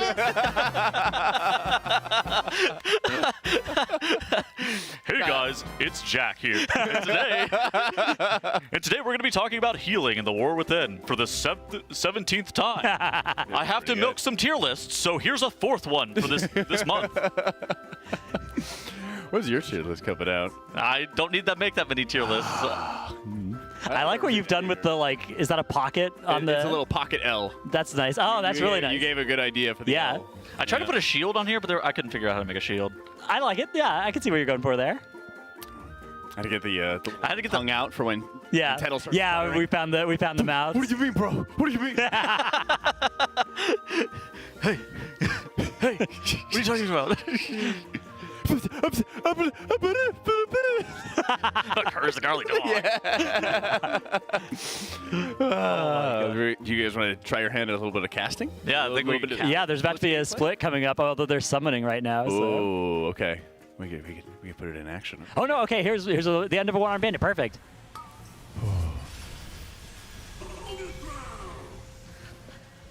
Okay, okay. We gotta one moment. Yeah, one moment, chat. Give us a sec to get into position. Okay, there we go. There we go. Could you pass me like a pillow, Dratos? Nope, that's for me. Oh, I need that. Nope. One more. There's one more. I know there is. Yeah, you can have this one. Yeah. Big Chuck. Big Chuck. Let's go. Okay. All right.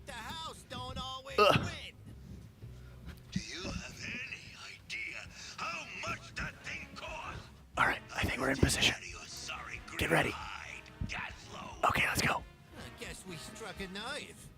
Come on. All right. The pull starts are ready. This is very tough. What's going on? This is very tough. I can't see. No, you gotta move your head over there, and then use your left hand for the puppet. Okay. Yeah, and it'll do. Good comms. Just make sure you can't see the camera. Yeah, I can't see it. If you can't see it, they can't see you. Yeah, exactly. Oh, good comms. Okay. I watched Jurassic Park. Yeah. They're more scared of you than you are of them. All right, let's go.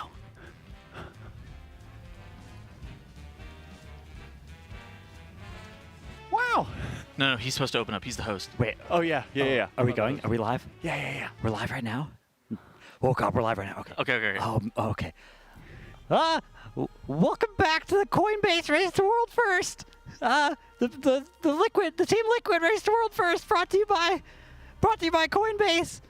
I'm Jack, your host. They're doing more splits here. Hey guys. Oh yeah, I'm joined by Dratnoose and Tettles. I have a really long monologue about this boss that you're not going to be able to talk over for approximately 2.5 minutes. So kick your feet back, and I'm going to be able to explain every single mechanic very succinctly. All right, that's very interesting. But Tettles, what do you have to say? I totally disagree with what Dratnoose is saying, and here I'm going to take the next half an hour. We're going to go counterpoint by counterpoint. Okay, well that's and make all. sure that you don't get to talk, Jack. I have a lot to say. That's all. You can't do your caster stuff. That's all very good. You can't do your rollout. Guys, no, we have to thank the sponsors. Our sponsors are Honda, Coinbase, Secret Lab, Monster Energy, Alienware, MyBlue, RaiderIO, Wowhead, Warcraft Logs, and DungeonDojo. We're also raising money for the Pasadena Humane Society, which you can donate to at tl.gg/rwf-donate, and you can get more. You can get more good, charity goals. Did I tell you guys about my cat? My cat drinks my water at the bed. It's actually his. I set it out for him. He kicked me off the bed. He's just more comfortable there. He deserved it. He earns it. Very interesting, Tunnels. Thank you.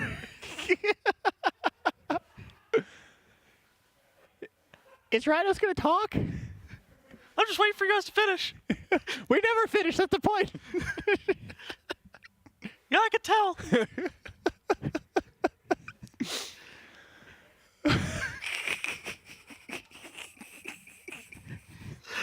My Pop-Tart corn dog, you can see them on the leaderboard if you look very closely. We're doing quite well. They're most geared players at tank. Let's talk about Holy Paladin. Our Holy Paladins. We are the world's first guild to kill Richard Reverberations with the Holy Paladin. Very impressive. All right, looks like we're off camera.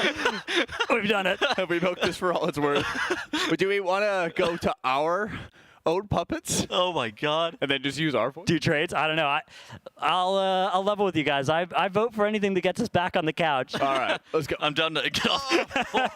Yeah, laying on the floor is a little tough. Oh my God.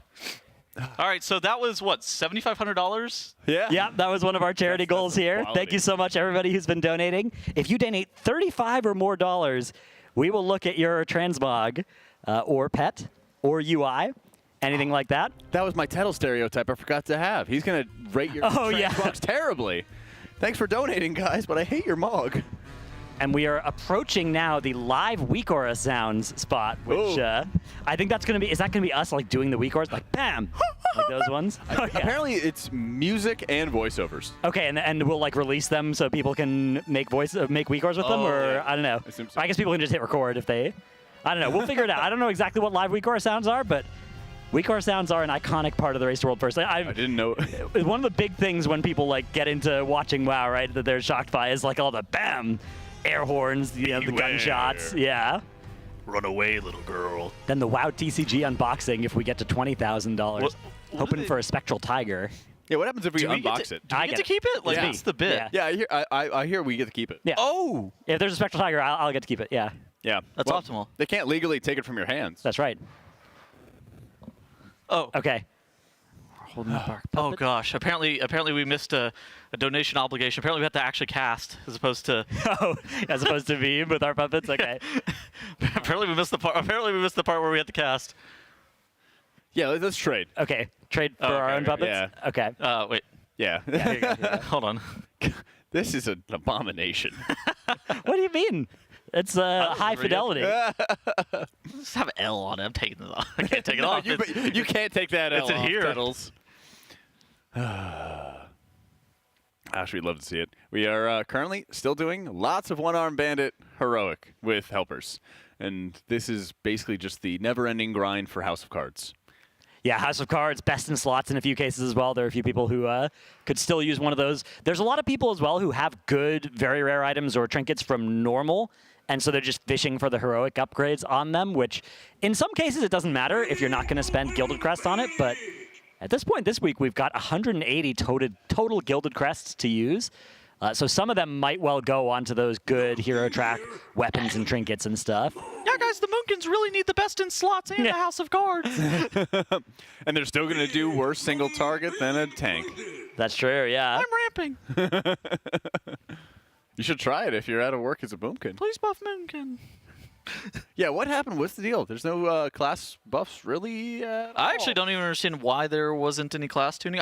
I don't hate the raid tuning. They hit Styx and Rick Reverb. Yeah. But I was a little bit surprised that there wasn't class tuning. Yeah, it's tough, right? Because like the tuning is in a pretty weird spot. There are a couple of outliers on the high side, but a lot of the problems as well are like weird tier sets, like some tier sets that are really good and some that are like really bad. You know, we've got some people holding on to two-piece forever. Enhanced. Yeah, right? Enhanced, right? I think Dev Evokers as well, old tier, is still really, really good for them, which it's definitely a weird spot to be in. Blizzard usually tries to fix anything where you would not use your old set bonus, or you'd not use your new set bonus, but this time around it looks like they've maybe missed the mark on a couple of specs with that.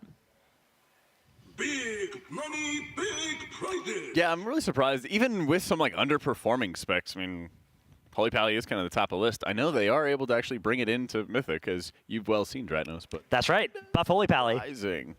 A big buff for Holy Pally would be really good news for me. Do you think what specs or classes do you think would be like pretty high on your list to have some tuning for? I wouldn't want to nerf too much. Okay. I think you can look at some specs like Shadow Priest and Windwalker and be like maybe this spec deserves a little bit of a nerf. But some of the warrior specs look really good too. Yeah, both DPS warriors, actually all three warrior specs are kind of good.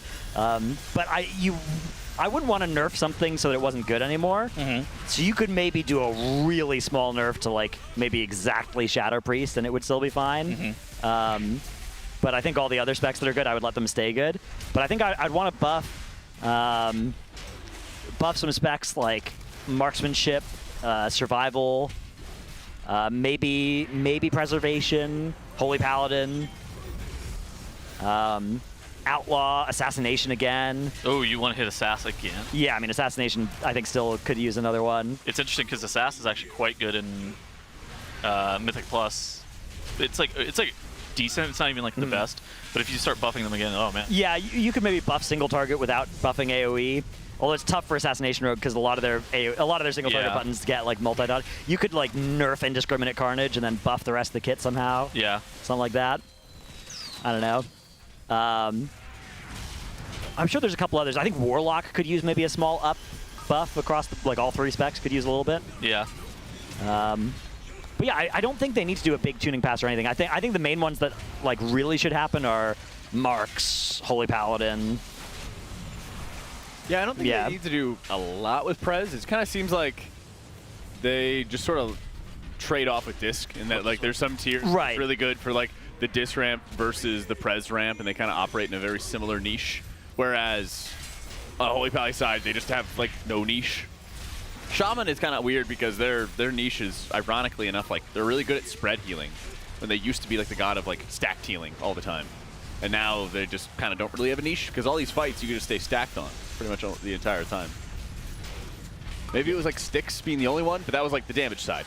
Yeah, Styx is an interesting one for the healers as well. I did really like the Styx nerf that they did. That was great. That one, I think, a lot of us were expecting, a lot of us were kind of surprised to not see it announced on Monday or Friday, but then it got announced as the servers were being reset, which makes sense. They did kind of panic, big nerf it, but I think that's warranted. There are a lot of guilds that were going to be pulling Styx this week with absolutely no hope of killing it. Yeah. And now they won't be. And you know what? That experience is maybe fine to have on like an end boss or a late boss early in the raid. But then with boss number 4, right? That boss unlocks your second vault slot. That one shouldn't be the like, we are waiting for massive nerfs or for massive gear increases to kill experience that it otherwise would have been. It's kind of interesting because I think Sprocketmonger, like they're not even necessarily going to need to nerf that fight, because that fight just gets, the more gear you get on that fight, the much easier it becomes. Do you even think that they went far enough with Styx nerfs? Because what I'm really concerned about is the bombshells. They only got a 10% health nerf. And that was really difficult to eliminate, even with a comp that's well suited towards it, with the Shadow Priest, with the Boomkins. They even had monks using their lightning talent, speccing into basically a damage talent, since it doesn't do much for healing unless you're taking all the M+ talents. And they were just using the Jade Empowerment Lightning to break out the bombshells. I was talking to Dryden about this earlier today. The only thing that I didn't like about the change is, like, I think the fact that, like, if you hit it with the trash heap, it explodes your entire raid. That is something that feels a little bit punishing in, like, in a past mechanic type of way for a 4th boss. But you thought that the The HP nerfs were good, right? The HP nerfs do help a lot with that. So you're absolutely right. It's very strange for a 4th boss to have mechanics that are going to kill your raid. Now, to be fair, you can survive a bombshell exploding. I would have liked to see them nerf the damage of that by like 30% or something to make it really possible to survive one. Oh, okay. Because as it stands right now, it's like you can live one barely and you overcommit healer cooldowns. That's going to get better with gear, but I think it's still overtuned. But nerfing the health of the bombshells and nerfing the health of the boss and increasing the damage due to the boss all will mean that you can focus more damage onto the bombshells and also still kill the bosses before the enrage timer.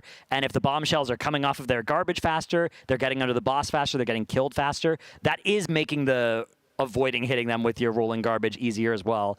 So I do think that it's going to be a very killable boss this week for guilds that are used to killing a 3rd or 4th boss of Mythic on the 2nd reset, which is still a very elite crew, right? A lot of guilds aren't even in Mythic yet that we'll plan to go into it later, but the ones that are, I think now, both Rick Reverb and Styx are at an appropriate difficulty for where they are in the raid. Still much harder than Sikran and Rashanan, but a lot more realistic, I'd say. And I think probably a good difficulty curve now. Can you pay attention while Dratnos is talking? Yeah, I was. I was actually going to ask him a follow-up question. You keep looking the other way, though. You keep looking the opposite direction. Can I speak? Yes. Okay. I was actually about to ask Dratnos what he thought of the increased difficulty level curve for both Styx and Rick Reverb compared to Sikran and Rashanan. Since after Nerebar Palace, we were really assuming that we would be looking at easier Ovanax type encounters, easier Nexus Princess type encounters. And I don't believe that we've really gotten that. Instead, they just made boss 3 and 4 harder. Well, we don't know what bosses 5 and 6 are like, right? But a lot of the problem that people had with Nerebar Palace was that you were pulling... Well, sorry, yeah, we don't know what 6 and 7 are like yet, right? The difficulty curve could still be smoother, right? In fact, depending on one-arm bandit tuning. I don't know. I mean, I think there's a decent chance. I think even if one-arm bandit is like as hard as Ovanax or Kaiveza was, for instance, a lot of guilds, including Race to World First guilds even, are going to reach it later than they would have because they spent an extra week or two on Sprocketmonger, on Styx, right? Yeah. And so you're reaching it with more gear, and even if it's like objectively as hard, it's relatively easier because you're reaching it with more gear, which I think is probably good. Again, the huge question mark here is One-Arm Bandit going to be a fun fight that's well-tuned for people that can pull it, which means Race to World First people this week, but more importantly, every average guild when they reach it, if they do at all, right? The set of guilds that can actually fight One-Arm Bandit, if they pull it well before it's realistically killable and they just have to wait for more gear or wait for a nerf, that I think is always a really unsatisfying experience, and a lot of people had that with Ovanax in particular last year, so we're hoping to avoid that. So far, I think they've done a pretty good job of avoiding that, right? Like, Styx was super overtuned for 1 week. That's not that bad. Almost everybody had a lot of useful stuff to do last week. Very few guilds reached Styx with multiple days left in the lockout to just bash their heads into it, like they did with Ovanax and Nerebar Palace. Mm-hmm. When does the Galagio loyalty rewards next week? Kick in? Okay. Yeah. Next week we get a 3% damage and healing buff, which is quite a lot.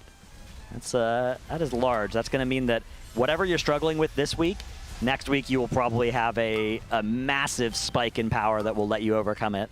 Do you remember how regular that damage and healing buff is? Every 3 or 4 weeks? It's 3% every 3 weeks. Okay. Yeah, so it still averages out to 1% per week, but it's a little bit spaced out more. So you get kind of bigger spikes that you'll probably feel them. I think 3% is big enough that you will feel it if you're working on a boss. Yeah, absolutely. And it might matter for Race to World First as well. Right. There's a chance that this thing is going to that next reset. How do you get it? Is it just... You just get the Renown track, so you'd get it during Reclear. Okay. If you clear, I think it's most of the lieutenants and then a couple of the bosses or half of the bosses, any of that kind of stuff, you'll get the Renown track for the week. Because basically the way it works is you need 2,500 rep to get the Renown track upgrade, and there's 5,000 in the raid, but you can only earn 2,500 per week, so you'll get it, halfway through a Mythic Reclear, or if you do a Heroic Clear or something like that, you'll get it easily from that as well. Yeah, I'm a big fan of them adding it in a lot earlier into the process. Yeah. Because I think that's really where a lot of guilds start falling apart. Is when they run into a boss, and then they're just not able to see reliable progression and have something to sort of overcome it. Because gear is obviously a great nerf to encounters, but you sort of hit a cap on gear, or at least diminishing returns after a certain level. And I think this is sort of what keeps you going, especially what we saw with like borrowed power in the past.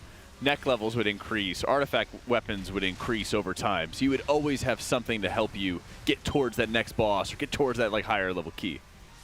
Right, now you know help is on the way, right? Like you know, okay, if this boss is a little bit too hard for us this week, we're getting a small buff next week that's going to make it maybe, you know, maybe we'll beat a check that we otherwise wouldn't have. But it also avoids that kind of feeling of, okay, a massive nerf has made all of our progress not count, right? Which is another bad feeling. So I like that it's a medium-sized buff every few weeks rather than like a large buff kind of randomly, which can just make your prog feel invalidated. I also think that they ran into this thing where raids were no longer starting to feel like you were ever actually in deep farm in terms of being able to like speed kill bosses rather quickly. It was like every single fight felt very similar-ish to progression, maybe a little bit easier, but not like noticeably easier after you get fully geared. But the Severed Strands buff from last year, and honestly, I think the Galagio Rewards is probably going to fix that and make it to where you feel like you're actually in deep farm because you have like a huge damage amp.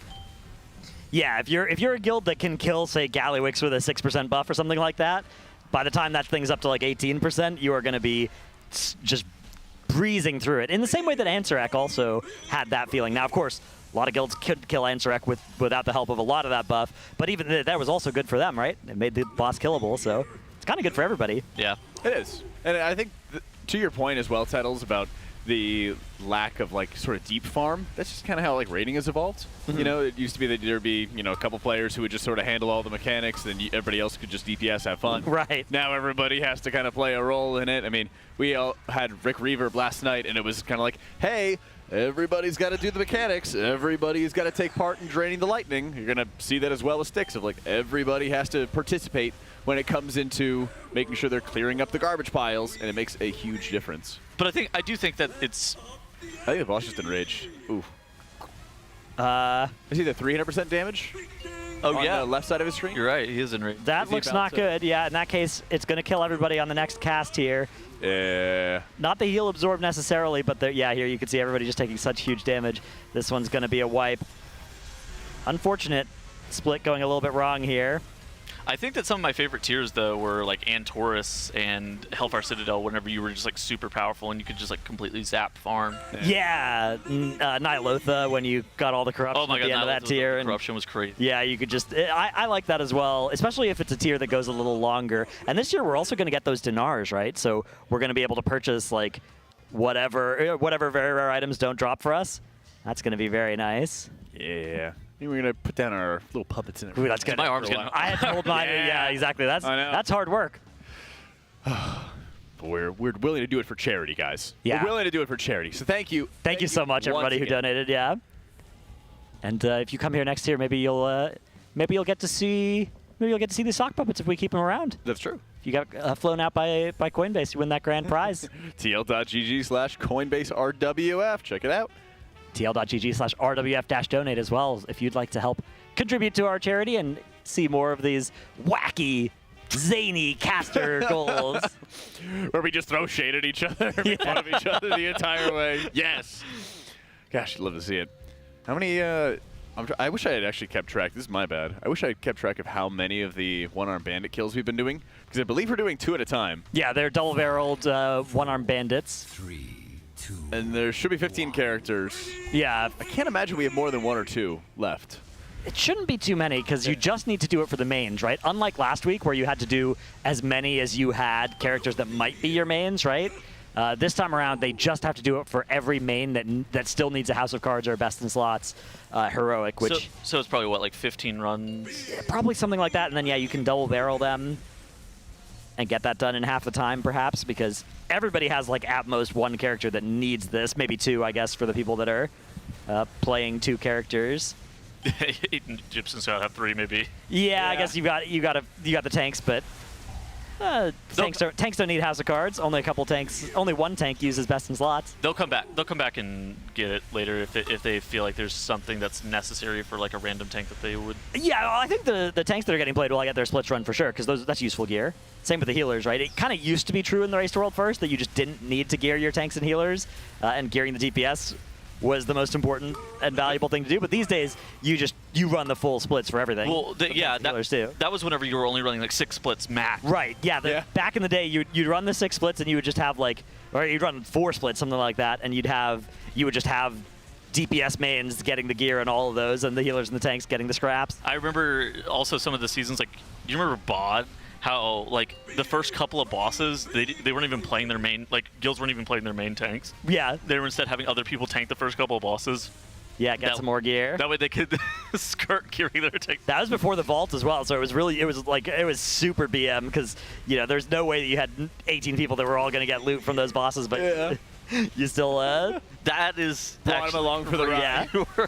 Told your tanks to take a hike. Well, you could use bonus rolls and stuff like that too. That's true, there were bonus rolls, yeah. Although you'd rarely be wanting to bonus roll Gronk or Champions of the Light.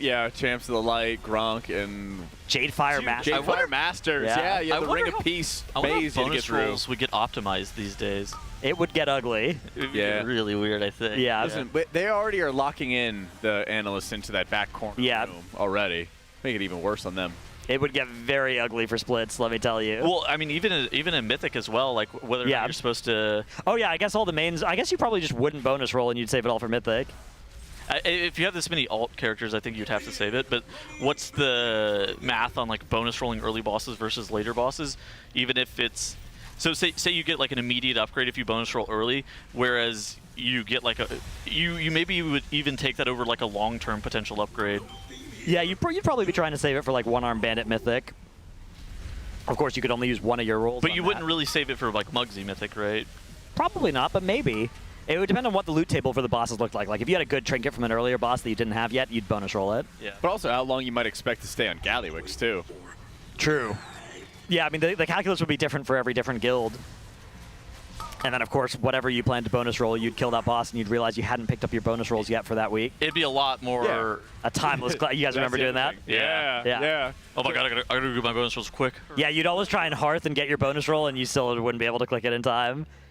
Because it's only like 30 seconds or whatever it was. Yep. Yeah, that was not a... If they ever bring bonus rolls back, I hope that whatever system they would do would not have that downside. Do you like bonus rolls? Do you wish they'd bring them back? I feel like they're a band-aid solution to a problem of like you get unlucky and there's an item you want that you just never get. But the problem is you can still just get unlucky with bonus rolls. Yeah. So I feel like it's not a particularly good solution to that problem, and if that's a problem they actually want to solve, something like Dinars is a better way to do it. Right. Although, depending on the timing of Dinars, maybe it's worse again. I think the Vault is probably a better solution than bonus rolls. Well, bonus, like you mentioned, you can get unlucky even by getting a piece of loot, by getting the item you don't want to have access. Exactly. Yeah. I remember you bonus rolled Raw Den and you don't get the fist weapon. You're like, oh no. Yeah. Or that boss had a lot of root. That had a Vita Charge Titan Shard. Oh my as god. well. You guys remember that? Trinket. Yeah.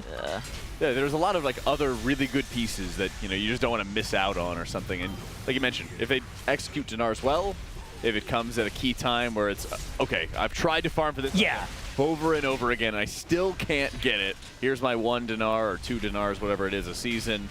Let me guarantee I get it later on down the line. Yeah, I do think that's probably the best way to fix it. Because bonus rolls.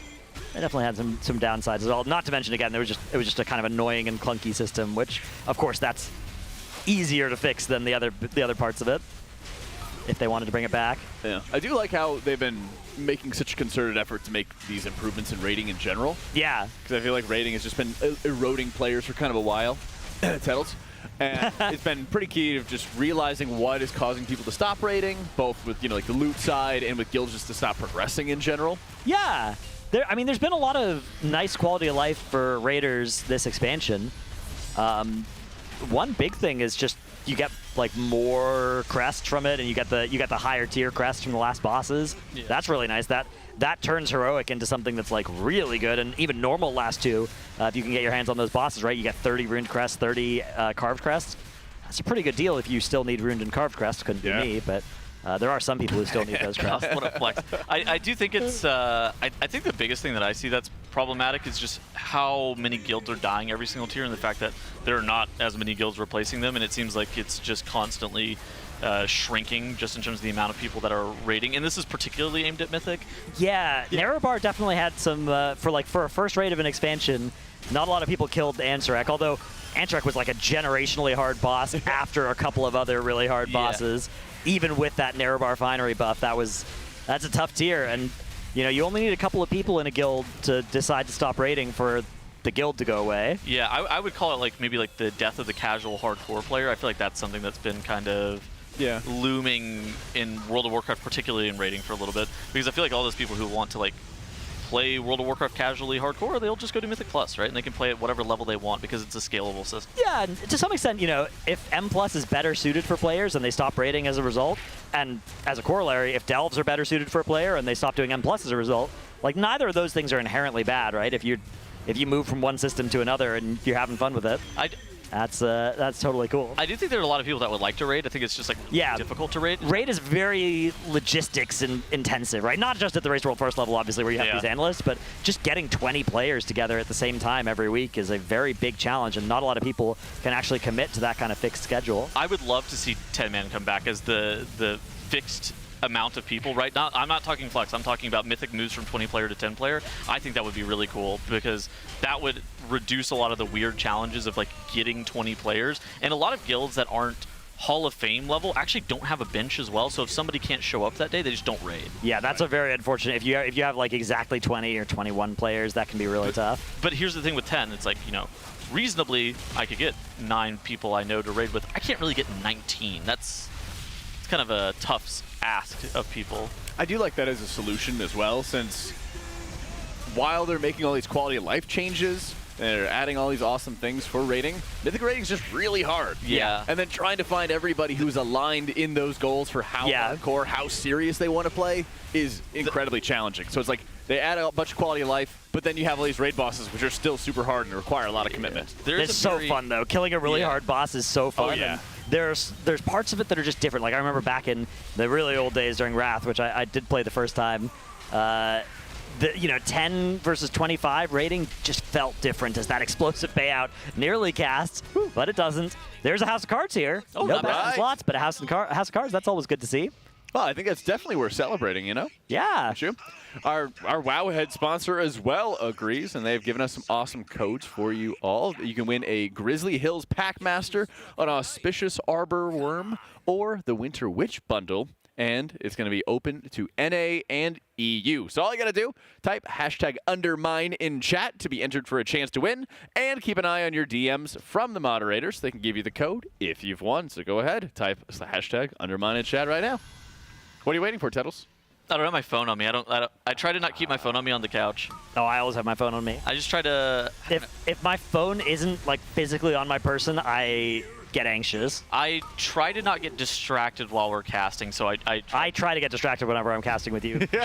But yeah, moving back to the raid size discussion, I think the very obvious downside is moving from 20 player to 10 player would kill a lot of guilds, and I don't think that's very good. But I do think long term Blizzard's going to have to kind of I don't know what they're going to do, but I think Blizzard's going to kind of have to analyze Mythic raid and try to figure out something that's going to be more suitable long term, because I think that going from MoP into WoD, they made a good change by making it static 20-player, and you saw Mythic rating ballooning and continuing to grow tier over tier, but now you're starting to see it shrink pretty drastically every single tier, and I think it's going to kind of come to a head, and they're going to have to make some change. I just don't know what it's going to end up being. Well, as a counterpoint, I think we can all agree that having a static difficulty level was a good thing. I agree. But it did kill a lot of guilds in the process. That's true. Any shock to the system is going to naturally cause some strife over time, but they always are making changes over time, so you might have a slow erosion, which I think is what we have been experiencing for a while. And it's kind of been trending in, the shrinking direction for Mythic rating, like you mentioned with the casual hardcore. But I think if you're going to make some changes, yeah, they're going to cause some temporary loss, or they're going to temporary, growing pains, you might say. But if it's long term is going to be better for the game, then yeah, that's going to be a benefit. It's kind of interesting because in the super high end, guilds rarely die. In the Hall of Fame level, it's not super common to see a guild die. Maybe there's a couple of guilds per tier in the Hall of Fame that die, maybe even 1 or 2. Rip Vision. It's a lot of the guilds that are in. Thanks that. for some of your players, though. Yeah, appreciate that. Likewise. It's a lot of the guilds that are in that got some gamers. 200 to like 800 world range that have insane turnover and constantly are dying every single tier. Yeah, I mean, it's tough. Just running a guild logistically, doing all that stuff is something that, and once like some of the officers or core raiders or something decide to call it, there's not much you can do to keep it going. So, although I wonder if dropping to 10 would necessarily make those logistics better. I wonder if the people that would like 10-player rating would just already like M+ better to begin with. And I think another concern as well is, okay, if you had a static 10, if you had a static 10-player raid size, I wonder if, like, what would you do about a bench? Would you just not have a bench at all and then just not have a bench? But then if 1 of 10 players is missing, you're not raiding that week? I think raiding could be more flexible in the hours, because right now how it has to be, because you're raiding with 20 players, is you have to have a set schedule, where I'm sure you do this with Mythic Plus. You kind of do Mythic Plus with friends on your own time, and I think that raid could potentially be that. Obviously, but if you're doing like Giga Push M+, you schedule it with a set group, and that's a lot easier. Like even with 5 though, that's hard to schedule, right? And like if we're talking about something with the difficulty of these mythic bosses, you would want a static 10, right? You wouldn't want to just be kind of swapping between your 20 M+ buddies. Of course you would want a static 10, but because there are other games like Final Fantasy does 8, and everybody it's not like they do it at random times, right? People in that game are always doing it at scheduled times as well. I think it would likely be scheduled for the most hardcore players, but I think that there could be a lot more pickup groups. Just as a result. But this is already the bosses would have to get like fundamentally easier to be puggable, though. Well, this is already happening with 20-man raids. Like there's a lot of guilds in 20-man that some days they only have like 19 or 18 people, and that's why the loot lockout's a little bit weird. Yeah, I will say, dude, that mythic loot lockout, that's got to go. The loot lockout, I think, is just like they got to change that to heroic rules. Yeah, there's no reason for it, and you could keep it for the first few weeks to reduce the incentive to do degenerate mythic splits or whatever, but after that, there's no nobody's being helped by it. I would like it if it was tied to like the world first. It's like when you can do something like that. I mean, it's really just like the first 2 weeks where mythic splits would be like incentivized by giving them the heroic lockout. It's just overly punishing if you have like 1 or 2 people missing and you don't have like a deep bench. Yeah, I think that's fair. Shout out to the bench. Shout out the bench. I agreed. Shout out the bench. We released an episode on like the Potty C. No. I think we got one on the way. You're releasing an episode during the. Yeah, Dorky chefed one up, don't worry. Oh, I heard about this, actually. I got a DM about this. Apparently it's with... I'm not leaking. Never mind. I'm not going to leak your... We got a good show. Hopefully, I haven't watched it, no. Dude, I've been busy. I heard that it's got really good guests. Yeah, we got a banger episode coming out soon, so don't worry. Your World of Warcraft podcast needs are still being That's served. crazy that Dorky is just solo hosting Potty C with... Never mind. With unknown guests. Dude, he's stepping up. I don't know what to tell you. That's why you got to get a Dorky on your podcast. You can't have him, though. He's ours. He literally showed up on our podcast like 2 weeks ago. Oh, damn. He's a trainer. I wouldn't know. I don't watch the bench. Yeah, it was the first I heard of it either. Yeah. All right. Let's see what loot we get from the one-armed bandit on this split. Down it goes. House of Cards. Best in slots, perhaps. Oh, nice. Nope. House of Cards. House of Cards, though, yeah. Nah. Can't be unhappy about that. Ooh, the Galaccio bottle service as well. The best in slots is really, really good, but I think the best in slots was a lot better last week, because I think that with a large portion of people, they probably ended up sending a craft on a weapon. Obviously, that's not true for everybody in the best. It depends. Yeah, some people only wear two-handers, right, and have to, if you're like a Rep Pally or a Blood DK, then you need a two-hander. But you probably would have. Yeah, there's a couple of other ones you could get your hand, like the Capital Punisher from Gallywix is also fine. There's a Mythic Styx one as well that you could maybe get out of your vault. Exactly. Something like that. So it's kind of a weird situation where the best in slots is really good, but you don't necessarily want the heroic item level weapon, and it's... Yeah, if you can get a Mythdrac one, which some of them have access to now, then that would be better. Yeah, the house card's always good, though. Like, I think it's good for almost everybody, yeah.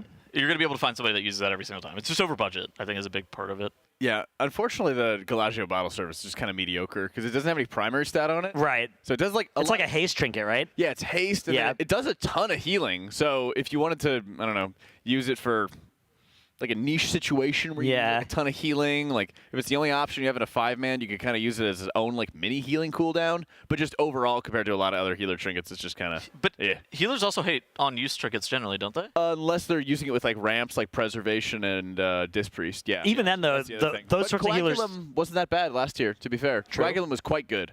Oh, it was a good exception, but most of the time, you're right. And usually the on-use trinkets that healers do like is like stats, right? Not like flat healing. Correct. That's because the stats will multiply with their a lot of healers have moved away from like the direct healing weapon enchants this season too. They're all just going with like stats. Yeah, there's symbiosis normally or something, right? No, that's embellishes. Oh. It's like you're talking about radiant power instead of yeah, I know. Radiant power is like primary stat. I know what you're talking about though. There's depths and yeah, but basically they moved away from like those proc healing effects. Yeah, there was the fire. It was a fire. Fiery Resolve. Fire Resolve. Okay. Thank you. Yeah. Yeah, that's what it was. So they moved away from like Fire Resolve, and like I think most healers are just running like the stat prio because the weapon enchants don't scale up from tier to tier. It's one of those things that like on-use heal trinkets and procs and stuff like that normally have to be pretty over budget relative to the secondary stats that are. Blizzard they've been doing some cool stuff where they've made like, if this effect overheals, it does damage instead, which is kind of nice. I like seeing that text on more trinkets, although I think they still haven't really tuned them to the point of being super exciting. So that's what Mr. Pick Me Up does. Yeah. Any overhealing will buff your DPS that they do some damage. Oh, okay. And for an entire M+ run, I think it was like 40 million damage. Yeah, womp womp. Oh, yeah. Not good. Your DPS do like 5 billion. Yeah. Maybe I just didn't overheal at all. Maybe I was just really efficient. Who knows? Yeah. I like that idea, though, because I feel like there's a lot of healers that like healing and don't like doing damage, and I like the idea of like supporting overhealing instead of doing damage globals as like it should be less good than doing good damage, but it should be, I think, an option for like healers that don't like the idea of doing any healing. I mean, doing any damage. Healer's weird because it's like the OG support role. Yeah. Yeah. Unfortunately, Blizzard disagrees. That's why they're going to nerf Bran, the tank Bran. Tank Bran. Yeah, Tank Bran got a massive nerf this People week. kept spam healing him, and then he was doing all the damage and just soloing. I don't think I've seen a bigger meltdown in some comment threads than I have about the Tank Bran. They were so bad about the Tank Bran. Yeah, which it goes to show, like, release it bad and buff it, don't release it good and then nerf it, because people, you know, that's it feels bad to have, because delves are going to be a lot. Like if you were using that last week, you had very easy delves, right? And now you'll have very hard delves, and even if it's like maybe a better tuned experience, the fact that you got to do the easy ones before, it's like when they nerf or buff raid bosses, right? Remember when they like buffed Zaskarn or Mistress Sazine? And it's like, this just feels so bad. Yep. Even if it's maybe an objectively fine difficulty like Sazine was after they removed the Blood Decay cheese. Yep.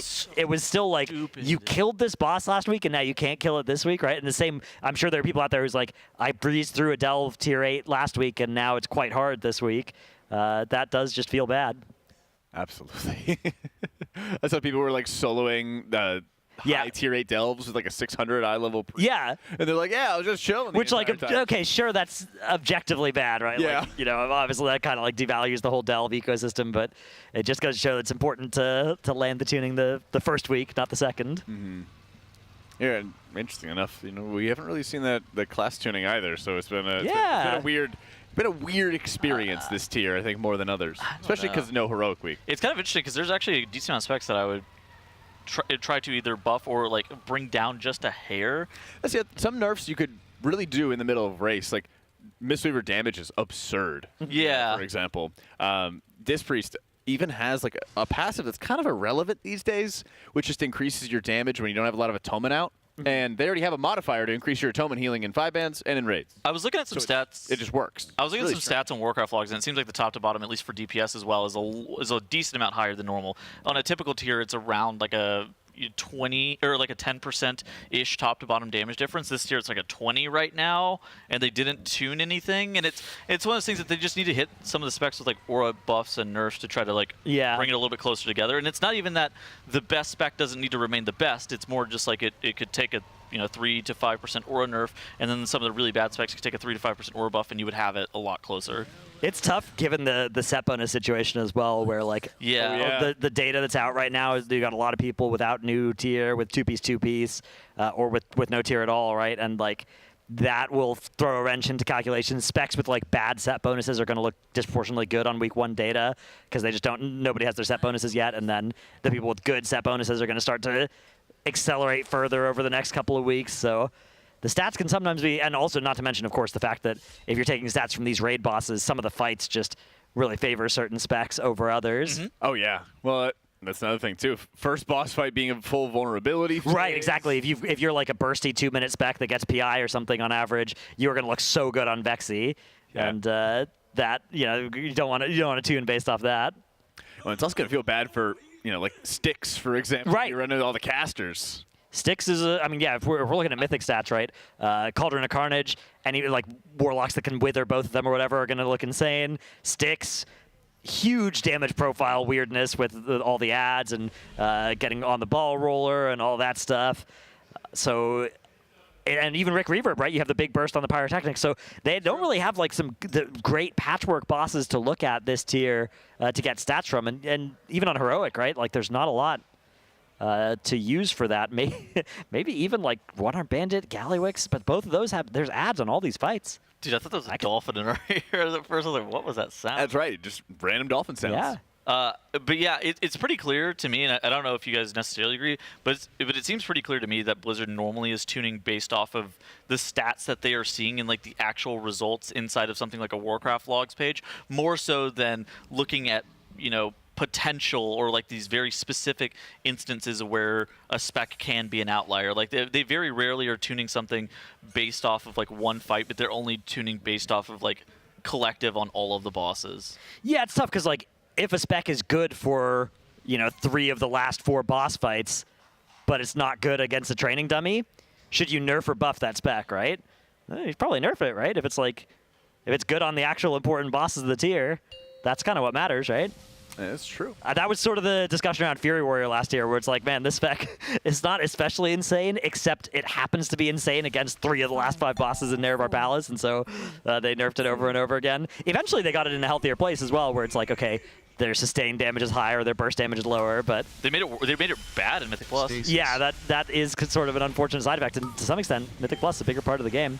That is. Now let's see what the Raiders have been thinking as we've been kind of yapping for a bit. We'll take it on over into a Monster Energy. Listen in. Good. Point Like to the right raid. first here, right first. I've never had Mark be the coin commander. This is new. He just juiced one. Yeah, you sir, bro. Yeah. Crazy, Mark, crazy. Yo, Mark's clutch with it. Bad damage. Be respect, man. We need more damage on the ads. We're up to 3 after this. We didn't have one of our Coinbase. Boy, I got the What the Whoa, fuck? You buddy. just smelled me, bro. I was definitely just sat in a channel myself. Dang. Bro, welcome. I thought it was a bit quiet. Dream flight. Everybody kill? Yeah. RaiderIO, bro. Rewind. Good. On the domain road. Call some shit, Max, come on. We look healthy. Here. Oh, he's here. Good call, good call. That's a crazy call. Good call. Double call, double call. Agreed as well, Went through the raid. Can't hear you, Mark. Great call, Mark. Really? You need louder? Say it in French. Mark's very quiet for me. Mark's supposed to be working right now. Revenge was doing coin Wait, calls. actually, in Mark? the Quiet. You took off work? Please faking at work. Yeah. He's clocked it. You're on the clock right now. Raid's lasted too long. Just move the mouse around in between pulls, Mark. You know Mark is his own boss? Well, if they're watching the stream. Yeah, let's keep it quiet, please. Hey. Bro, I hit for an external, not for a dispel, man. That's crazy. You mad, kid? You mad, kid? Dang, bro. That went Fucking ducked by the birthday boy. Holy. Birthday dog. Hashtag BB. Bro, he hit you. Dude, he got to sleep in for his We're dead, birthday. we're dead, We we're are dead. dead. Max! We're healthy. Funny fire. Dude, I'm just full HP right now. Full HP, full HP. Why are we corrupt? Wah, wah. Hello. Hello. Hey. Some insane noises going on in here. None of them are going through Discord. Yeah, the thing went fucking schizo on it and none of it went through. Natty. Hello. Oh, nice. No mic, just whack. Just whack. Just fucking wah. Hey. This fucking bull natty Dude, the whack. double disc ramps are fucking crazy. Dude, he's just saying so much shit, none of it's going through. Going through the raid. What'd you say, Mark? Are we on Discord or TeamSpeak? Click your button now. Discord. I mean, he should be on fucking the speak, but No, we got Peon in here, bro. No speak. No Both speaky. stacked No fire ones, speaky. yeah. Stasis.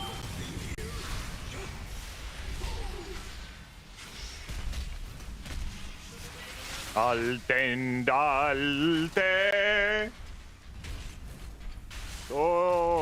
Went through the raid. Thank you, Mark. Thank you. I'll just pop the shot. Good call, Mark. Couldn't hear you, bro.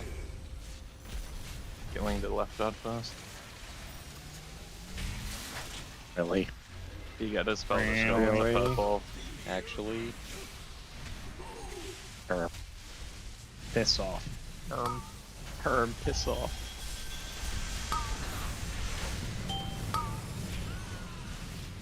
Hashtag piss. Yep. Hashtag off. Split that shit up on the daily. Not sending. Hashtag eat it. Hashtag holding cool dodge. Hashtag dodge. Hashtag eat a brick. Dream flight. Hashtag can we skip the next stats? Hashtag hash. Hashtag yes. Hashtag fuck yeah. Hashtag become the brick. Hashtag knock. What is that ring? Knock. Where's the outgoing? Hashtag. Hashtag mind melded lip dumpy. Dude, hashtag Lip this dumpy, boss you without win a get- Honda. Thank you. Hashtag love. Hashtag loves. Hashtag coin. I'm chasing the coin down, bro. Hashtag base. You up, Turbo? Hashtag Coinbase coin. Hashtag Yeah, I'm actually up 4% in the last day, bro. I'm down 45 Bro, in 8 days. Me and Tobo got into the hotel room last night, and Tobo was just talking for 3 hours about his coins. I'm in cap form, His bro. portfolio is Fucking crazy hold on. right now. I'm not healing this entire phase. Fuck you. Oh. Why healing you there? Yeah, you met. You met? Yeah, I'm actually pissed. Stay mad. Stay mad, kid. Blow up, bro. This should blow up. Eat my balls, bro. I literally am not talking to the raid. Okay, bro. Stay mad. Don't fucking call me that. Hashtag, bro. Dude, someone click the coil right now, bro. Come on. Which one? I'll do it. Wait, Nice. whoa, bro. Nice. You killed me, bro. You literally killed me by telling me Never to do that. again. Dude, I'm actually sorry, man. I'm used to doing you it on should know tank. that, bro. Just fucking spam click the coil. Well, on Just tank send you the can raid to the spam it. next That's boss. the thing. On tank you just Whoa. fucking spam that shit. This- Doesn't do anything. Isn't that kind of fucking good? Wait, I'll pop everything and fucking click it. You can actually press it a couple times. Nice, let's go, Zebby. Yes, ball Let's go, yes. Yay! Yay! Yay! Normals! Yay! Yay! Split up again. Goodbye, Goodbye, everyone. Goodbye. See you later. Goodbye. Wait, is Five Big Boom teaming up again? Pass, I hope. No, Happy Hill. Pass. Happy Hill. Happy I hope Hill. everyone has a fantastic day. Have a Trade me fantastic whatever you day. got. Before you guys leave, lock in for the 14 Galliwixes later. I'm just skipping this trash lip. Yo, Tobo. Leave. Yo, bro. Piss off. You piss off. You've actually pissed me off. Dang. Dang, bro. The hell, boom. Don't even play right now. A boom. What's up? What the hell? What the hell? No, I'm good. What the hell? Bob was gonna blow you up, man. Actually, give it to me. I'll go socket. I'll open a socket. It's gonna Yeah, be you big. give me your shit first. Okay. I have to log it into the mainframe. Hashtag baboom. Hashtag Yes. bobbla. Boobala boobla. Hashtag blow up. Hashtag no warlock in my group. Yay! Yay! Hashtag boom, boom, boom. Boom. Boom. You want to just all raid in this channel? Spooky boom. Mm-hmm. We can have all groups in the same channel. I'm down. Hashtag need a warlock's helper for normal gallywag. Hashtag blow up. Hashtag kerplow. Oh shit, bro. Your lip look right. Oh shit, bro. Oh, okay. Oh, I fired up love that one. Yo, can any of the range tell me when we click coin and shock sometimes in those groups before it before it phases and does it anyway. Do you ever notice during the suck that it gets stronger? Yes, it's so bad. So does is that just what the mechanic does natty? Like does that just like it sucks stronger halfway through, or is it the same suck? And it's No, only no, no. normal? It's just a double suck because you activated it plus the ads that's what I activated it. thought. That's we're the doing same that suck anyway. the whole time. Dang, you got my spark from doing nothing.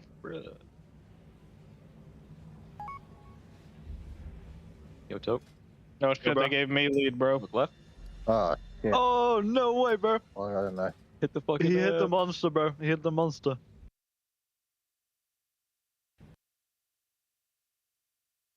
Your lip look right. Oh shit! Hashtag, bro. He hit the hashtag IRL. Shit. Oh my Yo, god. Tobo, show me that shit. Yo, bro. Oh my god. Shit, man. He just did it again. Dude, the side reverse. Literally, me and Fight Up discovered that one last night on the way back. Brainwave. Trill. Yep. Or Exile. Actually, Exile, stay out of the group for a bit. Who's got the Mondans run? Me. Okay. You're gonna miss you, Lip. Literally gonna miss you. I guess we don't need a Warlock for this Galliwix, right? We just won't wipe. Wait, did you just? Whoa. Whoa. Yeah, hold on. Yeah, I removed you so I can list the group. If that's cool. Oh fuck, this is so bad. Okay. You can what the group? List the group. You can only have 30 people in group, and Telegon's in here, and he's the only Warlock because he didn't get a Warlock for the group. Oh, it's chill. Yeah, I'll just. And now his stun's gonna go away, and he jumped off, so this is gonna be funny. Oh wait, no, he's here. The fuck? What the fuck? Body's in front of me. Hey. Yeah, what the fuck?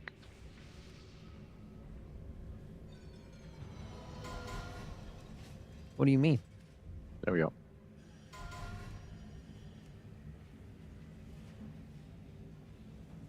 Okay, amazing. There's summon on this guy. Now I can remove Telegon. And then now you can join. Yay.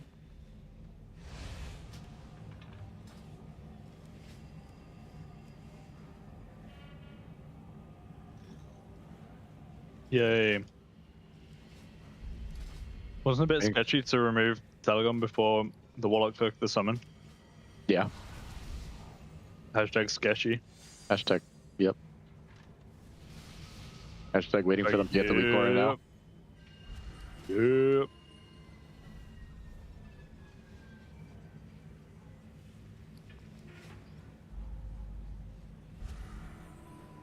Dude, I actually thought about this during one of the last one-on bandits.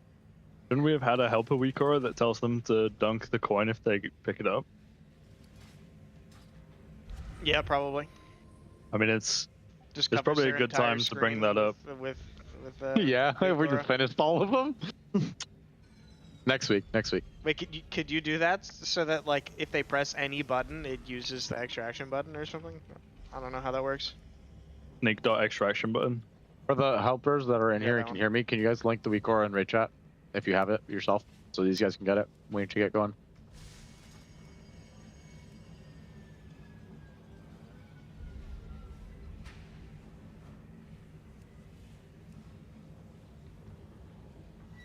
Let's get this show on the road. Do I need to heal, by the way? 5 healers? Yeah. I'm gonna be chill DPS, I think. Fuck you, man. No, you saying. We're talking to Alice. Sorry, man. Yes, saying hit me right now. Still waiting for Spellana and Xenos to get the weak aura. Otherwise, I'm gonna blow up. Oh wait, hold on. Maybe he should have it now.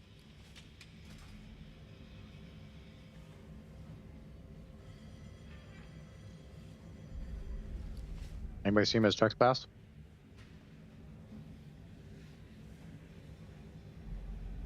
Nope, doesn't say he has all checks. Nope. Alana, are you there?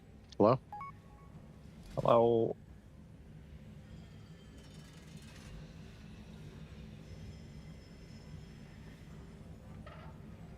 Get him out.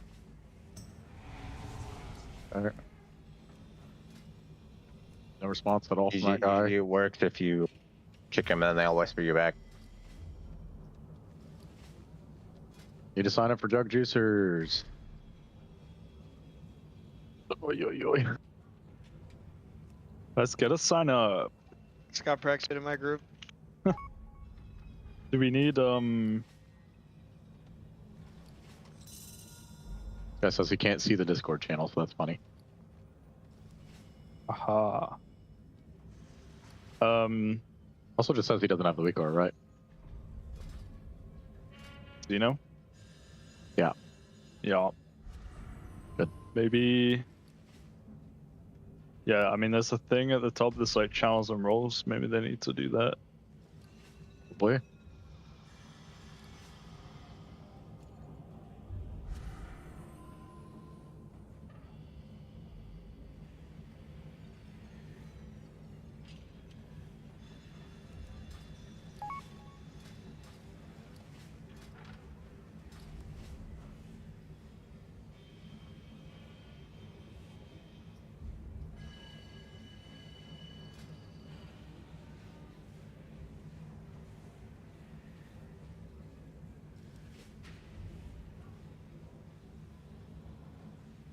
Oh, what the fuck? Still saying he doesn't fucking have it. Oh my god. He just keeps saying he has it. Dude, I Can someone link in raid chat again? Yeah, can someone link in raid? Is his weak cores closed? Someone, one of the helpers, please link in raid chat. Thank you. I think Kegroll said they were gonna help them. Everybody else click this. They're just done with their galley, which this is nice. Ha ha. Ha ha ha. Ha ha. Ha ha ha. Funny mode. All good. Exile, I'll invite you back in a sec. All right, man. Do I need to hearth out or what? No. Okay. Just getting the extra. I look at the screen on my left and their Gallywixes are 50%. Yeah, I'm looking at the screen to my right. It's at 10. Yeah, I see the one on my right Oh, at 10. 10. Okay, that's high. Yeah. And then Sounds good. there's ours that are at my left too, 100%. Hashtag no warlock in my group. All right, I've got 35 seconds until I get kicked out. Yeah, you're super chill right now. This is chill. Take that real quick, and then I'm gonna tell me when your timer goes away, and then you have to fucking get out again. I'm good. Hashtag no warlock in my group. Hashtag no warlock in my group. Hashtag no warlock in my group. Hashtag no warlock in my group.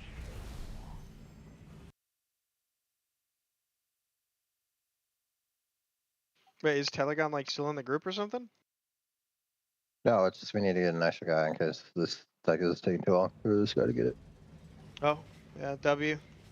Have weak aura, amazing. Alright, and then this guy can get out, and then this guy, we invite Karui.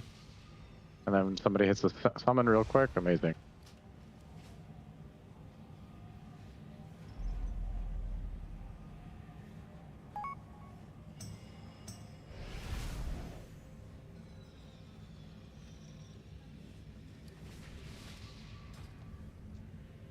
Click.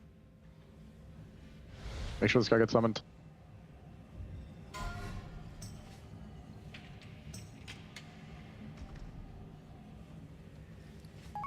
Alright, if you are in groups 1, 2, and 3, you're on green. If you're in 4, 5, and 6, you're on purple.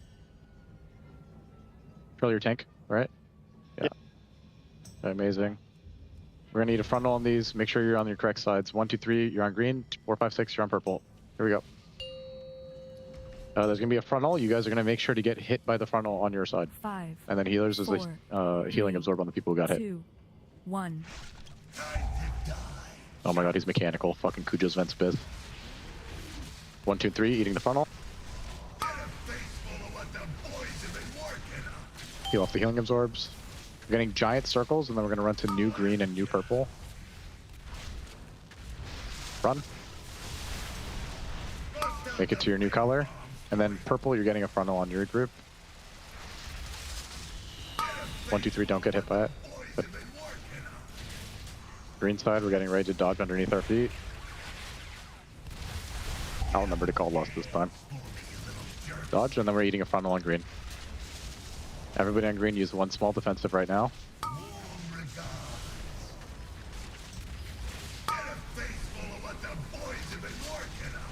Good. We're getting big. Hello? Hey. Oh. You cut out. Or We're going to new green and purple. Nah. Purple's getting hit now. Make sure you get hit by the frontal.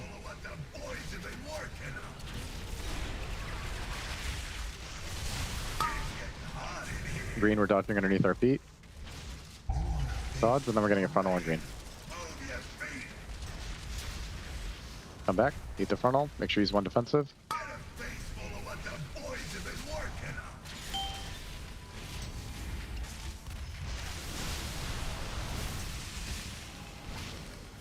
Down he goes. Big circles, we're running to the new green and purple again.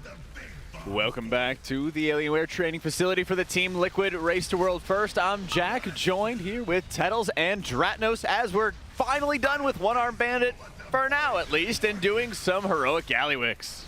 Yeah, we've got a few galleys to take care of, and then we've also got, I think, a little bit of Mugsy. Not as many people actually need anything from Mugsy.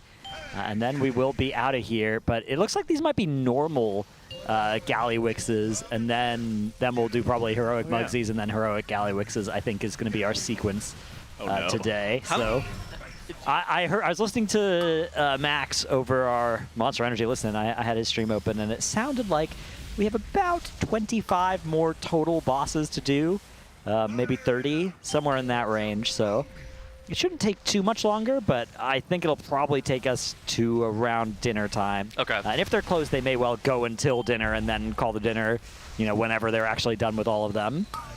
There should be pretty much one-shots at this point, though. We saw a couple of one-arm bandit wipes, but I think they're going to go back to just guild for heroic Gallywickses, which should be, clean, swift one-shots. We could certainly hope so. I feel like One Arm Bandit has been the biggest challenge since it's like the borderline boss. Yeah, they added more helpers, which that's sort of the thing, right? It turns it back into a hard fight, even if it would be easily one-shot this week otherwise. And that's that extra layer of challenge, but it's super valuable, and I think that's also where eye level doesn't give the full story like it might in many tiers. There's so many of these extra bonus effects to trinkets and other weapons as well, Jaster Diamond for the ring, that eye level doesn't tell the whole story if you have a bunch of these bonus items and bonus effects. Did you guys notice that Echo was like 1 item level up on Liquid? Yeah! On Sprocket Log? I did notice that. That was interesting. I was trying to figure out how that had happened as well, because usually the two guilds end up being at a very similar eye level to each other. And it's not like, it didn't seem like Liquid had been saving resources, so perhaps just better splits for Echo in terms of luck or planning on those splits. Was there any like compositional differences? Because I know we mentioned earlier that some classes still wanted to run like two-piece. True, that could definitely explain it. Liquid initially started on 4 Windwalkers and had cut down to 2 by the end of yesterday, whereas Echo, I think, started on 2 and cut down to 1. Let me pop open my Warcraft logs, though. Yips mentioned to me that his Paladin sucked, like, gear-wise. Oh. So, I mean, that could definitely hurt you, but it's probably not going to be 1 full item level. 1 full item level is normally like a couple of people.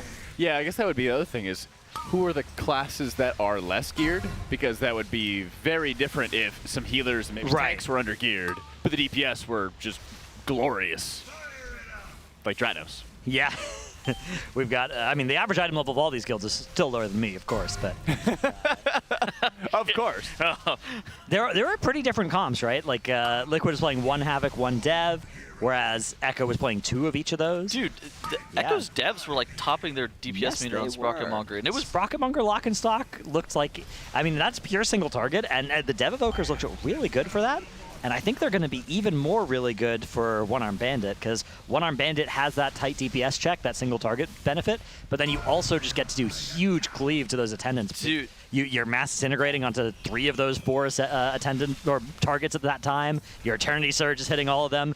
You're doing some big damn there. So I think that the Dev Evoker is maybe the maybe that's going to be the like sleeper spec this tier that goes, you know, because like Windwalker was hyped starting like last Wednesday. We were seeing like, oh man, they're prepping a lot of Windwalkers, right? We saw 4 of them in on Sprocket, and then they cut down. Was that when you posted your comp video? Yeah, I literally forgot about Windwalker when I was making that video as well. And then I would have said I would have had like 1 of them in it probably or something like that, but I'd forgotten that spec existed, which is but you know. It's been a spec that they've been cutting down on, right? Yeah. It's a spec that was potentially overhyped, whereas a spec that was maybe underhyped is that Dev Evoker, which their guilds look like they're going up on. So did you have 2 of those in your video? I had 1. Okay, all right. Yeah. I think Dev is a spec with some interesting positioning on One-Armed Bandit. You can actually get the 2 far side attendants, like far right, far left. It requires you to like walk in front of that middle one and then cleave off the boss to be able to get the mass disintegrate on everything. But you could be able, with some nice positioning, to get insane value on their cleave. And you saw that they were like top damage on the, oh gosh, what were the mobs from Ansurek? The assistants, maybe? Yeah, the attendants. Attendants, yeah. They were the top damage on the attendants, which I think that was a huge deal, and I think it might be a similar situation for like Bandit. Yeah, definitely an exciting spec, and I think they're prepping Goop Swoop, right? Which is another evoker if they want one. They have what, Zapdos? I believe Zapdos is Sang Helios' main this tier. Yep. Sang has some pretty good. He's got what, Firewing, Zapdos, Sarkareth, Sangwing. He's got a few of them. I'm a big Firewing fan. Yeah. Have you ever asked them why certain characters are their main one tier and not another? Well, just based on the luck, right, of the split, right? It's not. Okay. It's not. There are some, you know, in guilds where you choose your main before the splits, people usually play the same main. But in Liquid, you know, I'm Shu is the main this tier because it got the good split. And I think THD Lock is actually maining THD Lock this tier, maybe though. Which is, it's always nice whenever it randomly is your actual main. So is it going into these splits that somebody might have 14 characters, 15 characters? Yeah. But like 4 or 5 of those could be the main? In a lot of cases, it's like all or almost all of them could be mains based on what happens in the split. They're all prepped to the same standard usually going into the tier. Sometimes not. Sometimes there's like valuable items from last tier that somebody's missing or something like that. There are characters that are worse in some ways, and those are a little bit less likely to be your main. But yeah, most of what determines the main is the splits rather than going into the splits, which is a huge departure from how it used to be. It used to be back in the day that you would go into the splits and you'd be like, I have my main, I hope it gets a good split. Right. And then now it's like, I have a good split, that's my main. Well, I guess that's the question is, if you might have 2 mages, let's say, they might have nothing but mages all the way down for the run. How do you determine with KSP or Fired Up who gets the piece of gear in the very first split run? You see what I'm saying? So do they have like a prio list that they might go down? I'm sure they do, yeah. So they're going to build a composition whenever they're putting multiple mains in a specific run of where every single high value piece of gear can get taken by a specific character. Mm-hmm. And then also it's one of those things that, you know, say Fired Up, the first run that Fired Up does, he gets like really high roll RNG, and that's a character that gets a Jaster Diamond, that character gets an Ayakazan, that character gets a House of Cards. That's probably just going to end up being his main regardless. Right. The rest of his characters are completely useless and just used for fodder. Which is nice, because they can kind of, once they figure out, okay, Fired Up, your main is I'm Shu, then they know all of his other characters are alts, whereas there are a lot of people that will still be in that kind of indeterminate space where any character they play might be their main, but the more they can resolve that earlier, the better. But to answer your question, Jack, if there's a case of, you know, a good mage split and they have both Fired Up and KSP in there, I'm pretty sure they do have a prio list, right, where it's like, okay, Fired Up is mage number 1, THD is lock number 1, right, and it's not a bad thing about the other people, right, like the other people are great players too. In a lot of cases, they're more multi-classers as well, people that are more likely to be a hot swap to something, right. You could imagine if they wanted extra, you know, mages or priests or something like that, like Drenico would do that, whereas THD is just always going to be the lock, right? You're never going to see TH Death enter the raid. Yeah, you do kind of have some flex characters that you go into every season where they might just miss a whole bunch of early bosses. Right. That could fall quick, but then they go into the hyperbolic time chamber, they get geared up, and then week 2 comes around, and you might see them represented a ton later on. Atlas, Atlas's DK randomly coming in on really hard fights every now and then. From the top rope. Yeah, from the top ropes. For Echo, like Narcoles on the Rat Paladin was his story. He would come in like once a tier and closer. Yeah, he'd close on a boss. That's there are players that are definitely. It's often the ones that are playing those sort of marginal specs that you rarely see, where then they get their chance on one boss per tier, and sometimes it's the end boss. Sometimes they look really good on those. I do also think, Jack, part of the answer to your question as well is it comes down to how the splits were crafted. Like they are very careful about making sure that the right character is in the correct splits, and that way you're not going to be really competing versus somebody else every year. Like Fired Up and KSP would probably not be in the same when they were doing double-barreled heroics. Those two people would probably be in different heroics from each other. Yeah, that's a good point. Same with like Scott and Yips. They would both be in different heroics as well, and then all the tank trinkets can go to just one of them rather than there being any competition really for those. Although the tank trinkets are kind of... I thought it would be something to do with like who has the best transmog, because of course another important thing. That's right, because we have a lot more transmog submissions of yours coming in right now, so we'll see if we can take a peek at those as we continue on with some more Gallywicks. Like I said, or like you said before, it is normal. Yeah, normal Gallywicks. It looks like they're running 2 of these simultaneously, so 2x normal Gallywicks, assigning the loot to the people with the best transmogs as a tradition. How long did Echo pull Bandit off stream? I'm not sure. I saw that they killed the boss like right after I woke up this morning, so I don't think that they had a ton of time to pulling it off stream, especially since they have to wake up super early for their reset, so they're looking at probably like 10 local time or something. I mean, they probably, so of course Echo, they got Sprocketmonger with a few hours left in their day, right? Yeah, it was a couple hours, I think. I mean, you definitely would pull it for at least that long. The important variables to figure out would be, I think, attendant HP value is probably the most important thing besides just the boss HP value. But you can get a general idea for how much damage everything's doing, you know, whether the sequences are the same as they are on PTR, because sometimes those change. You probably don't want to spend too long on it, because once you figure out that first minute or two of the fight, you've probably gotten most of the important information, and the rest of it you're going to have to figure out from, like, really serious progression. Yeah. But yeah, of course, I mean, Echo going dark in that spot, it made perfect sense. I would have expected them to do that once Liquid didn't kill it yesterday. Yeah, we can see on the Warcraft Logs race summary that they have that there was no log progress thus far for one arm band. Yeah, they've turned that off for the competition mode, I'm sure, because they don't want to give anything away until they come back in there on the next reset. It's one of those things that it's like unlikely that seeing that Echo had the boss down to 85% matters. But you know, maybe there's something that you see that they had to pull at like 65% and you're like, maybe I'm missing something. Yeah, well, I mean, if Liquid saw the boss at 47% versus at 87% after 2 hours of off-stream pulls, that would be important information. So yeah, makes sense to hide that as well. But yeah, I'm sure that will be something that changed. Like, I'm sure that they're not going to keep pulling it off stream once they come back after their re-clear. It doesn't.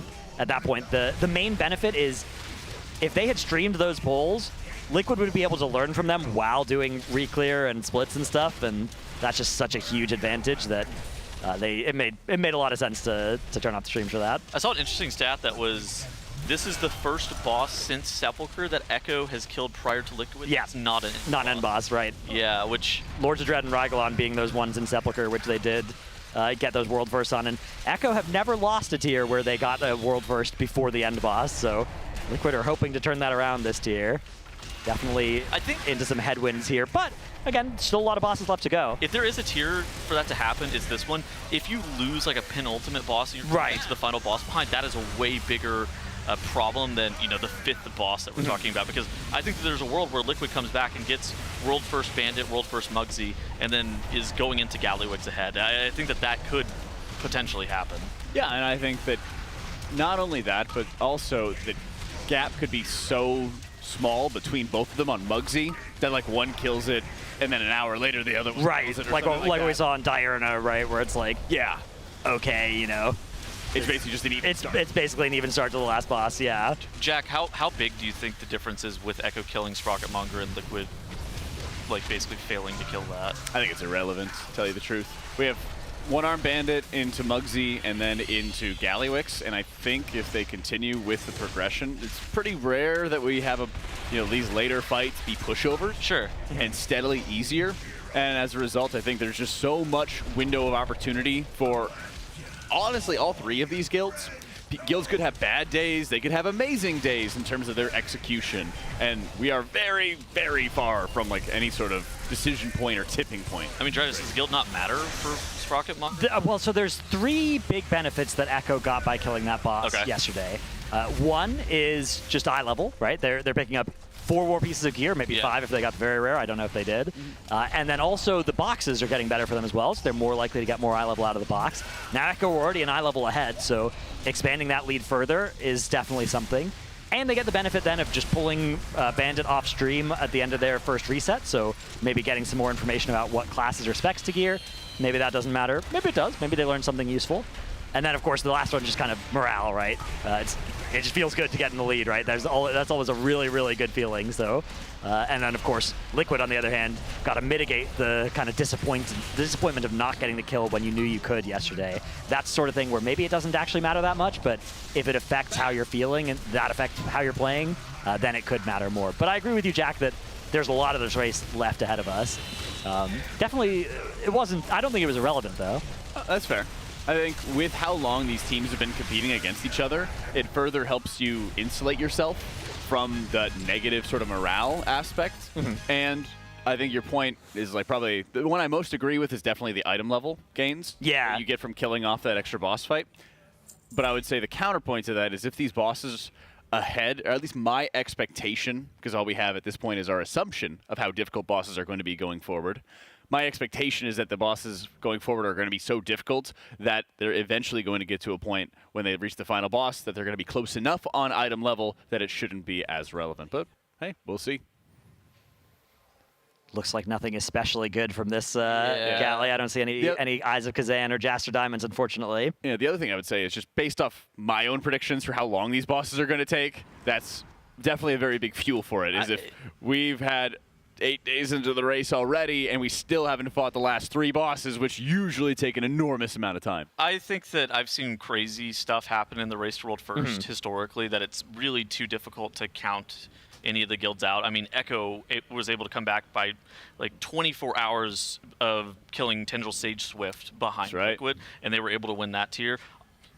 Haters would say that there was some sneaked out Lewis shenanigans, but that's kind of the point where the final boss is always going to be the most important thing. And Dratnos made a really good point yesterday where there's no team that plays really well through the first 7 bosses and doesn't play especially well in the final boss and still wins. You have to also play well in the final boss. Yeah, they may. I mean, they've certainly. I think week 1, it's fair to say, went better for Echo than it did for Liquid. Right? I think that's reasonable. They got more gear. They killed more bosses. But we do have a UI to take a look at here.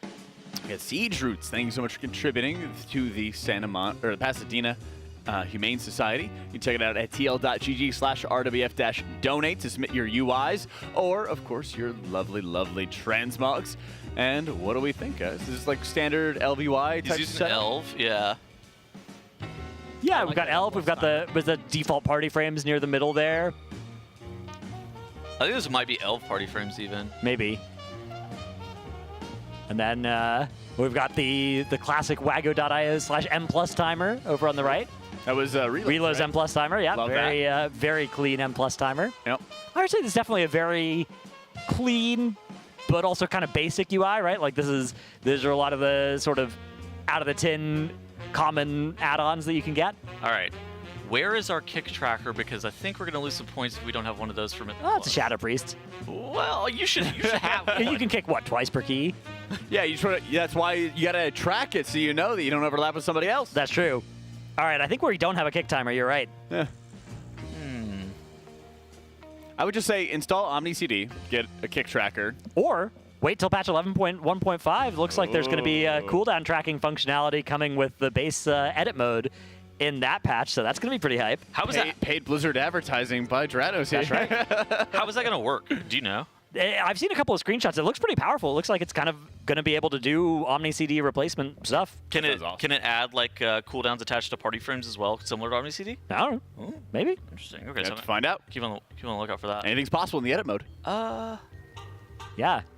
I actually like the buff tracking on the left side underneath his. Yeah, I was looking at that as well, where it's like how long is left on these various Shadow Priest buffs, Twisted Fate, those sorts of things. This is a great UI if you actually like live record any of your gameplay and actually VOD review it in any capacity. I feel like you were able to gain a lot of information as to what was going on. Right, you've got the GCD tracker there as well. That's like what you've been doing. You see, you canceled a Mind Spike cast. That's not good.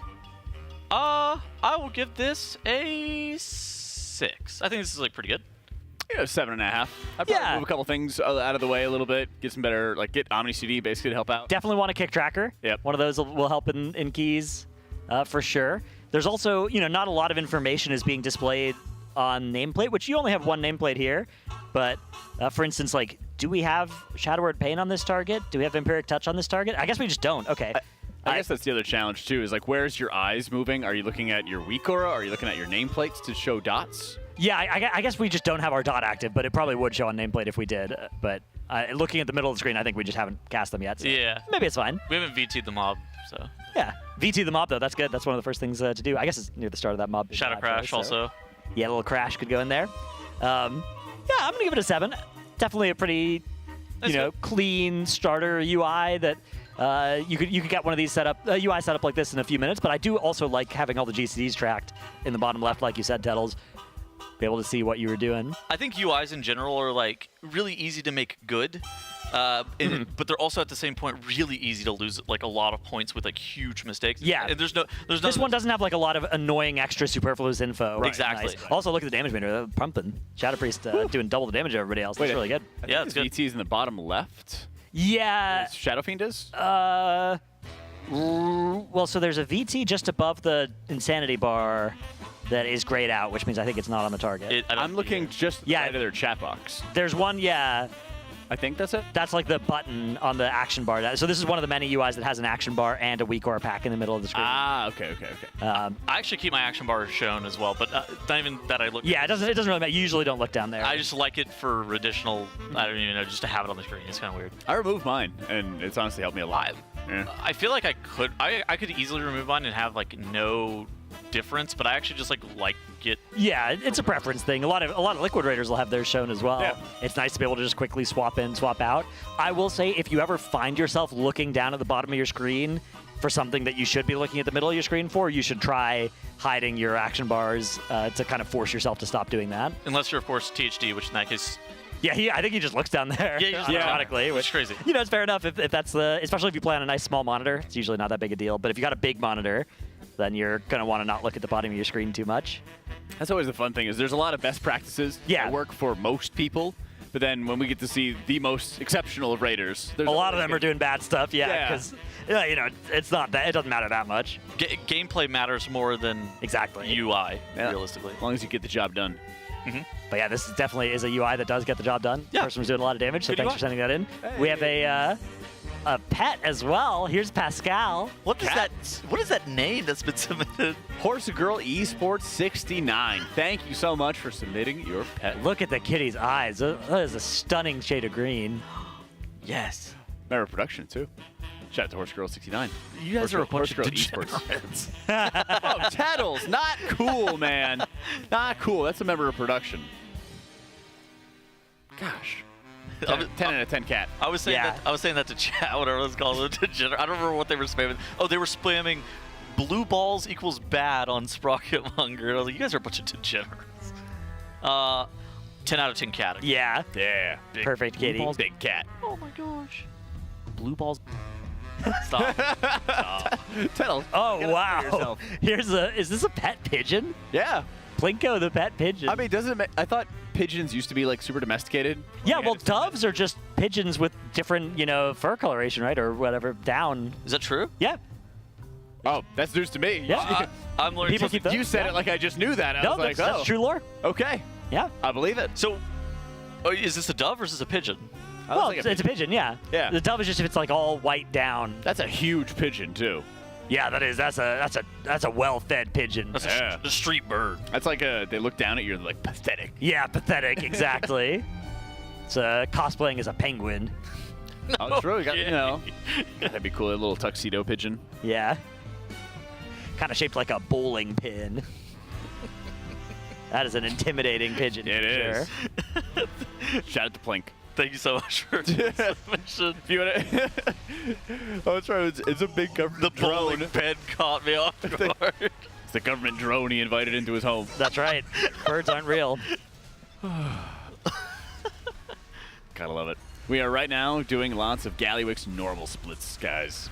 We are. Yep. Once these are done, we've got a couple of Mugsy heroics, I think, and then a couple of Galliwix heroics, and then probably dinner, and then back to Mythic with a quick reclear, and then we might even have some time for some Mythic progression at the end of the day if we're lucky. Ooh, if we're on our best behavior. Yeah, if we're good. It's a busy day, though, here on the North American reset.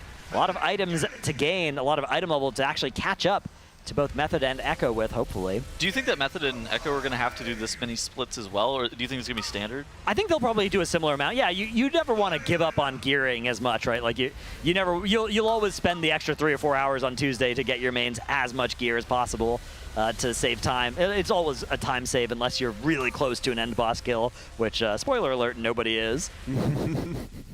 Spoilers. Next week, if we go to the next reset, we might see a more abridged split so that we can get back to, Galliwix at 30% again, if that's where we're at next reset, which there's definitely a chance. I was gonna say, do you predict, again, without knowing all the stuff? I think it's still less likely that it goes to week 3 than week 2. I think it's still more likely that it does end this week. Okay. But it's definitely like 70-30 at this point, maybe. I think the most likely day that the race ends is probably like Sunday. Yeah, right Sunday, now. Monday even, maybe. The third reset is on the table, I think, if Sprocket Monger on this reset is 100 You mean One-Armed Bandit? Or, yeah, sorry.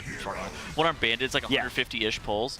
And then Mugsy is, typical penultimate fight difficulty, like 100 to 150-ish pulls. And then Galliwix is somewhere north of 250. I think that's the situation where I think you see it go to the third reset. But all 3 of those things have to be true. One thing that makes that kind of hard as well is that those bosses were probably... They're probably not going to be that hard with week 2 gear compared to what they would have been if they had been fought with week 1 gear, right? Yeah. Like the week 2 gear is probably going to make some of those DPS checks on those fights just a lot more realistic. As this boss goes down, I don't see a Jaster Diamond. I do see, at least there's a Capital Punisher there. Is that thing good? It's good if there's any two-handed users that don't have a best in slots, which, and are, melee, like Rat Pallies, Blood DKs, Unholy DKs. So I guess DPS Warriors. Is it good even, would you even take it on normal, you think, with these players? Maybe a Fury Warrior in the offhand would take one of those, and then a better one in the main hand, something like that. Gotcha. Could be. I don't know if we have any, like the mains in this split looked like it was Impec on his Shaman trying to fish for perhaps a heroic Eye of Kazan or Jaster Diamond. Looks like neither of those hit. Unlucky. All good though, we'll get it on heroic. Yeah, because I guess this is a normal run. These are normals, yeah. Yeah, he probably still needs one of those items just in any difficulty. So I think the most heavily sought after normal items are probably just going to be Jaster Diamond Eye. Yeah, I mean, they have those on most of their players, but there are a few players that are still missing 1 or 2 of those. Yeah, exactly.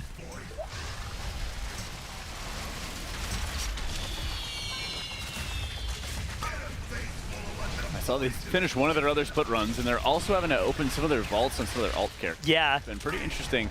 Kind of keeping an eye on what the other alt characters are doing, see what kind of selections they might be making. Yeah, most of your alt characters can just select whatever. Whatever's going to be the most immediate upgrade. Yeah, the most item level. Maybe that lets you then trade something in a key that you help with later, or probably just the most item level. The biggest upgrade short term. And I think that all the mains, those characters are going to have many of them will be saving their vaults. Yeah, exactly. Unless you have an obvious choice. If you have like, oh, here's a 35,000 DPS upgrade and here's a 20,000 DPS upgrade, you should probably still save that if you're a Race to World First Raider, because you might get that 35,000 DPS upgrade from Reclear, for instance, and then you should take the 20,000 DPS upgrade out of your vault. There's definitely some temptation to just take the upgrade now, but they definitely shouldn't until at least probably One-Armed Bandit, because I don't think they're going to need vaults for anything else up to there. There's also kind of a group collective upgrade system that they're going to have to go off of as well, because while that 35,000 DPS upgrade could drop for you, there's another person that can maybe have a 50,000 DPS upgrade. Right. And then that item that they're getting is a 45,000 DPS upgrade, so it would be cumulatively more than what you could potentially get. Yeah. And so then that item would be going to somebody else, which then would mean that you would take the 35,000 DPS upgrade out of the vault. The nice thing about this is they don't have to do most of that work. The analysts do almost all of it and just tell them what to take, which is nice. Yep. You just gotta I think they have an add-on that just sends the vaults as well to their analysts and gets all that into a nice spreadsheet, and they can start running those permutations of like, okay, what if 2 necklaces drop from Mythic Rick Reverb on the reclear? Then what happens? And okay, I guess that means you're safe to take this necklace, and you two, you gotta wait just in case we see them. And then that, the cascading implications of that on all the other vaults. How was your vault this week, Jack? Awful. Oh, really? no. A couple rings and a Remnant of Darkness trinket. Ooh. Which is not a good trinket, by the way. Ah. And something else that's forgettable. And yours? I got a Mythic Shoulders, so okay, not bad. I would have liked a chess piece, but beggars can't be choosers. Did anybody? I would hardly call you a beggar. Oh, yeah. I did. There was also a Mythic Priory trinket in my vault, but I didn't take it because it's not that good for tanks anyway. Yeah, makes sense. What about you, Tattles? My vault, I think, was Gigabyss. Ooh. Even. I got the options of a tier helmet, a one-handed weapon, or socketed bracers. That's not good. You don't want there to be multiple things you want, because then you're going to not see them next week, right? True. You'd rather get one good item per vault. Gosh, that's so bad, Phil. Yeah. I feel bad for you. Dang, I rather would have the Remnant of Darkness. Yeah. Yeah, exactly. You want those nice Remnant of Darkness Well, listen, vaults. it is a random number generator, and one of these weeks I'm going to get an amazing vault. Anybody in chat get something really cool? Also, you should go do time. Yeah, do your time walking. Cash. Yeah. I got a Jaster Diamond out of my time walking. Is it 5 dungeons? Yeah, 5 dungeons. All 5 of them were Gate of the Setting Sun for me as well. Literally all 5 just kept rolling into it. That's the fastest one, isn't it? It was pretty quick, yeah. You just hold the W key. Oh, somebody got Eye of Kazan. Nice. Yeah, one of my guildies got one of that from the time walking cache as well, so definitely do your time walkings. It's basically like doing normal splits for yourself. How long does it take, Gate? Like 5 minutes. Yeah. That's what I thought. The time walking tuning is very generous this tier, so you can just hold the W key through the dungeon. I might have time before raid. Yeah. I really need tier. Like, my guys got 0 set from this season. Yeah, it's tough. I only have 2 mythic tier pieces, 1 heroic, 1 normal, and a catalyst charge still, so I'm having a really hard time figuring out what to do. That is. Yeah. That's a tough time. I gotta you. run my own guild. Yeah. Dude, and for anybody who wants to see Dranos' gearing saga, you can check out his YouTube channel where he's going over all this gearing. Or alternatively, you can click on his YouTube video, then immediately click off. No, don't do that. Don't do that. And report the ad that you see on his No. channel. No. Do that to the Bench podcast. Do not do that to the Bench podcast. Yeah. Elite level hating. Cancel your YouTube premium after watching the 1 episode of the Bench podcast. All right, here comes another normal Gallywix kill. Let's see if we can get a better item out of here. The main in this split, it looks like we've got Boomy on a Windwalker that's doing a lot of damage. And we also have Dranako, one of Dranako's mages that I think is his best mage, although he also plays Warlock. This time around, there is, looks like we've got a couple of those Galley Tech weapons, which are usually not that desirable on normal on week 2. No very rare, no trinket here, so alas. Kind of another dud of a run. The Iron Thumb, perhaps, though. A one-handed mace could be good for this character if he can, particularly if he can get his hands on like a heroic Mugsy fist weapon. Maybe he'll pair that with the normal mace that he just picked up there. A lot of two-hander. A lot of people craft weapons though. This is a nice one. I like this. I love the side street sluice. Actually, this is my favorite delve by a lot. He's at the end of it. Yeah. Does he have a map equipped right now? I'm trying to look. No, not currently. So maybe just getting some crests out of this. It is bountiful. It is. This is the bountiful delve today. I've done this delve today. I did this delve today Is he doing too. like a level 1 delve? Oh, maybe he's just farming undercoin so he can get his map. Oh, something like that. Yeah. Because wait, no, he didn't open it. Has he done delves before on this character? He didn't even collect. Oh, maybe it just gets mailed to you. What happens if you don't open your chest? Does it get mailed to you? Actually, I'm not sure. I wonder if he has to level up his delve from 1. Oh, maybe. No. That's count wide, isn't it? It is. Oh, is it? But maybe he's on a different account then. Oh, because Shows you how many delves I do. Do sometimes Dude, go that's on different, okay. different BNet account. You saying that made me rethink everything. I was like, hold on, that doesn't make any sense. But maybe he was just doing it for funsies. Oh, it was for the spark. It's for the half spark. Oh. One of the half spark quests for this week was delves. But the half spark doesn't do anything this week. Yeah, you might as well. I guess maybe he's just getting it now while he's got free time if he's not in these splits. Well, he just turned in the quest for it, didn't he? He didn't turn in any quests, I don't think. He's got a lot of quests he can turn in, but he's holding them. I don't. Curious. What do you get from this? What do you get from the weekly cash aside from the half spark? You get a veteran track piece, some carved crests, undercoins, and flight stones. Maybe He's got a lot of. Yeah. Okay. He's turning in the world soul. Pinnacle cash. Yeah. So I was, okay. So at least it was the cash. Yeah. He's got his fractured spark. So maybe he actually just still didn't. Maybe he didn't get his first spark on this guy last week because he wasn't going to send it. Oh, so yeah. Wow. Yeah. This is getting him his spark. Okay. Oh wait, maybe this is a This is me. Oh, maybe it's an alt so that he can just craft on it to make a split easier. Or something. Yeah, it's kind of that makes sense. Kind of thinking. I mean, his character's got a lot of HP though. I don't know. Yeah, it does have a lot of HP. I think maybe he just didn't do it last week and then didn't craft. All right, maybe we'll get to see. Is this I'm Shu? 654. I'm Shu. Yep. Okay, this is main. Oh, he just didn't craft last week. Yeah, so he'll get to craft now. He's got that House of Cards going in. Wait, is that not the offhand? The crafted offhand? It's 636, so it's last season crafted offhand. Gotcha. Okay. What do we think he's gonna craft? 665 weapon? You maybe. He has a 655 weapon. Yeah. Oh. So he'll probably want to craft main hand if he doesn't, but maybe he'll want to wait and see what Mythic Reclear drops. Yeah. Because I know there's some loot from those first few bosses. You're probably looking to take a vault as well. Oh, is that the Sikran neck as well? It is the Sikran neck. It's a 636 cloak as well. So probably the most optimal pieces are, in my opinion, it probably goes like main hand, then offhand, then necklace. Man, this character's gear is kind of.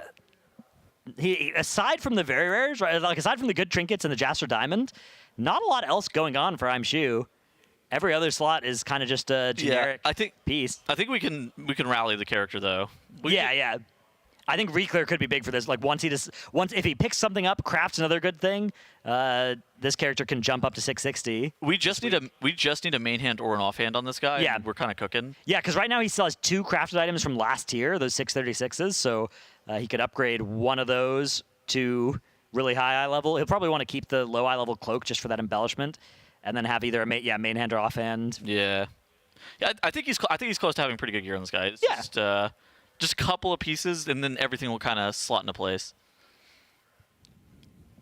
Okay, so that could explain some of the eye level disparity between Liquid and Echo, though. Maybe Liquid had more players still with those 636s from last season, which really do hamper your eye level, but they're still good. Yeah, right. If they've got those embellishments on them. Yeah, embellishments are like such a minimal damage gain too. Yeah, they're like slightly better. It's slightly better to keep a 636 embellished piece on than like a 658. But there's a chance that you got a myth track piece that was slightly simming higher than the embellishment effect, which that case would actually get you a decent amount of item level gain, which could end up equating to the item level that exactly had. Yeah, that could explain that. I could buy that. So the sim DPS might be very similar between the two guilds. Yeah. Would be an interesting thing to look at. That was actually something I was going to ask about. If we had if we had Liquid killing it last night, then we could have compared Echo and Liquid's kill times. Yeah. Seeing just how quickly they were. Mm-hmm. Yeah. Although even that is, maybe one pull was a little bit more scuffed than the other, right? So. No, yeah, but it's still a good data point. It's still a very interesting thing to compare. Yeah. Speaking about Sprocketmonger in general, Sprocketmonger is going to be noticeably easier this reset than it was last reset because you're going to be able to skip that crazy overlap. The gear is going to help. You might be able to skip that overlap. I think this reset, you probably still can't if you're most guilds. You're probably still going to have to deal with some of those orbs. But you won't get as killed by them. You won't get as killed by the rockets. Okay. Yeah. Most, any guild that's challenging Sprocket this week, there's a good chance you're going to end up Vanticing it as well, which Liquid didn't Vantice it last week because they had to Vantice Styx, and they're not going to Vantice it this week because they're not going to need to. So, yeah, I think that, once next reset rolls around, everybody gets that 3% health and damage. I think that's the point where it's going to start to be true that guilds reaching Sprocket are just going to have to optimize the first 6 minutes of the fight, and we'll be able to kill it before 620 when stuff really gets real. But yeah, both Styx and Sprocket, I think a lot more guilds are going to kill those bosses than just the 3 that managed it week 1. Yeah. But how many? You think your guild kills it this week? I think my guild will be 5 out of 8 by the end of this reset, yeah. Nice. Maybe not, but I think so. I've seen a few guilds who were starting to progress on Sprocket before they jumped into Styx. Yeah, I think that was smart. Fat Shark Yes was progging last night Sprocketmonger instead of Styx. And they got it down sub 50%, and especially if you're an EU guild after reading that Styx is getting nuked from orbit, it makes sense to prog the boss that's not getting nerfed as much. If you feel like, okay, once this nerf comes out, we're going to handle Styx for free anyway, so I wouldn't be surprised if FSY roll into Styx and take it out very quickly after they finish their splits and stuff next reset. Same with ID. Styx should go down very fast for those guilds. Your guild's doing quite well. Yeah, I think we might even get 6. I mean, maybe not today because we got a lot of splits and stuff to do, but maybe tomorrow. What's your comp? Or is your comp like really good for sticks? Oh, we have 2 Moonkins. We have one of our healers turning into a Moonkin, same as Liquid we're doing, and then we've got 2 Shadow Priests. So it's not a great comp for it, but it was working out okay actually. We had 2 Dev Evokers in, and those were actually really good at just nuking the and with 2 Destro Locks as well. So those. We didn't have as much AoE, but we were pretty good at dislodging the bombshells from there. Dislodging the bombshells? That's really important. That's a challenge to begin with. Well, and correct me if I'm wrong, but is there actually a time for the bombshells that you need to kill them by? Yes. Okay. 30 seconds. You have to kill them within 30 seconds of them spawning. Okay. And realistically, you have to dislodge them within like 10 seconds of them spawning, or else it gets ugly. Oh, okay. That makes sense. Especially, and if there's one that spawns on top of a Scrapmaster, you have to instantly dislodge it. Yes. Which, whenever that happens, let me tell you, that's not good. That fight actually gets so much harder or easier based on those spawns. I think that I think the Scrapmasters and the Territorial Bombshells should never spawn next to one another. That is crazy. This is heroic Muggsy, isn't this? This is a full raid. This is indeed heroic Muggsy. So we are entering the turbo accelerated last 2 bosses. Only Liquid Raiders splits, so these should be very clean. They were able to get these bosses down to pretty much one-shot territory last week. All of these characters in the raid have at least taken a vault since then, and the mains have gotten way better. So, of course, there's only like 2 mains per run, so that doesn't help too much, but the alts have gotten better as well. Yeah, they were having some... Could they get the craft? Yeah, exactly. They were having some issues last reset whenever they were doing heroic Muggsies, where if their damage was just a little bit too low, they were getting up to like 55 stacks on that enrage and stuff like that. I kind of am expecting them to only get to what, like 50? The boss is going to get absolutely melted. They're going to zap this boss. Yeah, I mean, even last week, my guild, we did some heroic Muggsies on Thursday and then some on like Saturday, and the Saturday one was so free compared to the Thursday ones, just like with the extra little bits of M+ gear, which obviously these characters, like the alts here and stuff, haven't gotten much benefit, but even just 1 vault piece on everybody is a lot. Unless your vaults are bad. Unless your vaults are bad, which you should try not to have that happen. Yeah, just high roll. I know. But the alts all got, 2 heroic slots in their vault, at least from the raid, so those are probably going to be pretty good. Usually one of those 2 items will be decent for you. They also can all catalyze into 2-piece if they have pieces to catalyze off of, which that's the problem for the alts, is that they kind of don't loot anything. They don't do any keys. They don't do any delves because there's just no time for it in a guild like this. No crests to be able to craft. Well, you do have crest. You have crest from the split. You could do the enchanted heroic crest. I guess that makes sense. Yeah, and actually after this week, you could even do an enchanted mythic crest because the last 2 bosses drop 30 gildeds total between 2 of them. But you probably want to craft before doing this. Yeah, I mean, honestly, you're probably just sending those 30 if you have any hero track piece to make it better as well. Yeah, so you never sent your enchanted heroic crest from the galley quest, did you? I haven't yet on my main. I don't even know if I'm going to use mine. Right. I'm probably going to use it on my week 3 spark, and then I'm going to do an enchanted gilded crest craft with my first spark. Gotcha. But I haven't decided yet. It's really tough because in an ideal world, if we'd gotten like 1 more half spark like we usually did, I'd probably be looking at making a 2-hander. Yep. But this tier, making a 2-hander is so bad because if you make a 2-hander, you have to wait till week 3 to make your 2-hander, and then you have to wait till week 5 to get your second embellishment, which is like, ooh, that's so long. So Cams and I were actually talking about this today. He was asking me if I thought that he should wait and craft a 2-hander, and I was like, if you are going to have, if you're able to actually use the Gilded Crest that you're saving, and if there's a situation where you actually don't care about your gear this week at all. Right. Like, if you legitimately do not care about it at all this week, I think you could absolutely wait and then be able to spend the Gilded Crest on upgrading potential gear that you got out of your vault or something like that.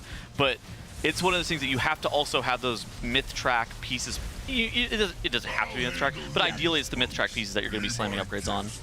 Yeah, exactly. It's a tricky spot to be in for sure to figure out exactly how to craft this tier. Some people have it pretty easy, right? Like if you have a good main hand with Ascendance to craft, a lot of people have just decided to slam that. I will say crafting is often overthought. Realistically, most people, you're not going to get punished long term. The only advice that I give is just like craft on CD. Crafting is really good this season. Yeah, you don't want to be somebody who like saves your craft for 2 weeks and then you eventually craft a thing that's like 3% better, but you've been 20% worse for 2 weeks as a result, right? Yeah. Like, the most important time in the patch is these first few weeks where maybe that extra bit of gear is going to let you kill Heroic One-Armed Bandit when otherwise you wouldn't have been able to, and that, you know, will get you more gear. It snowballs you into the future ones. But yeah, look at this push they're making here, well ahead of anywhere close to the, you know, nasty part here. How are they gonna bait here? Because we were doing a weird thing with this.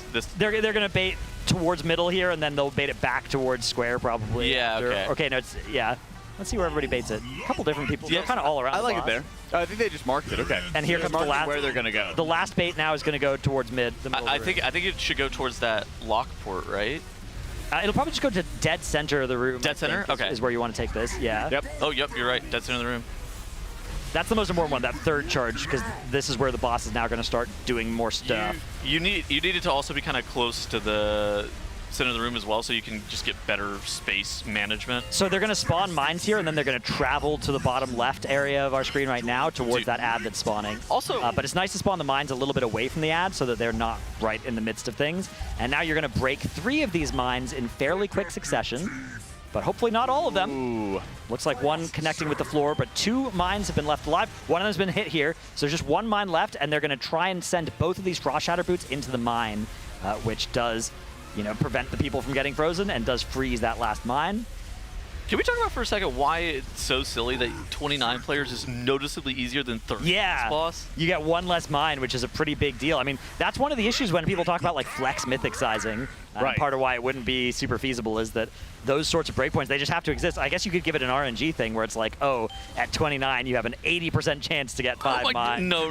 But that would be even worse, I think. I'd rather have the additional mine than an RNG chance of having but like, mine. We kill this pull. Oh, we can't kill that pull. Yeah, so there has to be a breakpoint somewhere then, right? And it's got to be somewhere. Yeah. It's just noticeably harder. Like, you have to be a bit more calculated with your route. Yeah. You have to actually break and soak an additional mine, which then is, like, a little bit weird because there's, like, a delay. Like, you have to get it before the Frost Shatter Boots come out there, so you have to be soaking it faster. It's really weird, and that's why you saw instant dollars. Remember, they first killed Muggsy on Heroic. They killed it with 29 players. Right. Because it was easy. You're giving up, like, there's a 20% chance you lose a piece of gear by doing that, but, you know, if it makes you able to kill the boss, then it can be worth it. Yeah. All right, down goes the boss. Was that the fist weapon? It was. We got the Capo's Molten Knuckles here. I don't know if we have a needer. Oh, Impact probably can use that. Oh, no, there's an Impact alt. I was surprised because it was top damage here. But yeah. Wait, Trillem's probably not his main. It could be. Gosh. That might well be his main, maybe. Yeah, I don't think they have that many Mugsies to do. I think he'd be topping DPS if it... Well, it looks like they have quite a few mains in here. Maybe. Well, no, Toucan Disco. Wolf Disco's main is not Toucan Disco, right? I don't know. I know it's one of the warriors. I don't know which one it is, though, yeah. Yeah, okay, whatever, don't matter. Maybe it could go to Trilem. Maybe if Trilem is his main. It could go to Smacked, in theory, as well. Because I think that was actually Smack's main Mistweaver. If Smacked would... If Smacked would ever want to windwalk, yeah. Exactly. If Smacked would ever want to windwalk for whatever reason, having that weapon on him could be good. There's Scott. You can see some of his character name there. Scony Soprano was one of them. Scott Beans Jeans, also an elite name. That's good. All right, so we'll see them forming up quickly for another Muggsy. We don't think there are that many Muggsies to do because there are a few items that they need from Muggsy, and they can do a split where each potential item has only 1 needer in that run. So they can probably get this done in a few Muggsies. I think we're thinking somewhere between 10 to 15 Mugsies and 10 to 15 Gallywixes. Yeah, I think there may even be less than that they'll need to do. We'll see. Exactly that would be like the worst case scenario. Because Muggsy doesn't have that many items that the items that people need from Muggsy tend to be pretty different kinds of items, right? So like you can fit 2 different mains or 3 different mains into the same run, and it's like, oh, I need this, you need that. It doesn't hurt us to both be in the same run. Yeah, so I think the only items that they need are Moxie's Mug Jug. There's a necklace that's actually pretty decent. So each caster that wants a Mug Jug needs their own run. The necklace may also be wanted by those same characters, so that you couldn't stack those. But like the fist weapon often won't be needed by the same people as that, which is nice. But I think that's it, right? It's just those items. I see Impact now logging in on, I think this might be his main, in a Gallywix, but this was just where a normal Gallywix kill happened, probably forming up for the next heroic Muggsy, which he'll either get summoned to or have to jump off and path to, but he's looking at his other monitor right now, tabbed out. And yeah, I think this is another Muggsy forming, because I can see Yips is starting to help summon people. Yep, they got all the analysts who are helping out. Yep. Making sure they're getting the groups all set up. Yeah, this is Bubba and Siori mostly doing all the split. Yeah, stuff. Telegon helping out with the kind of Telegon group as well, yeah. shepherding as well. Getting the invites out, getting his warlock, the old Teleglock, showing up early to every split. Teleglock. Yeah. That's an elite name. It is an elite name. And there. Okay, so this isn't domain. This is Impact Bzzzt. Okay. Banger name. Which is a great name, but I don't think it's his main. I forgot what his main is this tier, but I know it's. I'm pretty sure it's not that. Is that a Dryny? Oh my gosh, the rest are good. Yeah, I mean, you have a few probably of just an them. alt, yeah. Yeah, you basically need to have a few different healers with like some depth to it. I mean, he has a few different paladins and a few different monks, and so stands the reason he'd have a third of something else to be able to bring, even if there's not much. This of a plan tier on as playing well is a good tier for Dryny to have a lot of depth, right? Because That's right. he's going to be the person that is free to come in, right? Because Dryny's paladins aren't going to be in this tier. So if there was a tier where Holy Paladin was good by contrast, maybe instead it would be like Nick or somebody that was instead prepping a wide roster, right? But yeah, Dryny kind of forced into that, despite the fact that he's usually that Holy Paladin one trick because of the awfulness that is Holy Pally this tier. Just atrociously bad. You'd have to be so foolish to bring one into Gosh, so true. Yeah. But as you mentioned, yeah, when you know your spec's going to be good all the time, you can get away with just playing that, or almost always just playing that anyway. But then you also have to do it in conjunction with the rest of your heal team or the rest of your DPS team or something like that. If you are predominantly playing, two things, and you only are going to be bringing, like for example, in the Dryny's case, you're playing predominantly Pally, and then you have a few monks, and then you might have a druid here or there. Well, the people who are usually monk mains get first dibs on monk. Right. And then you're just going to be like monk number 3 or something along those lines. And I mean, in Nick's case, for example, he often has been playing Disc all the time, but so is Siri. And they're only planning to bring one priest to the table. Well, they didn't really exactly have a dedicated druid player for a long time. And Nick has a lot of experience going back even further than Legion to actually playing druid. It's I mean, it's exactly what you said too. I mean, I had a conversation with Dryny, and he was basically, I was like, what would have to happen for you to get in? And he was like, yeah, so we'd have to do 3 Windwalker mods, which has happened a little bit this tier. Yeah, I mean, he's played on Styx and Sprocket Prog, which I don't think he was expecting that for when this tier was starting, but the monks have looked pretty good. Although they've been cutting down on them, which means that Dryny then gets out of when they're cutting a monk, he's usually one of the first to go. That's right, and that's kind of the unfortunate reality for some of these specs who we thought you might have a lot of. Then you actually get into the fights, you kind of see how they're going to be performing. You got to make adjustments from there. Just like we're going to be looking at making some adjustments to our casters. So before we switch off, huge thank you to our sponsors and Coinbase, our presenting sponsor, as well as Honda, Secret Labs, Monster Energy, RaiderIO, Warcraft Logs, Alienware, MyBlue, and DungeonDojo, as well as our charity partner in the Pasadena Humane Society. We'll be taking it on over into a Monster Energy listen in, and then swapping in a new round of casters.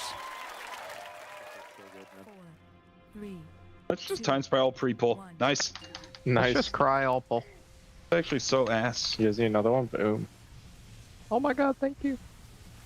Is there any use for pre-pull? You can use Stack them up. Oh shit, we're stacking the cages! Stack them up. Let's go! Stack it up! Hashtag I'm dead, what the fuck? Oh shit, I snuck a fucking disintegrate cross map.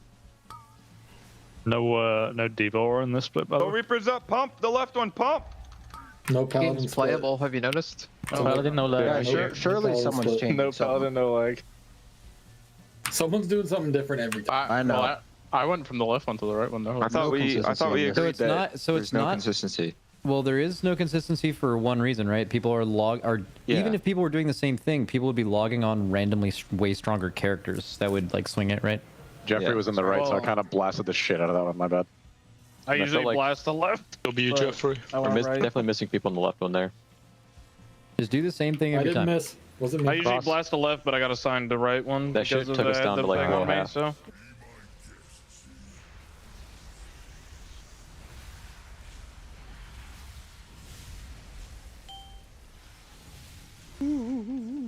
Hey, crawler mines soon. Please don't pop them randomly. They are assigned in order. Pop 1.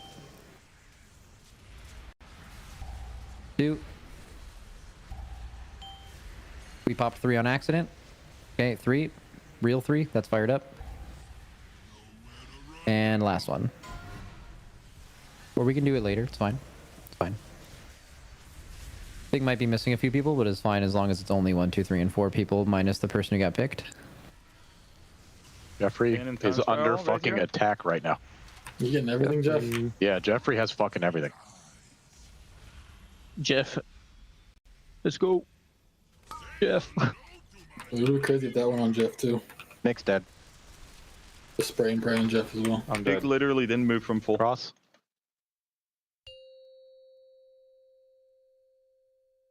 Yo, dinner in 15 minutes. Oh, nice. Early dinner today? Yeah. Really? What do you mean early? No, he's making that up. What do you mean early, bro? I'll order something. Yeah, order. Order before it fucking we go. 15 minutes from now. It'll be here in 20. Take the break then. Jeffrey one shot the right one again. Oh, damn. Yo, Jeff. Yo. Yo, bro. Yo. Hello. Hello. Hello. Hello. Hello, it's me, Jeffrey. I'm just fucking dying to the frostbits. You're full health, bro. Literally. Literally you're went for to nothing, 1 HP, bro. Literally crying for nothing, bro. Literally proc my cheat death. KSP, what the fuck? Balls. Cross. Literally cheat death gone Nick. Really? How the fuck am I gonna live the mines? You didn't have cheat death. Hashtag Druid cheat death.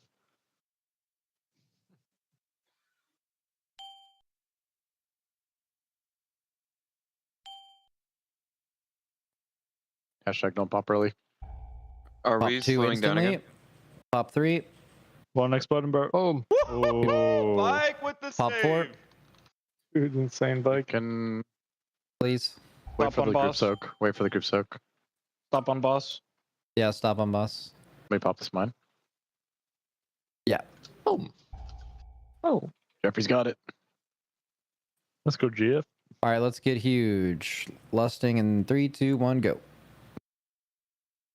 Jeffrey. We're so huge. Time spiral. Finally, first good one. First good one, but it's after I used one. Oh, dude, Luna's coming in here. Oh. Hello, It's a Luna. rare proc. Oh, she's leaving. She saw it was me. That's the common proc. Yeah. Bro, Luna hates me. Luna's terrified of You me. know, for the first couple tiers, whenever she like saw me and I looked at her for more than like 2 seconds, she would just start violently barking. Yeah, that's Siri still, I think. No. Oh, What? shit. And Kingfly making shit up. Yeah, dude, That you used to gonna be fight? Siri. Siri was the one that got barked at. Anyone What else is a put sweetheart my now? peripheral? She is sweet. I haven't heard her bark in a long time. How come Ignite isn't spreading from here? I'm a shaman. Oh. Well, Weird. well, That makes sense, in my doesn't it? pop 2, in my defense, I was not looking at the class. Pop 3, He's just been watching this whole time. Didn't notice you're on Pop show. 4. Maybe? I did a This few is a times, but I sketchy was just soak. watching him hit the boss, and I usually looking at the Ignite logo. We get both mines? Yo. Do this, Yo, natty. Will, help bot. Live.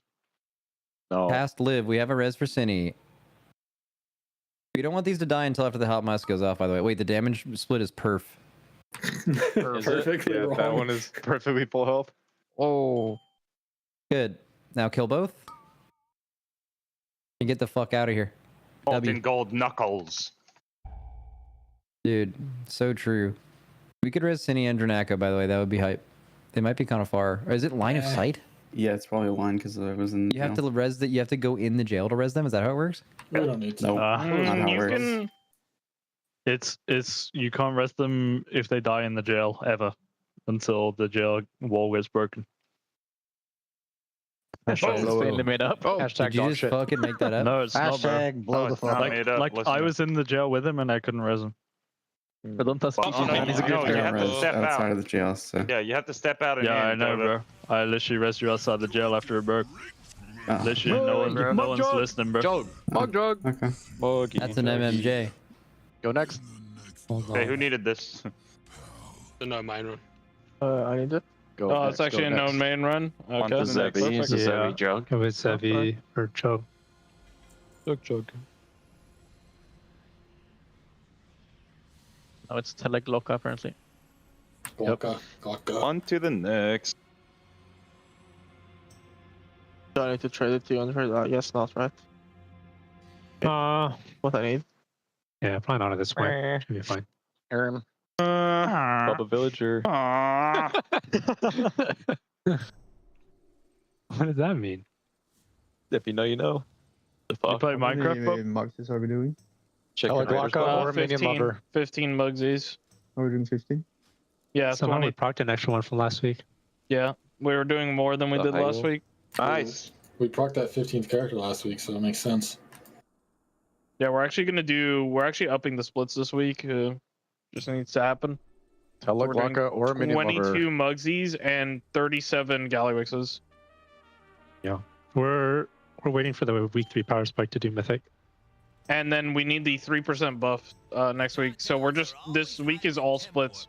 We're going to be doing 4 out of 8 splits of mythic. Big splits would be so funny. Surely the Pluto of Gallywix isn't Gallywixes. That doesn't sound right. Did you say the Right, then what Pluto? is it? The Pluto. Gallywax. Gallywye, maybe? Gallywye. I like that. Yeah. Bro. It's Gallishuiz.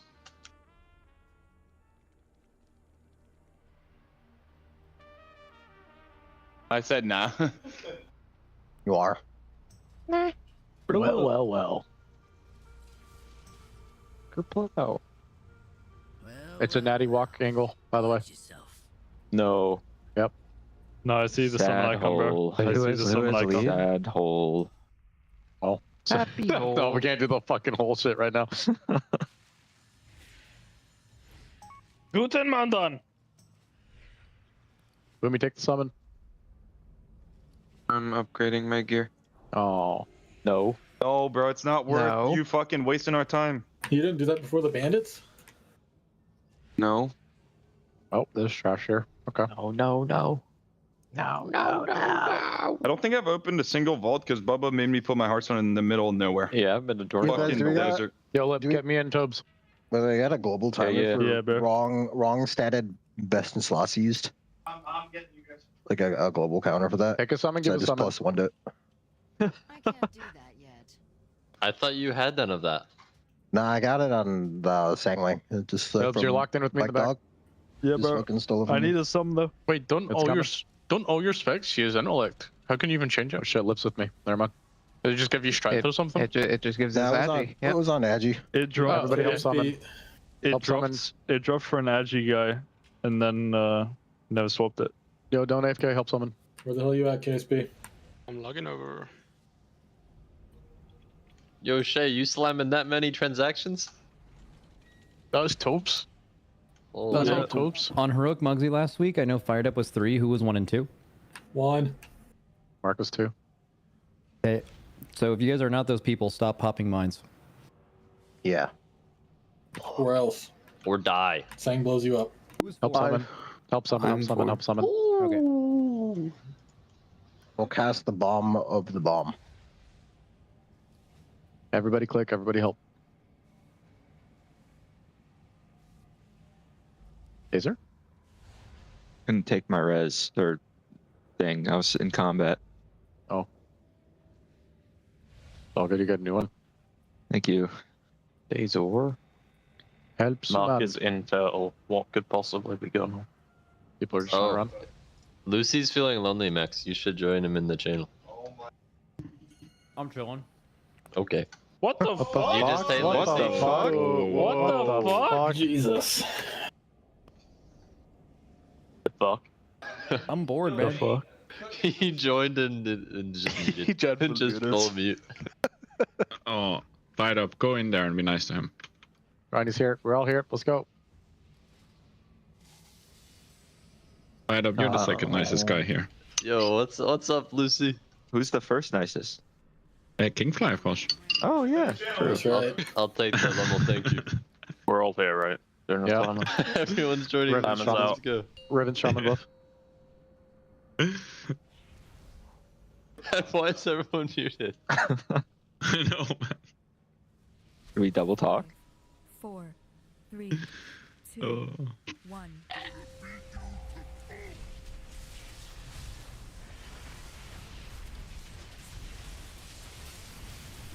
Nice. This raid is Lag just is lovely. absolutely disgraceful. It's completely fine. Holy paladin, bro. Nothing on my Completely end. fine. Journey already has 30,000 hits of healing. I'm How's pretty this? sure What the it's fuck? not me, What? guys. Guys, what? Guys? I soaked it. I soaked it.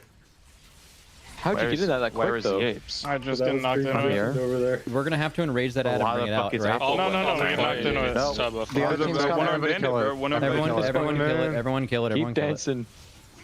Yeah, babe. Res fly. How's that even He's possible? actually unresable. Splat got me.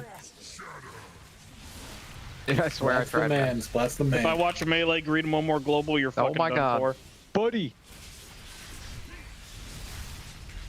Can't say Melee like Hashtag that. always soaking.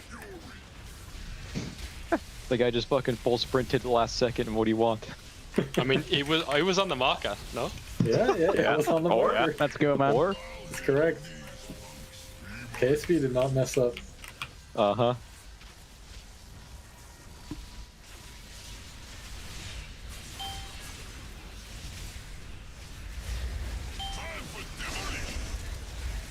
Time for demolition.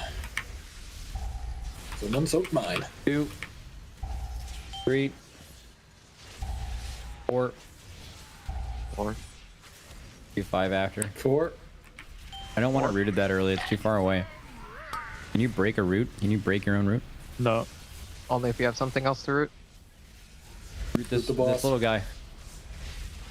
Don't think it's Rocketeer. CCable. Well, It has to be like rootable. Ah! Mark and I are ready. And they got it.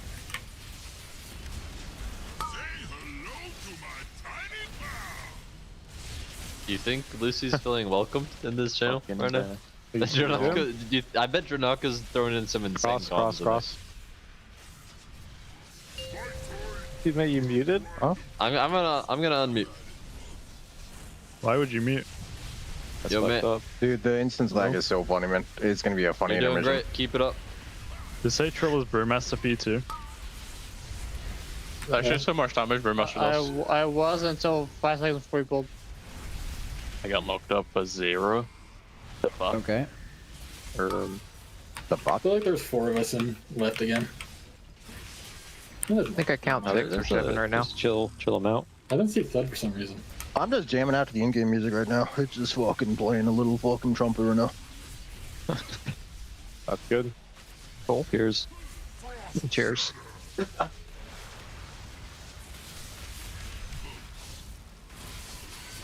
On fire, Dumpy.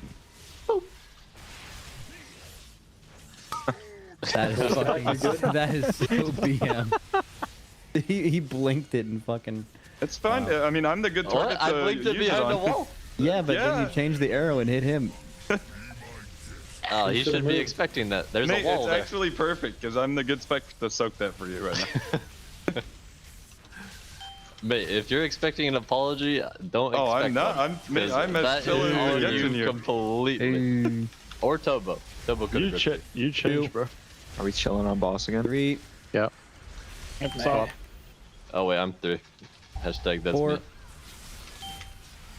Stop on boss. 5. Hashtag never stopping. We didn't assign a 5. That was a test. Good job, That's Mini me. Lover. Get in there. All right, get ready for some funny shit, boys. Here we go. What does that mean? 2-minute cooldowns. Intermission's gonna lag. What? Work it out. We always have 2 minutes here. Isn't it just because training's on Paladin? No, it's just whenever you have a lag instance, just lag on 2 minutes. Here you go. Welcome to the game. Oh, shit. Oh! It's actually Paladin. What the Dog fuck? shit. We're going deep. Dog shit. This actually hurts stepping in here. This actually hurts. DJ. Walk in. Deep actually hurts less. Oh, you can Nice. I can see the lightning under it. Oh, nice. Wasn't being a Nice, bad nice, one nice, again. nice. Let's put I'll fun. res you. This is just funny. Probably have to res DPS, right? Whoever baited that there, Telegon's finding you. We need to get someone up. You're blacklisted. Alright, Who's the highest down to the DPS? bottom. Probably Trill. Oh, we got Mark. Probably should have been Trill. GG. Okay. Definitely was correct to do Mark. Mark's a beast. Okay. Mark gets insanely Someone's grumpy if like he's mine, not and considered. Hello everyone, welcome back to the Team Liquid Race World First. We are doing splits right now, off to a great start. Coinbase, of course, our presenting partner, as well as Honda, Secret Lab, Monster Energy, Alienware, MyBlue, RaiderIO, Wowhead, Warcraft Logs, and DungeonDojo. You're having a good time over there? Yeah, the production was making jokes in my ear as soon as we started, and I got no countdown. They just threw up the camera. They like to do that Love sometimes. that. All Please, pranks. Team Liquid Guild, save us from these splits. We are all losing it here, clearly. Chat loves splits. Okay, do they? Yeah, Well, yeah, that's great, yeah. 'cause we're Listen, here they've been asking for splits for days. That is why we're doing this. That's why we ended up here. That's why we're doing them, to please the chatters. Yeah. Before we get too far, chat, these two put my hair like this. All right. No one thinks it looks bad. He was literally having a mental breakdown, a little menti bee. It's not a as they menti bee. say. He's like, You oh were my having a god, menti bee." Ironic I need to ask 10 people what they think of my hair. It's ironic. It looks different from yesterday. I have had the same haircut for 33 years of my life. You did not. You have the same haircut now. Except I saw you get a haircut last Race World First, and that looked different than normal. When I first met you, you looked like Mose from The Office. It Who's was like that? straight across. Like It was a different. coconut cut? Listen, you don't even remember when you first met me, to be fair. Yeah, that's fair. Okay, then when you were when we were with. Okay, listen, chat. Just press 1 in chat if you think this looks equally good to how he normally looks or better than, okay? Zyronic and Cam said I look like Boromir. That was me. It looks good. Is that bad? I don't know if it's That a good man thing. sacrificed his life. I think he's died being an idiot. Well, like, yeah, but the you Yeah, know, he had look a at that. redemption arc at the last moment. Kalamazi is like the first person to see a mirror. He's like, Well, you know, I had this awesome Team Liquid hat that I could put on at some point. no, you cannot, because you have a bun now. That's not how that works. We did his hair. I think it looks great, and he's having an existential crisis. It looks good. Thank you. Thank you. Oh, you're welcome. That was weird. All right. Dude, we just started. This is bad. I was going to say, you at least have the excuse of having had a shift today already. I know you've been casting a lot of I'm splits. third, actually. You too? Oh, well, okay. I'll keep you guys So you're entertained. fresh? I'm fresh. You want to swap seats? I can. I can just leave. No, I I'm don't fine to do that. I don't think so. I was hoping they'd be over the splits by now, but they're not. Nope. So we're going to suffer some more. Hello, here are the tempt me with splits, a good everybody. time. Raiders are doing splits. If you'd What like was to that join the voice? splits. Oh, hold on. What was that? Play that again. Don't tempt me with a good time. That's right. Yeah, that's absolutely right. Love that splits. good time being splits. Woo! If you don't know what those are, basically they're just funneling gear. Yeah, that's all I'm gonna go into it. Or do you want to do more? No, I mean that's basically it. They're just making a large group. They had basically have like main raiders and helpers. I don't think they have many helpers in for these splits though. Doesn't look like a If ton. many at all. Yeah. There might be a couple, but yeah, for the most part, it seems like it was mainly just made of raiders, which is the same thing they did last week. They ended up not really splitting Mugsy or Gallywix, and hopefully we've seen a mix of Mugsies and Gallywix being done. Hopefully we'll be seeing some Mythic maybe before dinner, a little after dinner. Close. It'd be really nice to clear back to Sprocketmonger and maybe get a kill tonight as well. That'd be a very productive day if possible. So I, as per usual, have been bartering with our analysts. You know, I like to scoot in their DMs and be annoying. Said, hopefully after dinner. Oh, cool. So when our shift ends. See, the good thing is I have another shift at late night tonight. Good for you. I am very excited. Some Mythic tonight then. I'm gonna be seeing some one-armed bandit if my feelies are feeling right. No, I think that's fair. I mean, I was on the desk with Jack earlier, and you, Kalamazi, and they were saying you guys were saying the same thing, that you thought that one-armed bandit we would see today, not necessarily kill, but see. Hoping so. It depends a lot on how difficult Styx is to re-kill. Post-nerf, it probably isn't that bad for guilds that have killed it already, to clarify. And besides that, Sprocketmonger was at a 5.5% pull, I think, last night, right around there, give or take. A 6% and a 5.5%. With the gear they have coming in, they might just be able to kill the boss before the second Void Orb overlap comes in and just trivialize the DPS check even more. So we'll see. Depends how much they want to craft, what crest they want to send, what gear they get in these splits. But they have definitely been hyper optimizing these splits as well. A lot of runs today. Most definitely. So if you're watching the splits, if you're hanging out at home and you would like a Team Liquid jersey, guess what? We've got the deal for you. TL.gg/Coinbase RWF, and you can have a chance to win a Team Liquid jersey as well as $20 if you sign up for that app using that code TeamLiquid20. Also for the grand prize, if you are NA and EU, you can be flown out here for the next tier and suffer with us. Holy moly. What do you mean suffer? I love splits. So much splits. fun. I love splits, Makes. Don't You're you? here forever. I almost just ever. And ever. Yeah. Was that a Shining reference? It was ever no. and ever and ever. Oh, I don't know actually. Oh. I didn't watch The Shining, but I watched horror movies where people say stuff like that. Oh. Shining's a good movie. It's older. A little bit, not too old. It's something like 40 years old, 30 years old. How old is it? Well, the book is pretty old. Yeah. I think it was written in the 70s. Well, the book was based on the movie, right? Maybe the 80s? I think the 80s. Huh? The book was based off the movie, right? Obviously. Yes. Yeah. Obviously. Yeah. Okay. What was it? It was a hotel. 5, 4, and then Stephen 3, King stayed at the hotel 2, and wrote it 1. while he was there, I think. And then Collect or then they made the movie. But Stephen King didn't like the movie, so he bought back the rights to it and then made a show. And then the show didn't do very well. That is so strange. Yeah. When did that happen? When did the show happen? Yeah. I don't know. Listen, as somebody who has a degree in literature, I feel like sometimes you just need to take whatever an author gives you and then be like, thank you very much for that, we'll take it from here. Yep. Some of them are kind of... What, film adaptations? No, just authors after they've written their book. You've done your part, stop yapping. Yeah, I mean... I don't know. Yeah, like Star Wars. The first 3. And Disney bought it. Oh, awesome. sorry. I thought you Totally thought that Star Wars was a book first. No, they just built I was a little concerned. Yeah. Yeah, no, that's fair. Some Disney bought it and advanced the series. Yeah. But then some film adaptations, I would say, go too far away from the source material. That's true. You got to find a good balance. You know, not everything translates well to film. Very true. Like we saw with the show. It was more accurate to the book, and it flopped. To be fair, it had a really small budget, but anyways, if you are tuning in, as you can see, we are doing some splits right now, and that's really all there is to say. Like we said, we're going to be hopefully seeing some mythic progression pretty soon here after dinner, according to the Raiders. Also, yes, of course, you can see on our Coinbase leaderboard, Echo is at 5 out of 8, so they were able to get down that boss, Sprocket, last night, or it was like this morning for us, actually, and we unfortunately were not, about 5.26%, and Makes, you were here pretty late last night. Yeah, we actually went until 45 minutes after normal raid time, so normal raid time ends at 1 a.m. Yeah. And then we did a Monster Energy listen, and they were kind of discussing it, like Max was asking Bubba, like, how much longer can we go? Like what's a hard out? And they decided on 1 a.m. and 45 minutes as a hard out. And they had a couple of good polls, but it is a boss where you just need everybody to play so insanely clean that it's very hard after long hours. And that's actually why Echo didn't kill a day earlier too. Like they had a really good best try, and then they had 3 hours of just running against the wall. And I feel like something similar happened for Liquid there. I also don't think it's that big of a deal. Right now they're behind. I think that is undeniable in terms of the bigger picture. But basically what they missed out on, Max shared this with us, is 5 extra vault slots.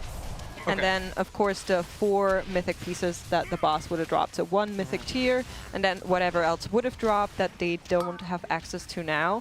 But it's not the end of the world, right? We're seeming to be in a race that takes longer, based on everything we've seen thus far. So I think there's still plenty of time to claw back, and at the end of the day, the end boss is where it all gets decided. It has always been that way, that the team that's playing better at the final boss